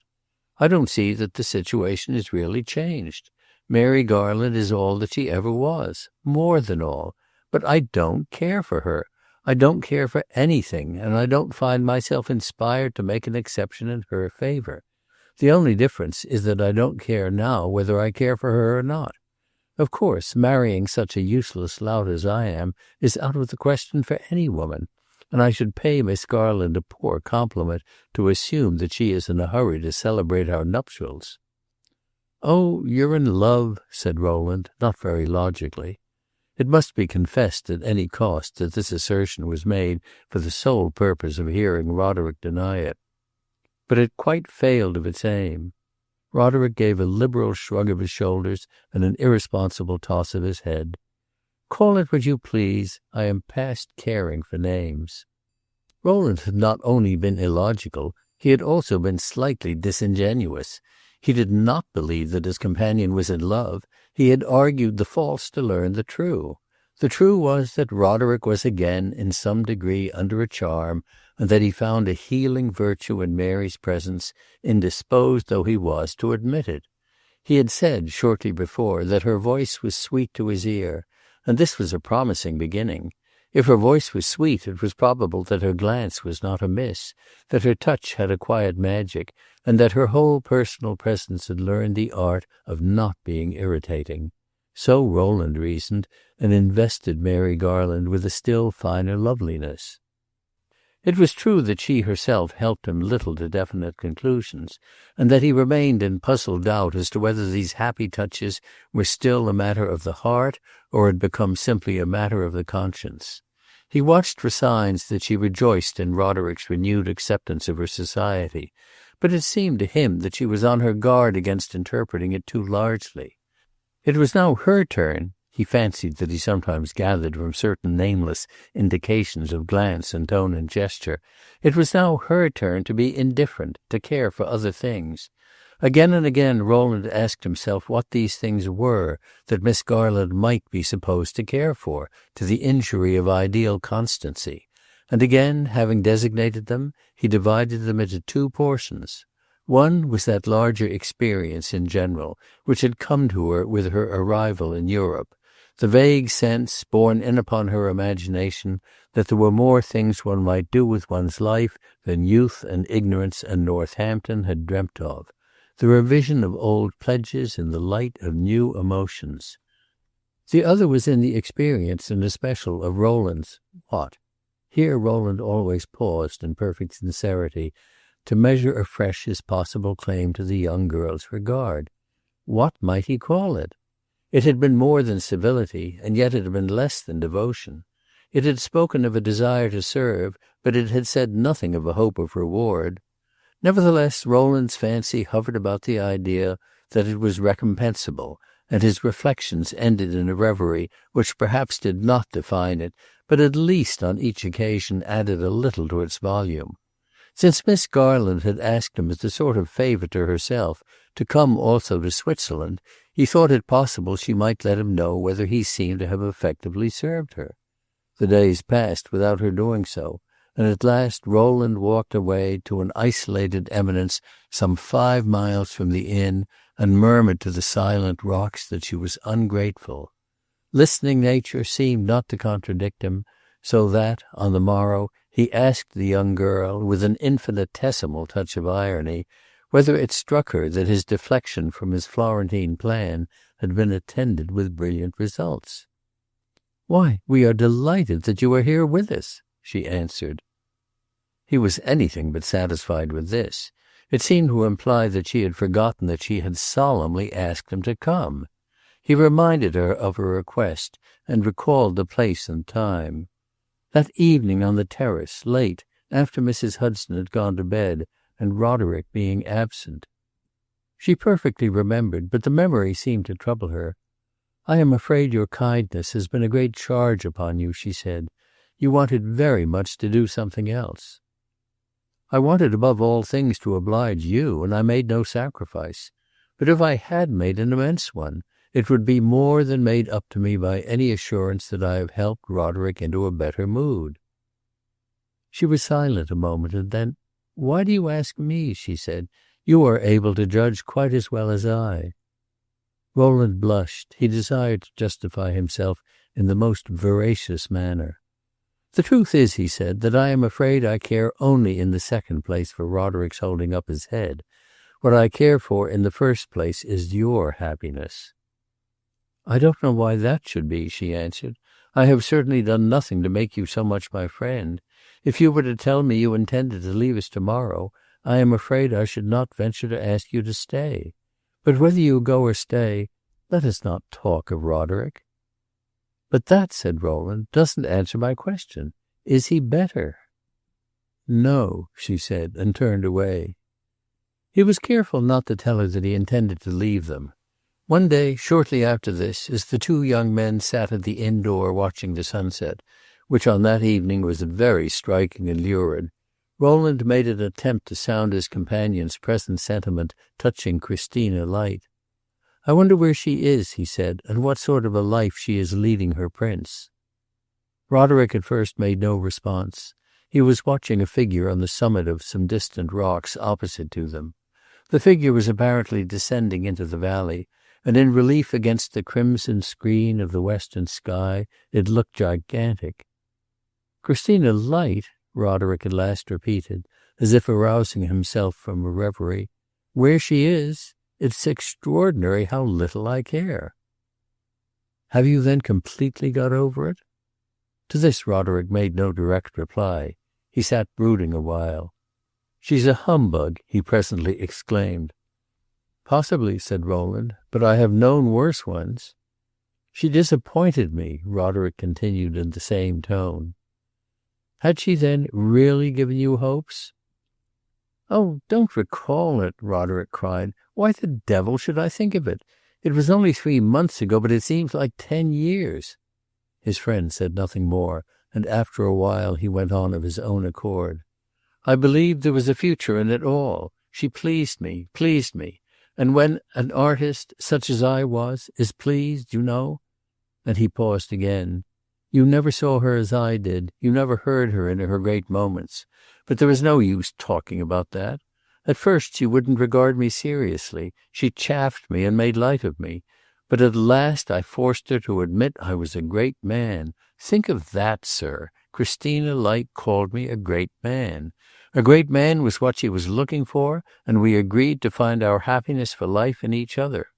To please me, she promised not to marry till I gave her leave.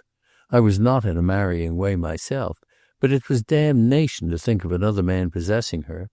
To spare my sensibilities, she promised to turn off her prince, and the idea of her doing so made me as happy as to see a perfect statue shaping itself in the block.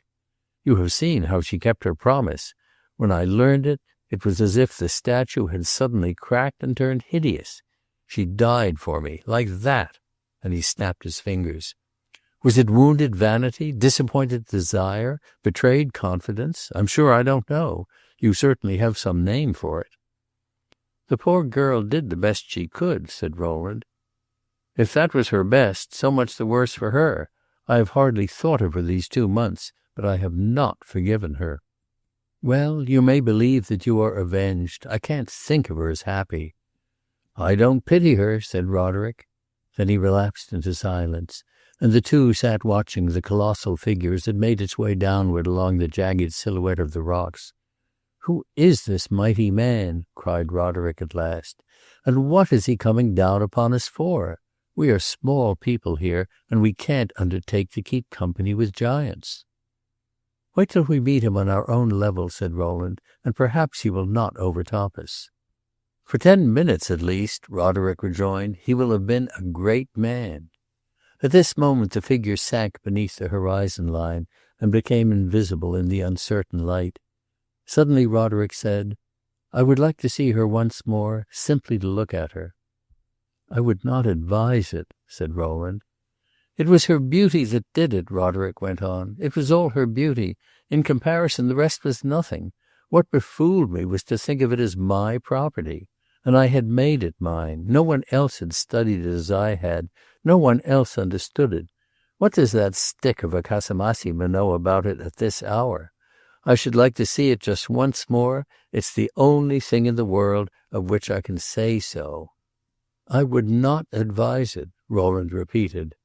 "That's right, dear Rowland," said Roderick. "Don't advise. That's no use now." The dusk, meanwhile, had thickened, and they had not perceived a figure approaching them across the open space in front of the house. Suddenly it stepped into the circle of light projected from the door and windows, and they beheld little Sam Singleton stopping to stare at them. He was the giant whom they had seen descending along the rocks. When this was made apparent, Roderick was seized with a fit of intense hilarity. It was the first time he had laughed in 3 months. Singleton, who carried a knapsack and walking staff, received from Rowland the friendliest welcome. He was in the serenest possible humor, and if in the way of luggage his knapsack contained nothing but a comb and a second shirt, he produced from it a dozen admirable sketches. He had been trudging over half Switzerland and making everywhere the most vivid pictorial notes. They were mostly in a box at Interlaken, and in gratitude for Rowland's appreciation he presently telegraphed for his box, which, according to the excellent Swiss method, was punctually delivered by post. The nights were cold, and our friends, with 3 or 4 other chance sojourners, sat indoors over a fire of logs. Even with Roderick sitting moodily in the outer shadow, they made a sympathetic little circle, and they turned over Singleton's drawings while he perched in the chimney corner, blushing and grinning, with his feet on the rounds of his chair. He had been pedestrianizing for 6 weeks, and he was glad to rest a while in Engelthal. It was an economic repose, however, for he sallied forth every morning with his sketching tools on his back in search of material for new studies. Roderick's hilarity after the first evening had subsided, and he watched the little painter's serene activity with a gravity that was almost portentous. Singleton, who was not in the secret of his personal misfortunes, still treated him with timid frankness as the rising star of American art. Roderick had said to Rowland at first that Singleton reminded him of some curious little insect with a remarkable mechanical instinct in its antennae, but as the days went by it was apparent that the modest landscapist's unflagging industry grew to have an oppressive meaning for him. It pointed a moral, and Roderick used to sit and con the moral as he saw it figured in Singleton's bent back on the hot hillsides protruding from beneath his white umbrella. One day he wandered up a long slope and overtook him as he sat at work. Singleton related the incident afterwards to Rowland, who, after giving him in Rome a hint of Roderick's aberrations, had strictly kept his own counsel. "Are you always like this?" said Roderick in almost sepulchral accents. "Like this," repeated Singleton, blinking confusedly, with an alarmed conscience. "You remind me of a watch that never runs down. If one listens hard one hears you always. Tick, tick, tick, tick." "Oh, I see," said Singleton, beaming ingenuously. "I am very equable." "You are very equable, yes. And do you find it pleasant to be equable?" Singleton turned and grinned more brightly while he sucked the water from his camel's hair brush. Then, with a quickened sense of his indebtedness to a providence that had endowed him with intrinsic facilities, "Oh, delightful!" he exclaimed. Roderick stood looking at him a moment. "Damnation," he said at last, solemnly, and turned his back. One morning, shortly after this, Rowland and Roderick took a long walk. They had walked before in a dozen different directions, but they had not yet crossed a charming little wooded pass which shut in their valley on one side and descended into the vale of Engelberg. In coming from Lucerne they had approached their inn by this path, and feeling that they knew it, had hitherto neglected it in favour of untrodden ways. But at last the list of these was exhausted, and Rowland proposed to walk to Engelberg as a novelty. The place is half bleak and half pastoral. A huge white monastery rises abruptly from the green floor of the valley and complicates its picturesqueness with an element rare in Swiss scenery. Hard by is a group of chalets and inns, with the usual appurtenances of a prosperous Swiss resort, lean brown guides in baggy homespun lounging under carved wooden galleries, stacks of alpenstocks in every doorway, sun-scorched Englishmen without shirt collars. Our two friends sat a while at the door of an inn, discussing a pint of wine, and then Roderick, who was indefatigable, announced his intention of climbing to a certain rocky pinnacle which overhung the valley, and according to the testimony of one of the guides, commanded a view of the Lake of Lucerne. To go and come back was only a matter of an hour, but Rowland, with the prospect of his homeward trudge before him, confessed to a preference for lounging on his bench, or at most strolling a trifle farther and taking a look at the monastery. Roderick went off alone, and his companion after a while met his steps to the monasterial church. It was remarkable, like most of the churches of Catholic Switzerland, for a hideous style of devotional ornament, but it had a certain cold and musty picturesqueness, and Rowland lingered there with some tenderness for Alpine piety. While he was near the high altar, some people came in at the west door, but he did not notice them, and was presently engaged in deciphering a curious old German epitaph on one of the mural tablets. At last he turned away, wondering whether its syntax or its theology was the more uncomfortable, and, to this infinite surprise, found himself confronted with the Prince and Princess Casamassima. The surprise on Christina's part, for an instant, was equal, and at first she seemed disposed to turn away without letting it give place to a greeting. The prince, however, saluted gravely, and then Christina, in silence, put out her hand. Rowland immediately asked whether they were staying at Engelberg, but Christina only looked at him without speaking. The prince answered his questions, and related that they had been making a month's tour in Switzerland, that at Lucerne his wife had been somewhat obstinately indisposed, and that the physician had recommended a week's trial of the tonic air and goat's milk of Engelberg. The scenery, said the prince, was stupendous, but the life was terribly sad, and they had 3 days more. It was a blessing, he urbanely added, to see a good Roman face. Christina's attitude, her solemn silence, and her penetrating gaze seemed to Rowland at first to savour of affectation, but he presently perceived that she was profoundly agitated, and that she was afraid of betraying herself. "Do let us leave this hideous edifice," she said. "There are things here that set one's teeth on edge." They moved slowly to the door, and when they stood outside, in the sunny coolness of the valley, she turned to Rowland and said, "I am extremely glad to see you." Then she glanced about her and observed against the wall of the church an old stone seat. She looked at Prince Casamassima a moment, and he smiled more intensely, Rowland thought, than the occasion demanded. "I wish to sit here," she said, "and speak to Mr. Mallet alone." "At your pleasure, dear friend," said the prince. The tone of each was measured to Rowland's ear, but that of Christina was dry, and that of her husband was splendidly urbane. Rowland remembered that the Cavaliere Giacosa had told him that Mrs. Light's candidate was thoroughly a prince, and our friend wondered how he relished a peremptory accent. Casamassima was an Italian of the undemonstrative type, but Rowland nevertheless divined that, like other princes before him, he had made the acquaintance of the thing called compromise. "Shall I come back?" he asked with the same smile. "In half an hour," said Christina. In the clear outer light, Rowland's first impression of her was that she was more beautiful than ever, and yet in 3 months she could hardly have changed. The change was in Rowland's own vision of her, which that last interview on the eve of her marriage had made unprecedentedly tender. "How came you here?" she asked. "Are you staying in this place?" "I am staying at Engelthal, some 10 miles away. I walked over." "Are you alone?" "I am with Mr. Hudson." "Is he here with you?" "He went half an hour ago to climb a rock for a view." "And his mother and that young girl, where are they?" "They are also at Engelthal."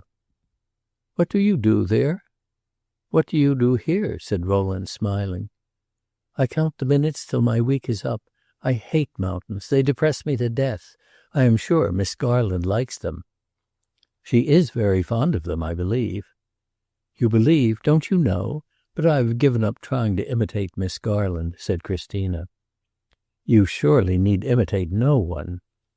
"Don't say that," she said gravely. "So you have walked 10 miles this morning, and you are to walk back again?" "Back again to supper." "And Mr. Hudson too?" "Mr. Hudson especially. He is a great walker." "You men are happy!" Christina cried.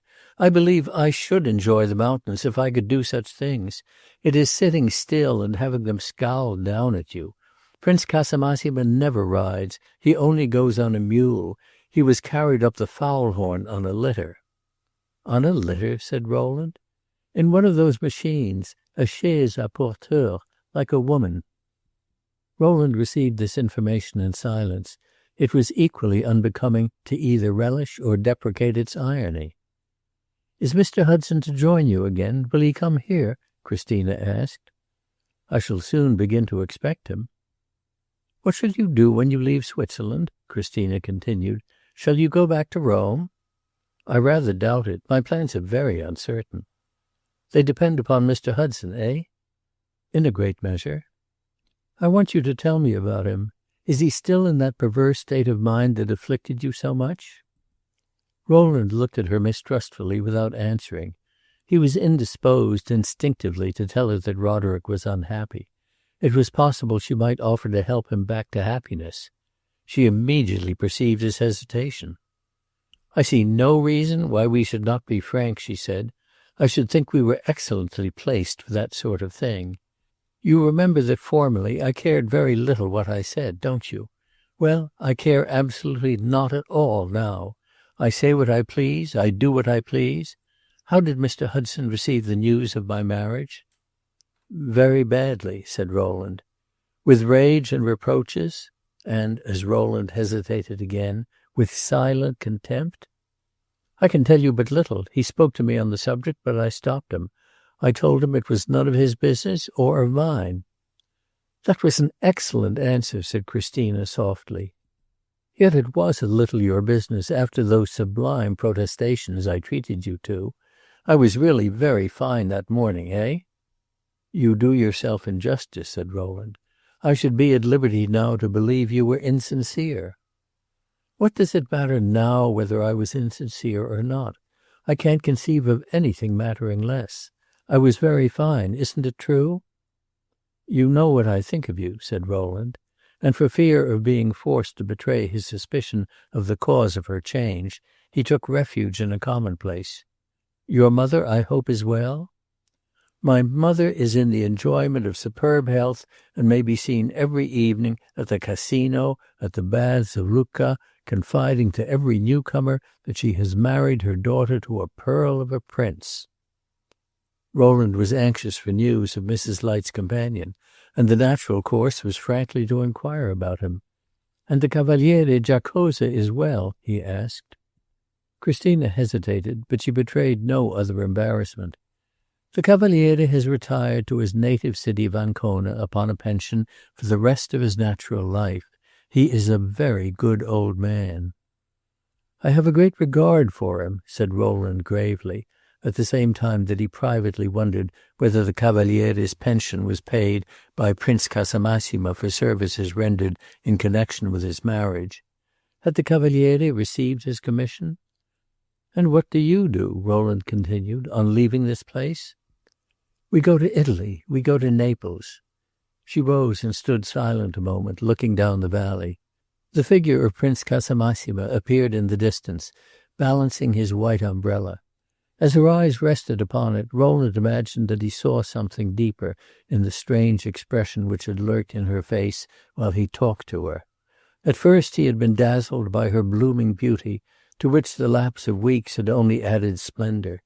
Then he had seen a heavier ray in the light of her eye, a sinister intimation of sadness and bitterness. It was the outward mark of her sacrificed ideal.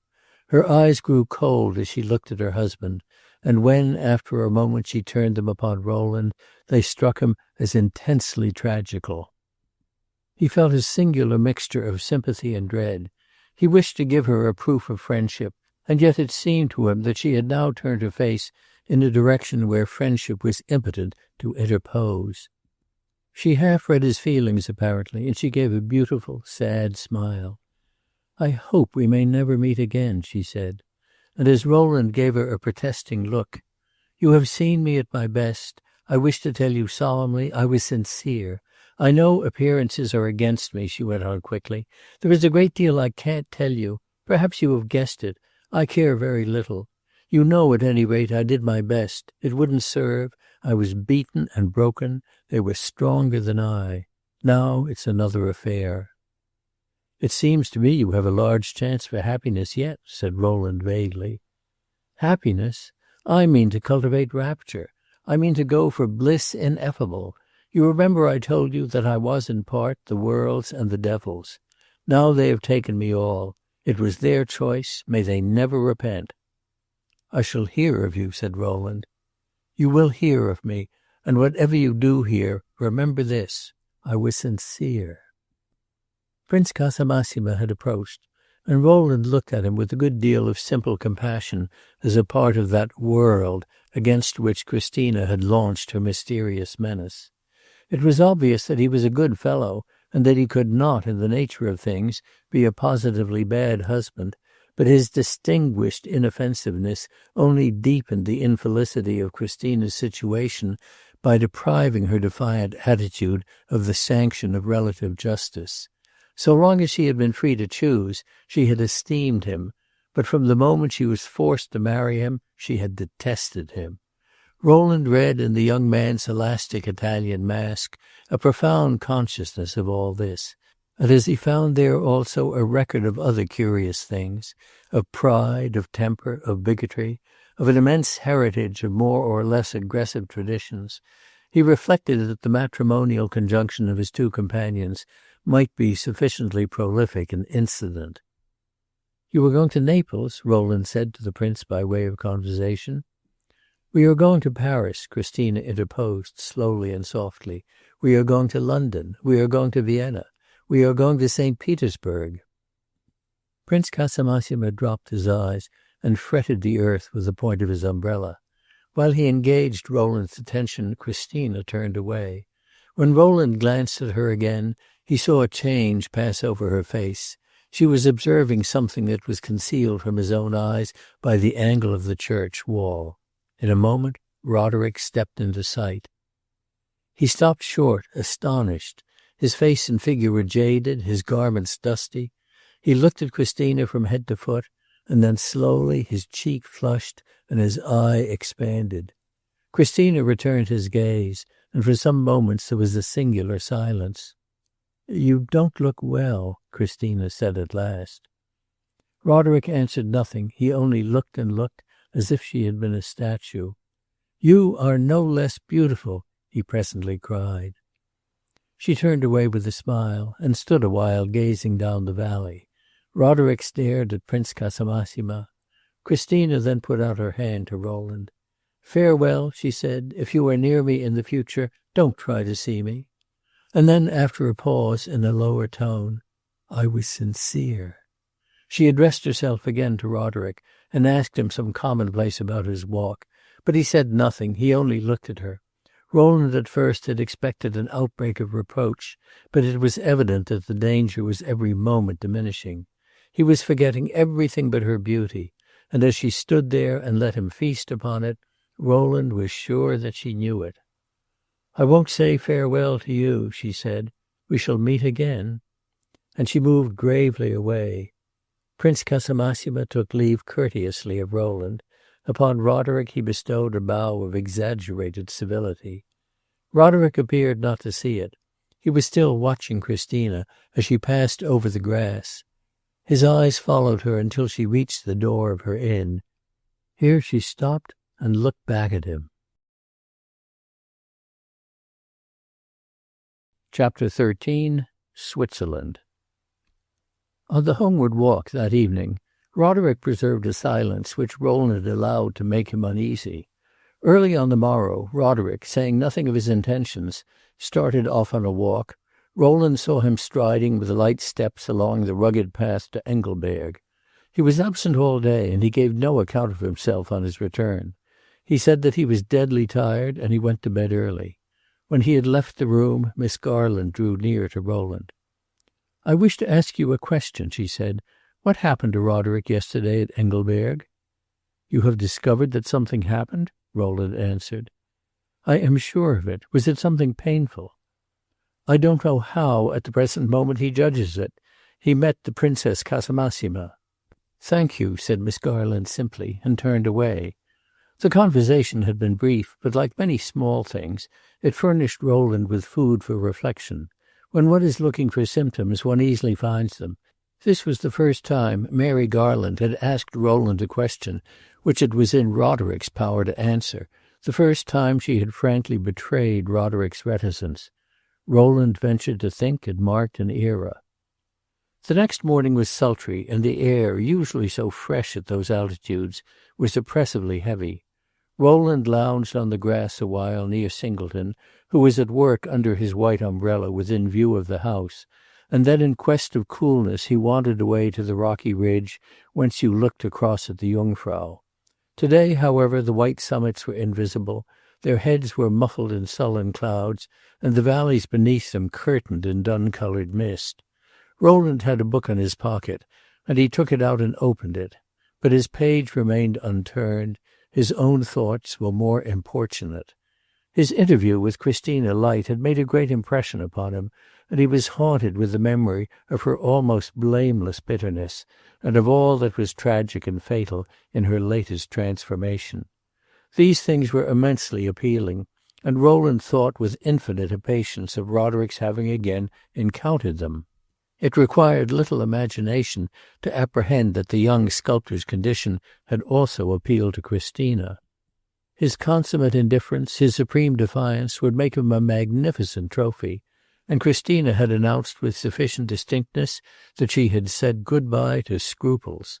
It was her fancy at present to treat the world as a garden of pleasure, and if hitherto she had played with Roderick's passion on its stem, there was little doubt that now she would pluck it with an unfaltering hand and drain it of its acrid sweetness. And why the deuce need Roderick have gone marching back to destruction?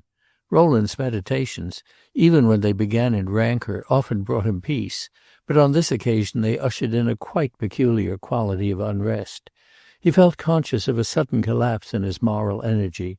A current that had been flowing for 2 years with liquid strength seemed at last to pause and evaporate. Rowland looked away at the stagnant vapours on the mountains. Their dreariness seemed a symbol of the dreariness which his own generosity had bequeathed him. At last he had arrived at the uttermost limit of the deference a sane man might pay to other people's folly. Nay, rather he had transgressed it. He had been befooled on a gigantic scale. He turned to his book and tried to woo back patience, but it gave him cold comfort, and he tossed it angrily away. He pulled his hat over his eyes and tried to wonder dispassionately whether atmospheric conditions had not something to do with his ill humour. He remained for some time in this attitude, but was finally aroused from it by a singular sense that although he had heard nothing, someone had approached him. He looked up and saw Roderick standing before him on the turf. His mood made the spectacle unwelcome, and for a moment he felt like uttering an uncivil speech.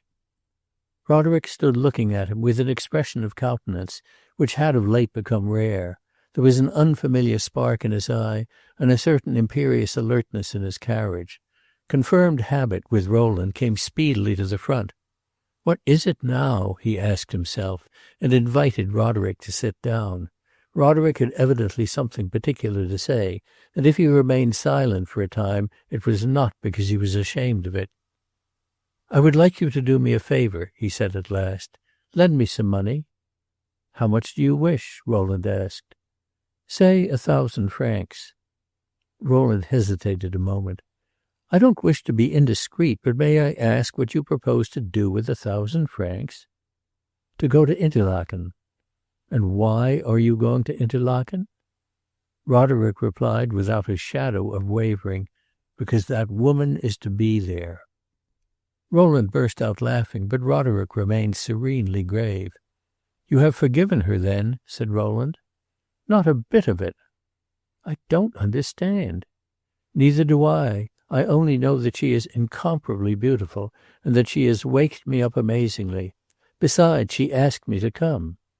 "She asked you?" "Yesterday, in so many words." "Ah, the jade!"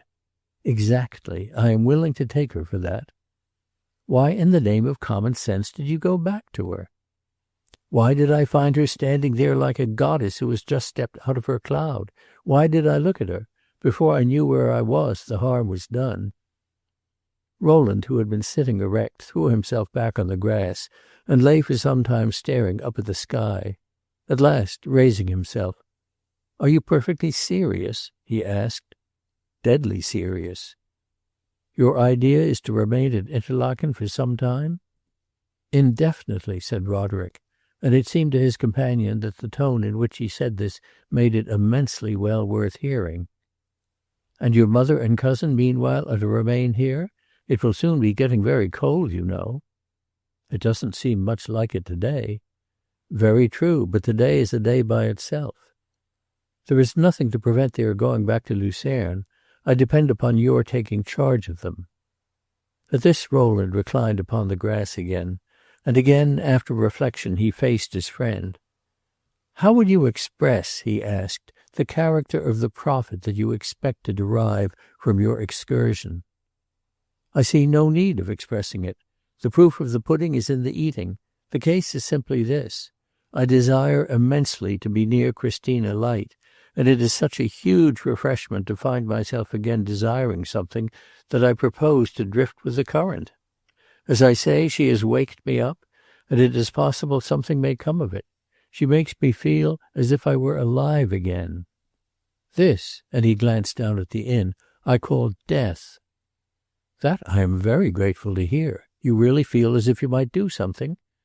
"Don't ask too much. I only know that she makes my heart beat, makes me see visions." "You feel encouraged?" "I feel excited." "You are really looking better." "I am glad to hear it. Now that I have answered your questions, please to give me the money." Rowland shook his head. "For that purpose I can't." "You can't?" "It's impossible. Your plan is rank folly. I can't help you in it." Rowland flushed a little and his eye expanded. "I will borrow what money I can, then, from Mary." This was not viciously said. It had simply the ring of passionate resolution. Instantly it brought Rowland to terms. He took a bunch of keys from his pocket and tossed it upon the grass. "The little brass one opens my dressing case," he said. "You will find money in it." Roderick let the keys lie. Something seemed to have struck him. He looked askance at his friend. "You are awfully gallant." "You certainly are not. Your proposal is an outrage." "Very likely. It's a proof the more of my desire." "If you have so much steam on, then, use it for something else. You say you are awake again? I'm delighted. Only be so in the best sense. Isn't it very plain? If you have the energy to desire, you have also the energy to reason and to judge. If you can care to go, you can also care to stay. And staying being the more profitable course, the inspiration on that side for a man who has his self-confidence to win back again should be greater. Roderick plainly did not relish this simple logic, and his eye grew angry as he listened to its echo. "Oh, the devil!" he cried. Rowland went on. "Do you believe that hanging about Christina Light will do you any good? Do you believe it won't? In either case you should keep away from her. If it won't, it's your duty, and if it will, you can get on without it." "Do me good!" cried Roderick. "What do I want of good? What should I do with good? I want what she gives me, call it by what name you will. I want to ask no questions, but to take what comes, and let it fill the impossible hours. But I didn't come to discuss the matter." "I have not the least desire to discuss it," said Rowland. "I simply protest." Roderick meditated a moment. "I have never yet thought twice of accepting a favor of you," he said at last, "but this one sticks in my throat." "It is not a favor. I lend you the money only under compulsion." "Well, then, I will take it only under compulsion," Roderick exclaimed, and he sprang up abruptly and marched away. His words were ambiguous. Rowland lay on the grass wondering what they meant. Half an hour had not elapsed before Roderick reappeared, heated with rapid walking, and wiping his forehead. He flung himself down and looked at his friend with an eye which expressed something purer than bravado, and yet baser than conviction. "I have done my best," he said. "My mother is out of money. She is expecting next week some circular notes from London. She had only 10 francs in her pocket. Mary Garland gave me every sou she possessed in the world. It makes exactly 34 francs. That's not enough." "You asked Miss Garland?" cried Rowland. "I asked her." "And told her your purpose?" "I named no names, but she knew." "What did she say?" "Not a syllable. She simply emptied her purse." Rowland turned over and buried his face in his arms. He felt a movement of irrepressible elation, and he barely stifled a cry of joy. Now, surely, Roderick had shattered the last link in the chain that bound Mary to him, and after this she would be free. When he turned about again, Roderick was still sitting there, and he had not touched the keys which lay on the grass.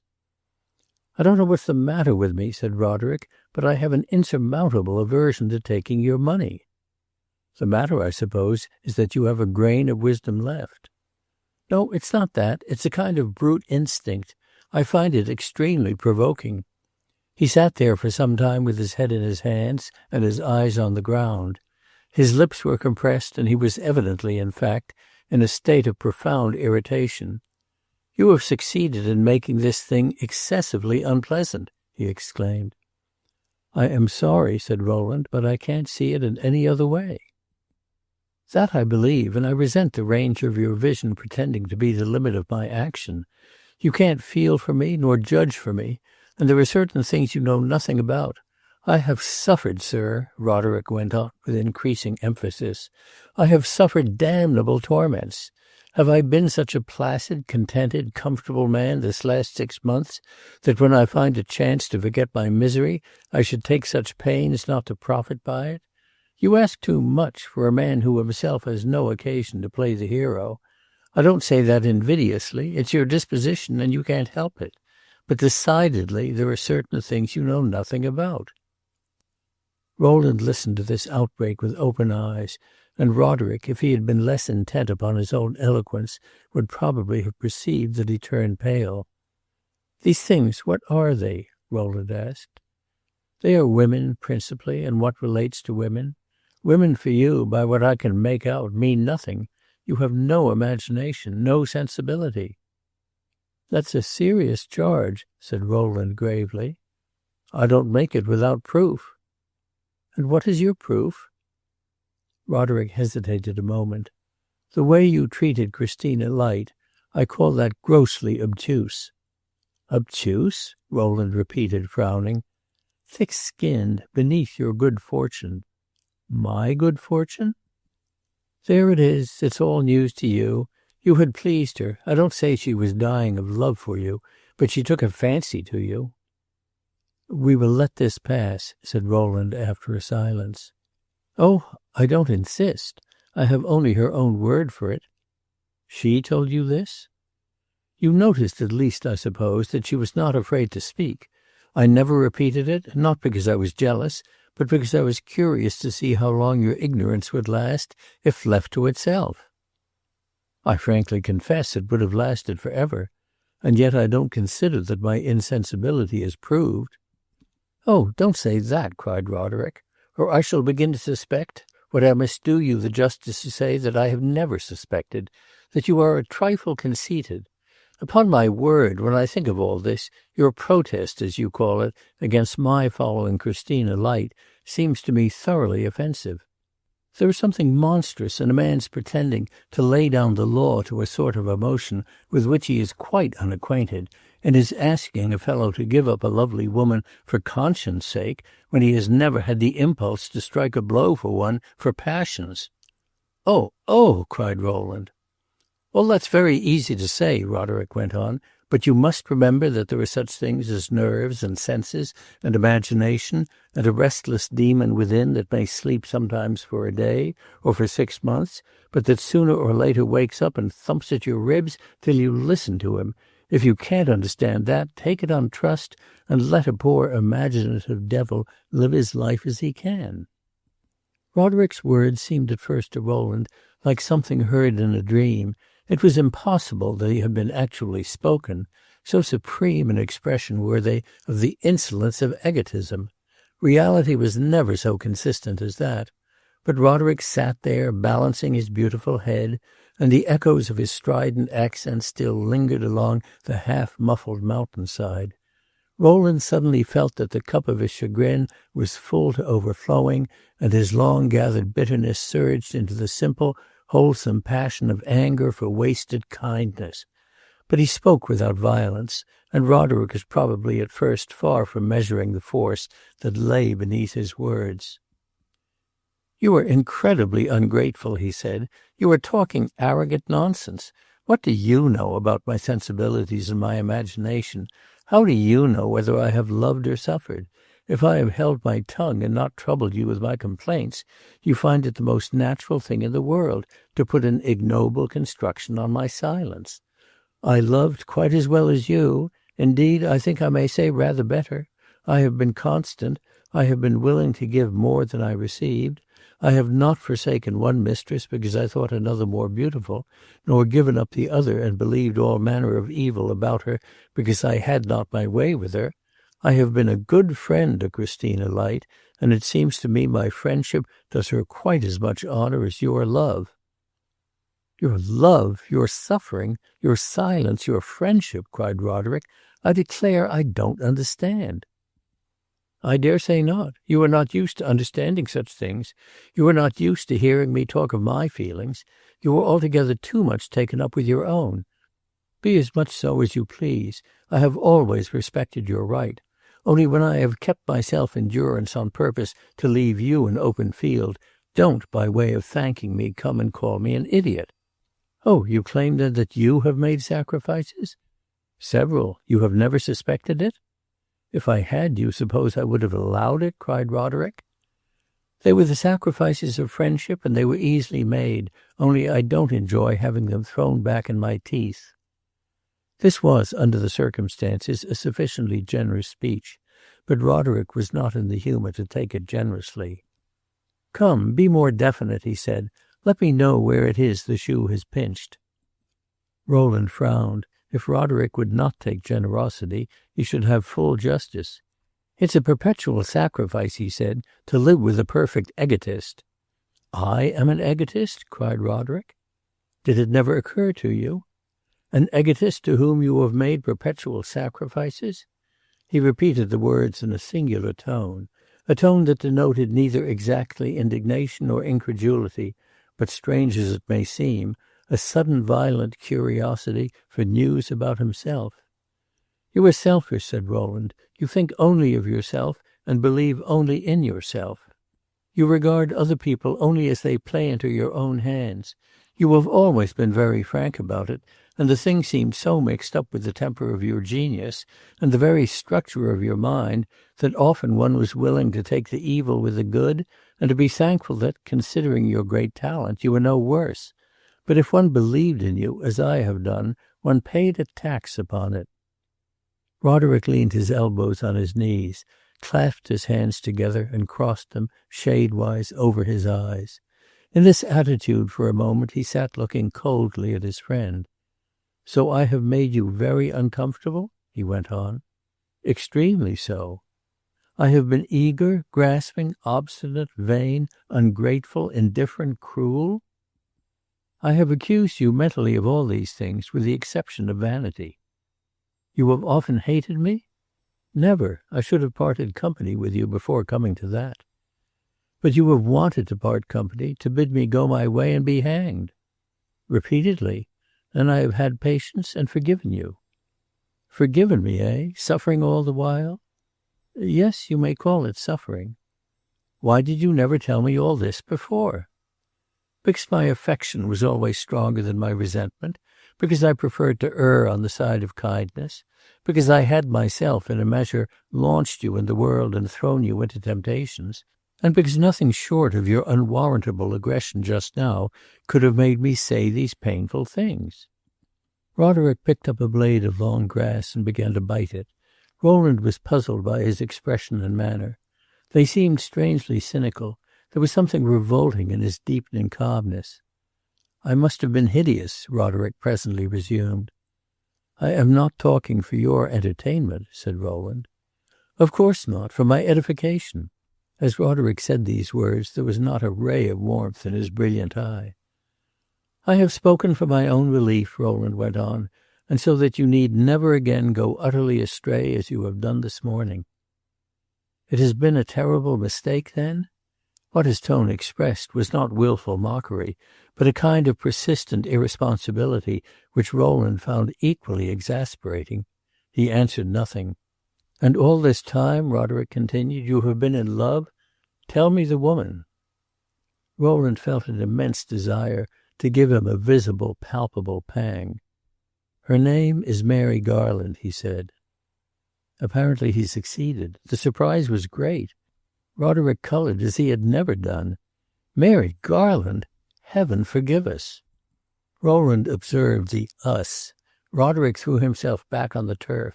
The latter lay for some time staring at the sky. At last he sprang to his feet, and Rowland rose also, rejoicing keenly, it must be confessed, in his companion's confusion. "For how long has this been?" Roderick demanded. "Since I first knew her." 2 years, and you have never told her?" "Never." "You have told no one?"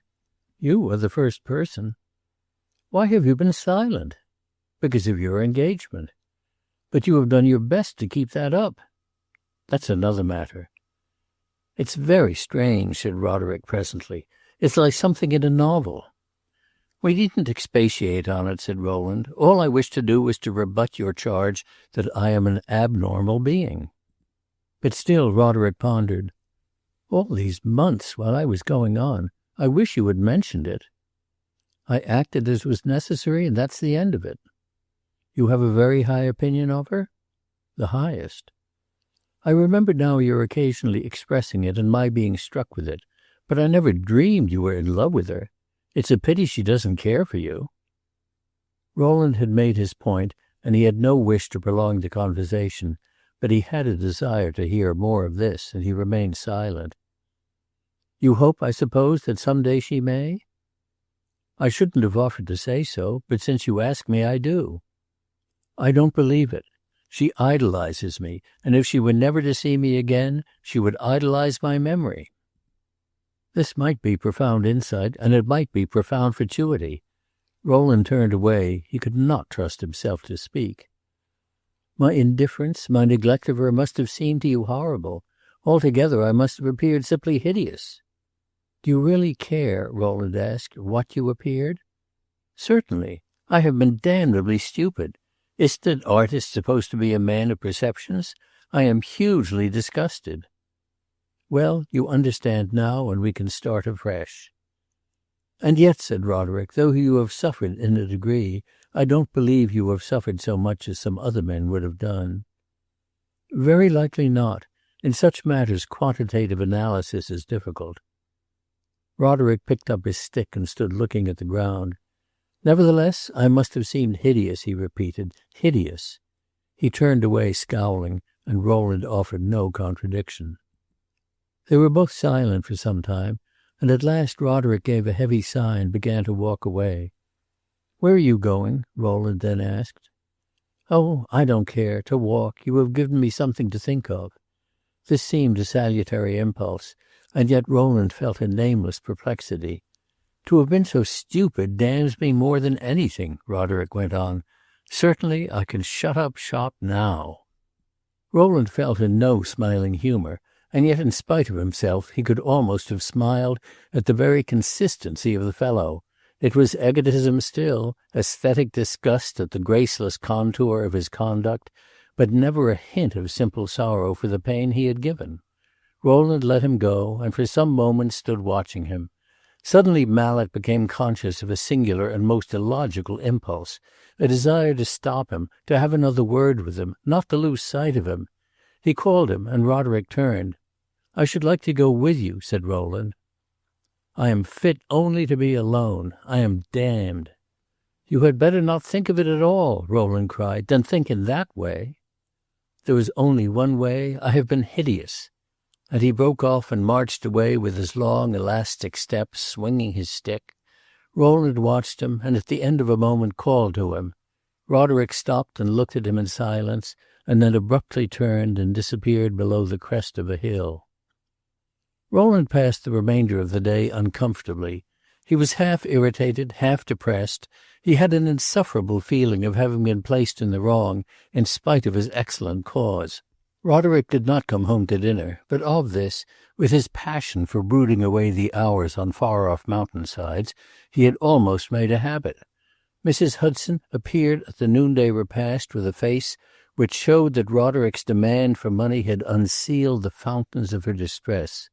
Little Singleton consumed an enormous and well-earned dinner.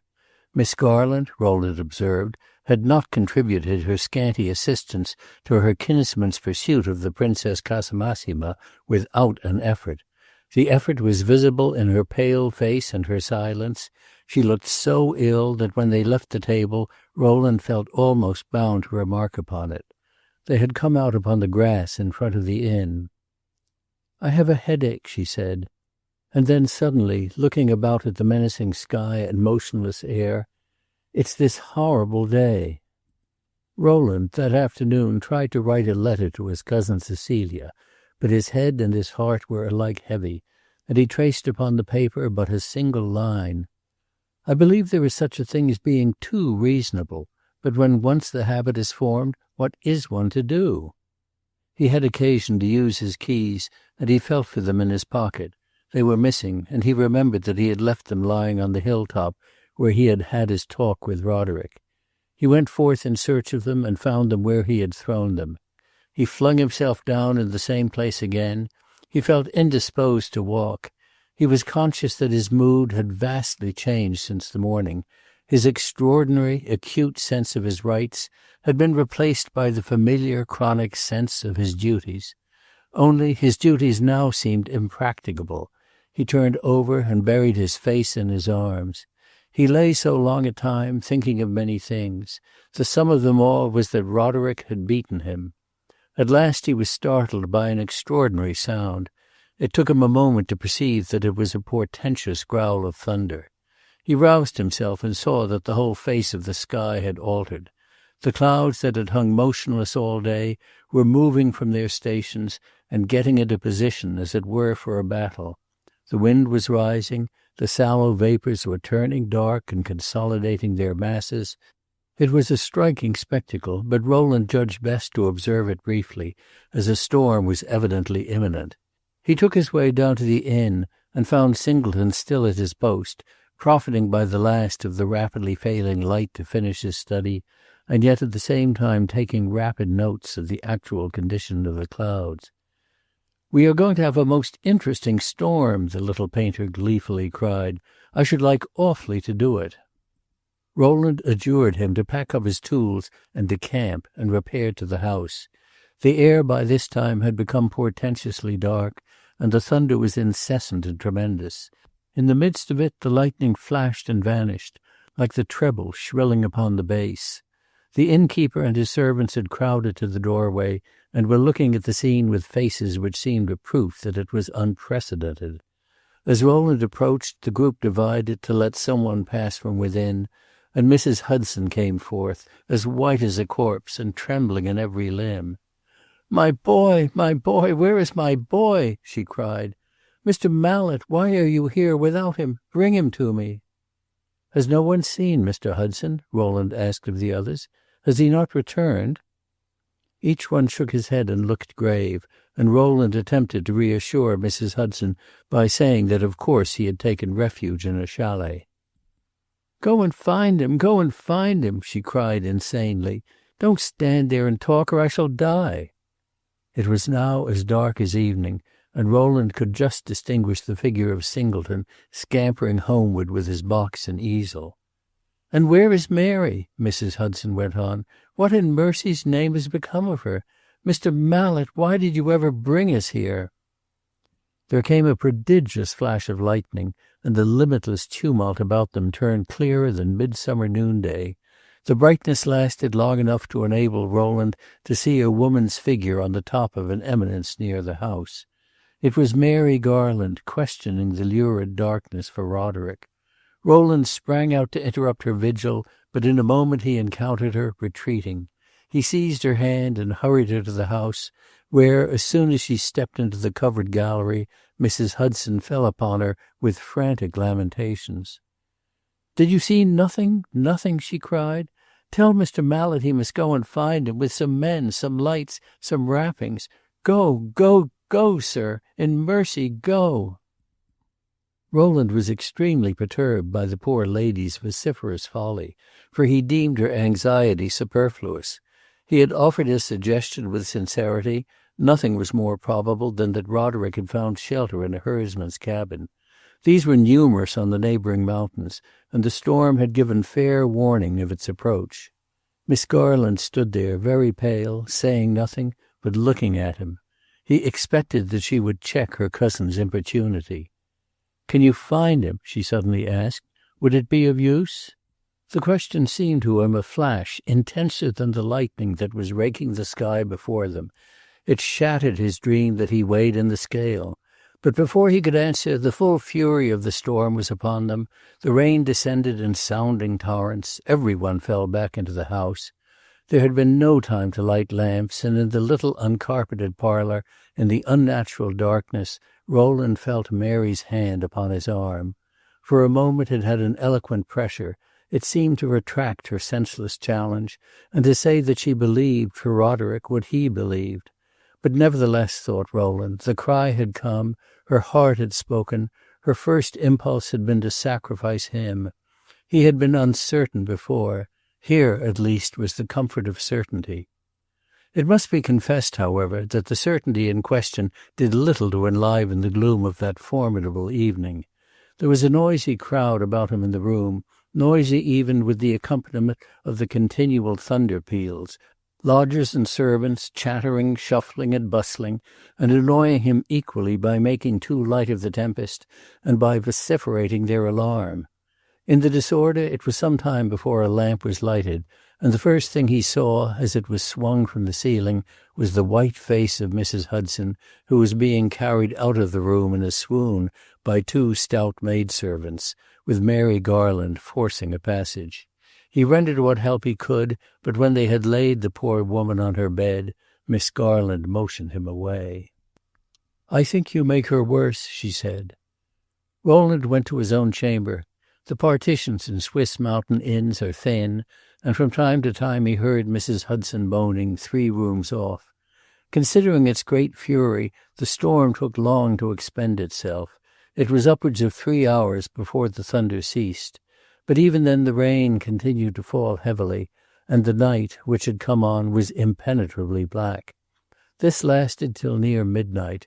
Rowland thought of Mary Garland's challenge in the porch, but he thought even more that, although the fetid interior of a high nestling chalet may offer a convenient refuge from an alpine tempest, there was no possible music in the universe so sweet as the sound of Roderick's voice. At midnight, through his dripping window-pane, he saw a star, and he immediately went downstairs and out into the gallery. The rain had ceased, the cloud masses were dissevered here and there, and several stars were visible. In a few minutes he heard a step behind him, and turning, saw Miss Garland. He asked about Mrs. Hudson, and learned that she was sleeping, exhausted by her fruitless lamentations. Miss Garland kept scanning the darkness, but she said nothing to cast doubt on Roderick's having found a refuge. Rowland noticed it. "This also have I guaranteed," he said to himself. There was something that Mary wished to learn, and a question presently revealed it. "What made him start on a long walk so suddenly?" she asked. "I saw him at 11 o'clock, and he meant to go to Engelberg and sleep." "On his way to Interlaken?" Rowland said. "Yes," she answered, under cover of the darkness. "We had some talk," said Rowland, "and he seemed for the day to have given up Interlaken." "Did you dissuade him?" "Not exactly. We discussed another question which for the time superseded his plan." Miss Garland was silent. Then, "May I ask whether your discussion was violent?" she said. "I am afraid it was agreeable to neither of us." "And Roderick left you in irritation?" "I offered him my company on his walk. He declined it." Miss Garland paced slowly to the end of the gallery and then came back. "If he had gone to Engelberg," she said, "he would have reached the hotel before the storm began." Rowland felt a sudden explosion of ferocity. "Oh, if you like," he cried, "he can start for Interlaken as soon as he comes back." But she did not even notice his wrath. "Will he come back early?" she went on. "We may suppose so." "He will know how anxious we are, and he will start with the first light." Rowland was on the point of declaring that Roderick's readiness to throw himself into the feelings of others made this extremely probable, but he checked himself and said simply, "I expect him at sunrise." Miss Garland bent her eyes once more upon the irresponsive darkness, and then in silence went into the house. Rowland, it must be averred, in spite of his resolution not to be nervous, found no sleep that night. When the early dawn began to tremble in the east, he came forth again into the open air. The storm had completely purged the atmosphere, and the day gave promise of cloudless splendor. Rowland watched the early sun-shafts slowly reaching higher, and remembered that if Roderick did not come back for breakfast, there were two things to be taken into account. One was the heaviness of the soil on the mountain-sides, saturated with the rain. This would make him walk slowly. The other was the fact that, speaking without irony, he was not remarkable for throwing himself into the sentiments of others. Breakfast at the inn was early, and by breakfast time Roderick had not appeared. Then Rowland admitted that he was nervous. Neither Mrs. Hudson nor Miss Garland had left their apartment. Rowland had a mental vision of them sitting there praying and listening. He had no desire to see them more directly. There were a couple of men who hung about the inn as guides for the ascent of the Titlis. Rowland sent each of them forth in a different direction to ask the news of Roderick at every chalet door within a morning's walk. Then he called Sam Singleton, whose peregrinations had made him an excellent mountaineer, and whose zeal and sympathy were now unbounded, and the two started together on a voyage of research. By the time they had lost sight of the inn, Rowland was obliged to confess that, decidedly, Roderick had had time to come back. He wandered about for several hours, but he found only the sunny stillness of the mountain-sides. Before long he parted company with Singleton, who, to his suggestion that separation would multiply their resources, assented with a silent, frightened look, which reflected too vividly his own rapidly dawning thought. The day was magnificent, the sun was everywhere, the storm had lashed the lower slopes into a deeper flush of autumnal color, and the snow peaks reared themselves against the near horizon in glaring blocks and dazzling spires. Rowland made his way to several chalets, but most of them were empty.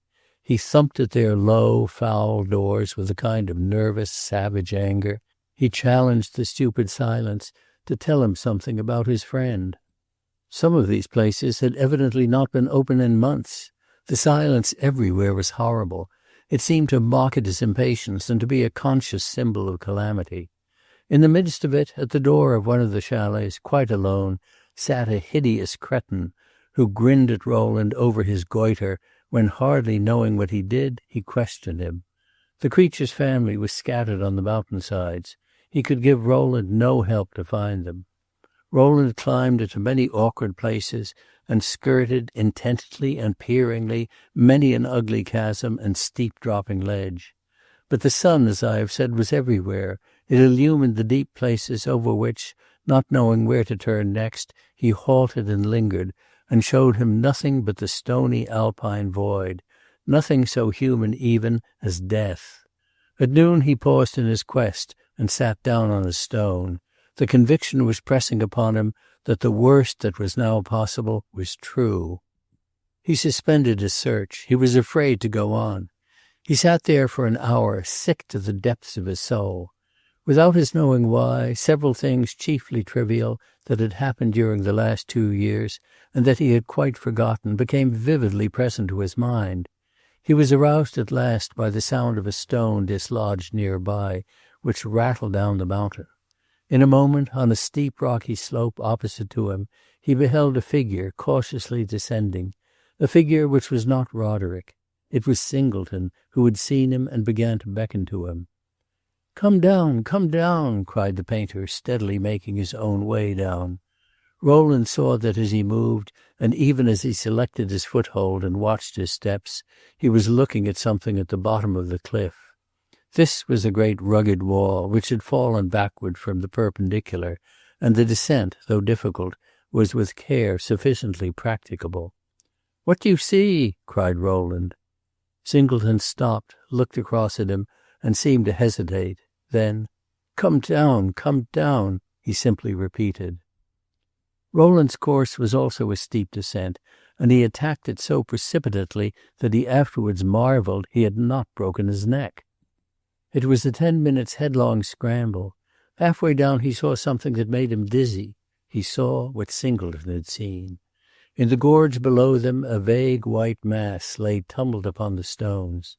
He let himself go, blindly, fiercely. Singleton had reached the rocky bottom of the ravine before him, and had bounded forward and fallen upon his knees. Rowland overtook him, and his own legs collapsed. The thing that yesterday was his friend lay before him as the chance of the last breath had left it, and out of it Roderick's face stared upward, open-eyed, at the sky. He had fallen from a great height, but he was singularly little disfigured. The rain had spent its torrents upon him, and his clothes and hair were as wet as if the billows of the ocean had flung him upon the strand. An attempt to move him would show some hideous fracture, some horrible physical dishonor. But what Rowland saw on first looking at him was only a strangely serene expression of life. The eyes were dead, but in a short time, when Rowland had closed them, the whole face seemed to awake. The rain had washed away all blood. It was as if violence, having done her work, had stolen away in shame. Roderick's face might have shamed her. It looked admirably handsome. "He was a beautiful man," said Singleton. They looked up through their horror at the cliff from which he had apparently fallen, and which lifted its blank and stony face above him, with no care now but to drink the sunshine on which his eyes were closed.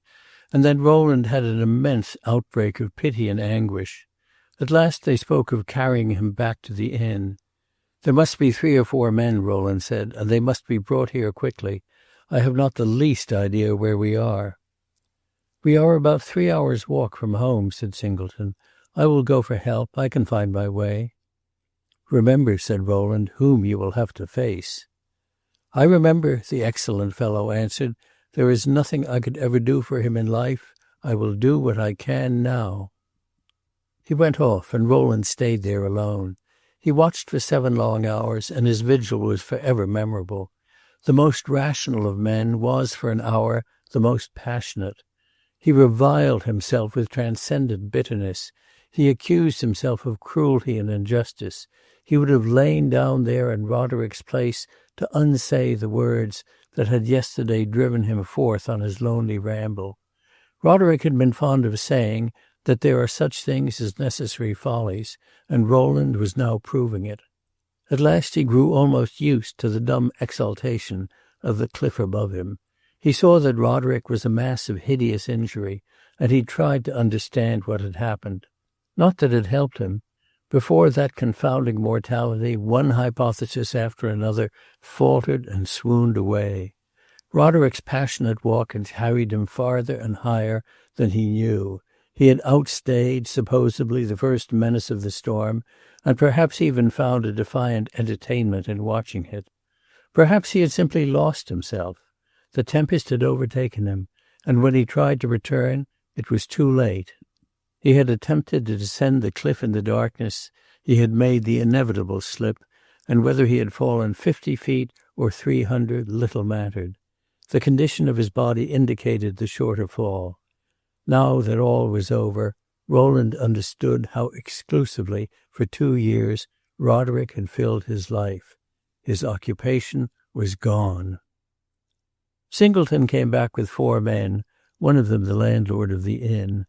They had formed a sort of rude bier of the frame of a chaise à porteur, and by taking a very roundabout course homeward, were able to follow a tolerably level path and carry their burden with a certain decency.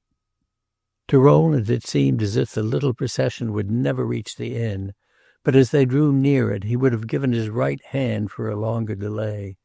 The people of the inn came forward to meet them, in a little silent, solemn convoy. In the doorway, clinging together, appeared the 2 bereaved women. Mrs. Hudson tottered forward with outstretched hands and the expression of a blind person, but before she reached her son, Mary Garland had rushed past her, and in the face of the staring, pitying, awe-stricken crowd, had flung herself, with the magnificent movement of one whose rights were supreme, and with a loud, tremendous cry, upon the senseless vestige of her love. That cry still lives in Rowland's ears. It interposes persistently against the reflection that when he sometimes, very rarely, sees her, she is unreservedly kind to him, against the memory that during the dreary journey back to America, made of course with his assistance, there was a great frankness in her gratitude, a great gratitude in her frankness. Miss Garland lives with Mrs. Hudson at Northampton, where Rowland visits his cousin Cecilia more frequently than of old. When he calls upon Miss Garland, he never sees Mrs. Hudson. Cecilia, who, having her shrewd impression that he comes to see Miss Garland as much as to see herself, does not feel obliged to seem unduly flattered, calls him, whenever he reappears, the most restless of mortals. But he always says to her in answer, "No, I assure you I am the most patient." End of Roderick Hudson by Henry James.